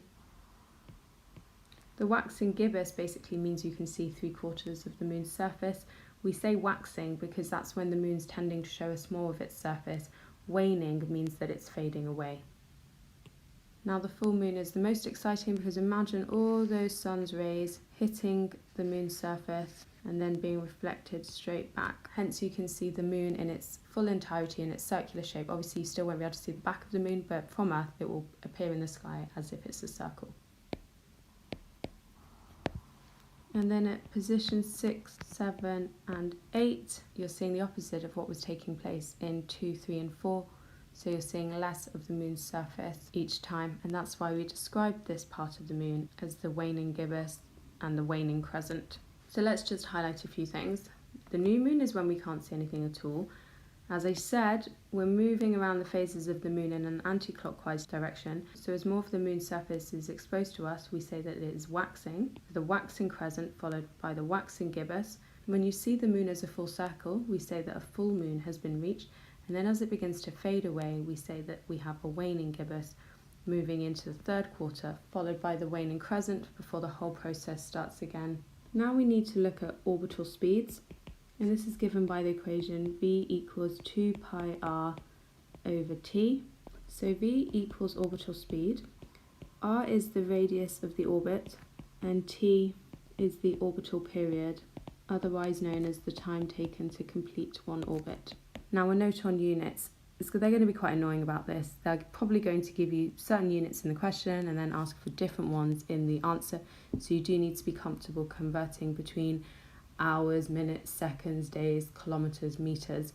So a quick reminder for you to go from metres to kilometres, divide by 1,000, kilometres to metres, you're going to times by 1,000, seconds into minutes, divide by 60, into hours, divide by 60, into days, divide by 24, and then obviously use the reverse to go from days to hours to minutes to seconds.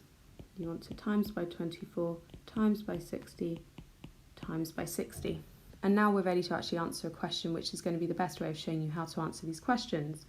So the Earth orbits the Sun once in 365 days. The radius of the Earth's orbit is 150 million kilometres. Calculate the orbital speed of the Earth in kilometres per hour. So let's start by writing out the equation we need. V equals 2 pi r over t. Hopefully you recognise the use of 2 pi r for maths when you're doing your circle calculations. So we need to do 2 pi times the radius, which we know is 150 million kilometres.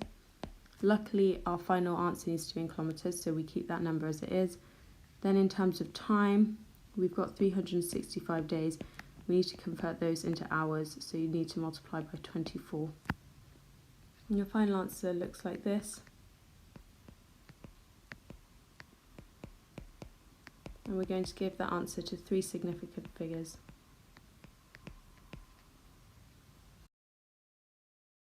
We now need to talk about the solar system. Remember that the solar system consists of a single star, known as the Sun, and has several planets orbiting it.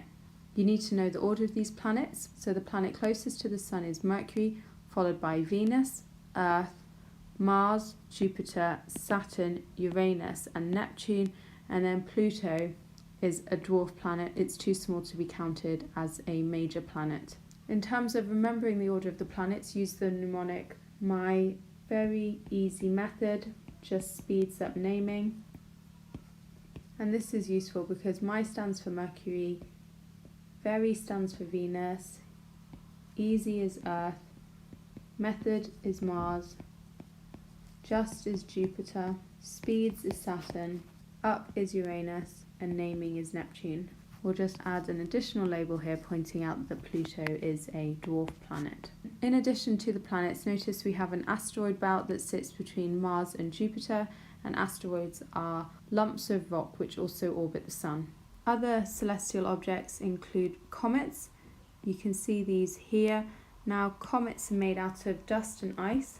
They have very elliptical orbits, and that's really important, that word elliptical. It means that their orbits are oval-shaped as opposed to circular. And that's actually really important because notice that all the planets have this elliptical orbit. It's a common misconception that people think that the orbit of planets is circular. The other thing to be aware of with comets is that their tails always point away from the Sun. And in addition, they travel fastest when they're closest to the Sun, and that's due to the increased gravitational field strength.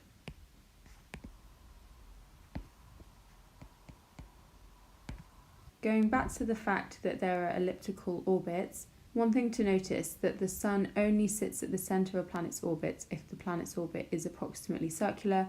The more elliptical the planet's orbit, the less that the Sun will sit in the centre of its orbit. Now, you'll all be aware that the Earth has its own moon, and the moon orbits the Earth, and that single orbit takes approximately 30 days, or 31 days, which is the length of a month. Because the moon orbits the Earth, it is a satellite, and so we can now define a satellite. Satellites are objects which orbit other celestial objects, and so the easiest way to say that is of objects which orbit the Sun and planets. You have both natural and artificial satellites. Now, natural satellites are moons, artificial ones are ones which we place into space. We now need to talk about the accretion model, and in order to do that, we're just going to consider the solar system again and the 8 planets which orbit the Sun. Now, looking more closely at this diagram, you can see that the planets are of 2 different types. The 4 inner planets, those closest to the Sun, Mercury, Venus, Earth and Mars, well, they're much smaller and they're actually composed mainly of metals and rocks.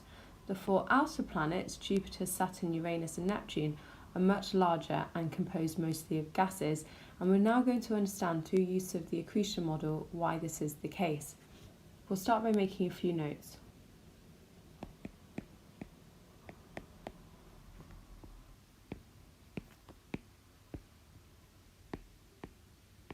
So we've just made a quick note of those 2 things in terms of the inner planets being much smaller, being rocky and made of metals, the outer planets being much larger and composed of gases. But to understand how the planets were formed, we need to first look at how the Sun was born, and this was over 5 billion years ago. A nebula, which is a giant cloud of dust and gases, which are mostly hydrogen and helium, with a small percentage of heavier atoms, began to contract and collapse in on itself. So, 5 billion years ago, a nebula began to collapse in on itself, and a nebula is a giant cloud of dust and gas. So when that nebula began to collapse in on itself and start to contract, the atoms contained within it collided together, generating heat.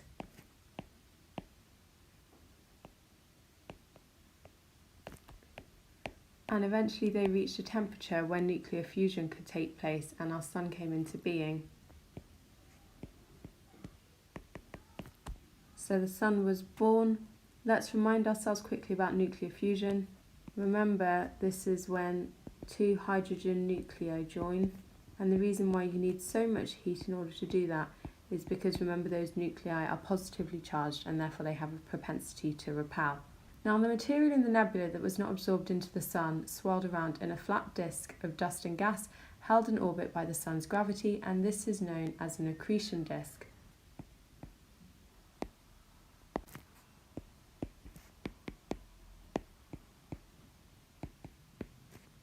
So the material in the nebula not absorbed by the Sun swirled around in a flat disk of dust and gas known as an accretion disk. Now, each planet began as microscopic grains of dust in the accretion disk.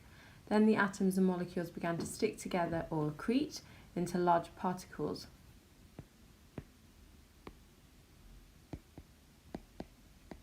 And then by gentle collisions, some grains built up into balls and then into objects a mile in diameter called planetesimals.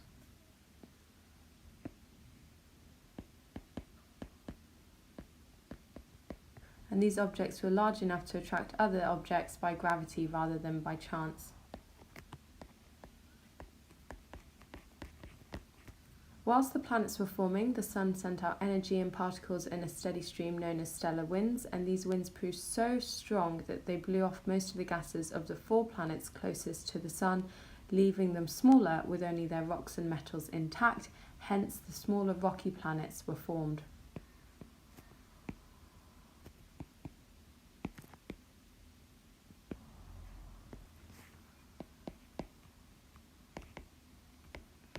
Now, the 4 outer planets were so far from the Sun that the stellar winds could not blow away their ice and gases, and therefore they remained gaseous with only a small rocky core.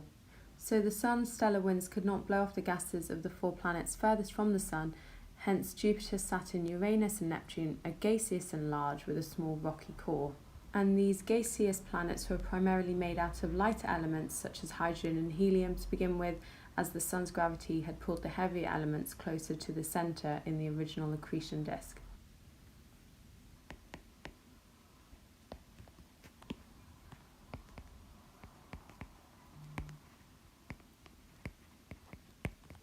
Now, we're all aware that gravity is really important. It's what keeps us standing on the Earth's surface. But what actually affects the strength of the gravitational field? Number 1, the mass of a planet. So Jupiter will have a larger gravitational field strength compared with Earth, and that's because it has a larger mass. Don't talk about it in terms of size, you have to talk about it in terms of mass. And secondly, distance between 2 objects or 2 celestial bodies. If you have an increasing distance, then you have a decreasing gravitational field strength. Just to point out a few extra points, remember that the Sun is the largest object in our solar system, and because of that it therefore has the largest mass and consequently largest gravitational field strength, and that explains why all the planets orbit the Sun.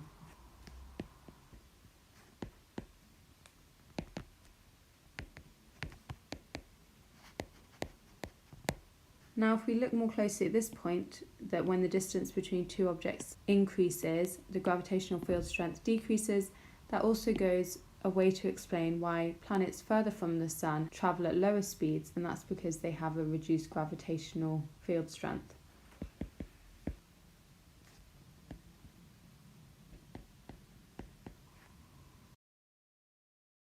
Let's now talk more about the Sun. So, our first fact is that the Sun is in fact a medium-sized star.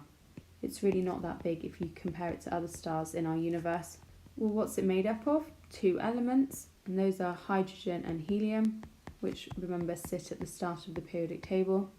They're the elements with the lowest mass and the fewest number of subatomic particles. We know that it radiates energy, but what form does that energy take? Well, most of that energy falls within the infrared, visible and ultraviolet regions of the electromagnetic spectrum. But how does the Sun release this energy? Well, that's through nuclear fusion reactions. Looking more closely at what these 2 words mean, nuclear means relating to nuclei, fusion means joining. So what could we possibly be joining? Well, it's joining 2 hydrogen nuclei in order to form a helium nuclei.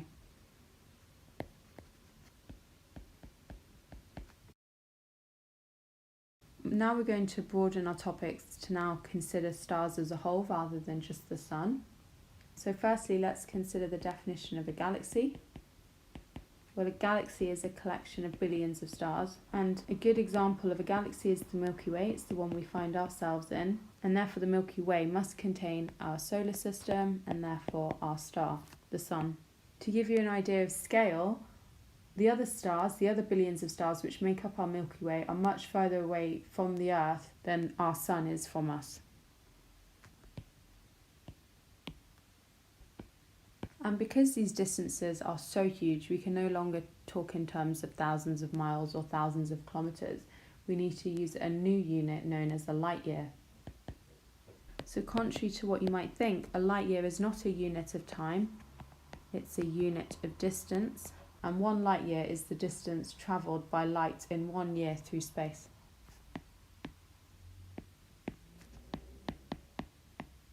And what is exactly 1 light year? Well, it's 9.5 times 10 to the 15 metres. So a very, very long way indeed. Now we're going to consider the life cycle of stars. So first of all, there are 2 types of star we need to consider. Small stars, like our Sun, and large stars. Now what both types of star are formed from is pretty much the same, and that is interstellar clouds of gas and dust which contain hydrogen.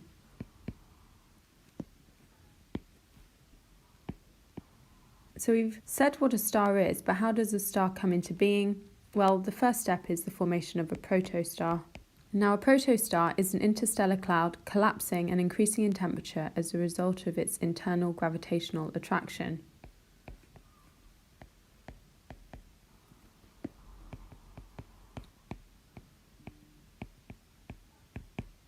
So you can think of a protostar as almost a child in its infancy, and then how does that protostar become the adult star, the stable star?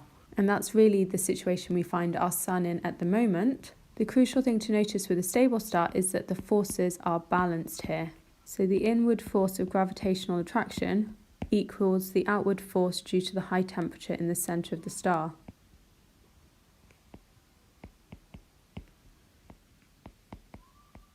Now we're going to consider the life cycles of both a small and large star.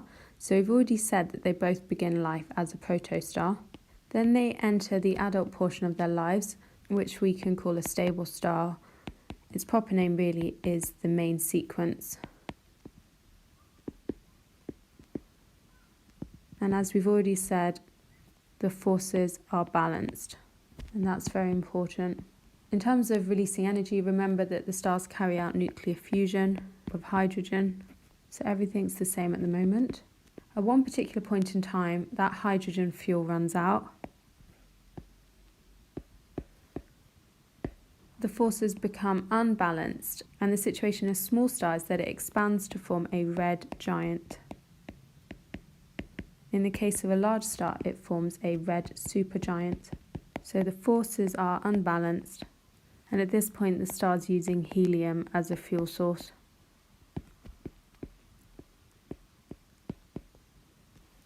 Going back to our small star, after a red giant, a planetary nebula is formed that has a white dwarf at its centre, whereas a red supergiant explodes in what's called a supernova. And in a supernova, heavier elements are formed, so ones which are heavier than iron. And then finally, to finish off, our white dwarf eventually turns into a black dwarf with a small star, whereas our supernova can form either a neutron star, which as the name suggests is made up of neutrons, or if the star's massive enough, it forms a terrifying black hole where nothing can escape, not even light. So I've just zoomed out so you can see a real comparison. So in both situations, we know we're starting out with a protostar. Now when that small star enters its main sequence, the adult part of its life, when it's stable, remember that the forces are balanced and we are carrying out nuclear fusion of hydrogen to release energy. With the large star, it's a similar situation. The star enters its main sequence. Again, the forces are balanced and we have nuclear fusion of hydrogen. Now that hydrogen fuel will eventually run out. Notice it runs out much more quickly in the large star situation. Now when the hydrogen fuel runs out in a small star, the forces become unbalanced and the star expands to form a red giant. In the case of a large star, it forms a red supergiant. And then the next step for the small star is that a planetary nebula is formed consisting of a white dwarf in its centre, which eventually turns into a black dwarf. Excitingly, the situation is different with a large star. After the red supergiant, you get a massive explosion known as a supernova, where heavier elements are formed, and then the final step in its life cycle is it becomes either a neutron star or a black hole. Now we move on to the topic of the universe. We've already mentioned the term the Milky Way. Remember, that's the galaxy we find ourselves in, but the Milky Way is just one of the many billions of galaxies which make up our universe. So in terms of the scale of what we're talking about, it's unimaginable. This is huge. Now here's an image of the Milky Way. One thing you do need to know is the diameter, the distance from one side to the other. And remember, we use light years in order to work out this distance because meters, kilometers and miles are just ridiculous. They're far too small. And the diameter of the Milky Way is 100,000 light years, because remember, a light year is the distance travelled by light through space in 1 year. Now we've talked a lot about various different things to do with space, the solar system, the Milky Way, galaxies, etc. What about the start of time? How did the universe come into being? And the most widely accepted theory is the Big Bang theory. Now, the Big Bang theory states that the universe began at a single point in a huge explosion, and that time and matter were created at this point. What is our evidence supporting the Big Bang theory? Number 1, redshift, and number 2, CMBR, which stands for cosmic microwave background radiation. Now, in order to understand how redshift supports the Big Bang theory, you also need to know that this theory therefore states that the universe is expanding. Everything started out in one particular point, and it becomes really useful if we look at this diagram here. So here we are on planet Earth, and we can see light from distant galaxies. Now, if the stars in those galaxies remained in one place, i.e. the universe wasn't expanding, they weren't moving away from us, then the light given off by those stars would remain the same in terms of wavelength. And as you can see here, the wavelength on this side is the same as here, and so therefore the light given off will remain the particular colour that it is. Looking at this second model here, this is saying that those galaxies, those stars are moving away from us, i.e. the universe is expanding. Now, what you would find in that situation, if you compare it with the light in the first example, is the wavelength has increased. And then if you look at all the different colours on the visible spectrum, remember for me that the colours that sit at the red end of the spectrum have a much longer wavelength than the colours that sit at the violet end of the spectrum. So we can therefore say that light given off those distant galaxies is red-shifted, it has a longer wavelength. A third option is maybe the universe is becoming smaller, it's shrinking, and that means that those galaxies and those stars would be moving closer to us. So what would that mean in terms of wavelength of light? Well, it would get squashed, it would become shorter, which would mean that that light would appear more blue to us and therefore be blue shifted. However, we know that that light is red shifted, and we're going to write an explanation for that now. So let's first of all state that redshift provides evidence that the universe is expanding, and therefore that everything started out in one particular point, so it therefore provides evidence for the Big Bang theory. So we're going to write that because the universe is expanding, it therefore means that galaxies are moving away from us, and therefore the light given off by those galaxies has a longer wavelength, and as such has been redshifted, because remember that the red light has a longer wavelength than the violet light. So that's our first piece of evidence for the Big Bang theory, redshift. The second piece of evidence we need to contemplate is CMBR, which I've already mentioned, cosmic microwave background radiation. Now, CMBR is microwave radiation of a specific frequency which is observed at all points in space around us.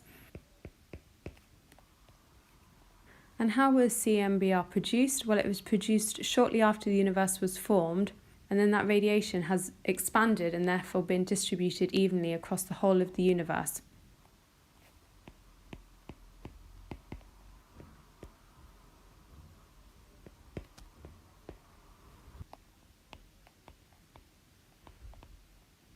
So again, why does CMBR provide evidence for the Big Bang theory?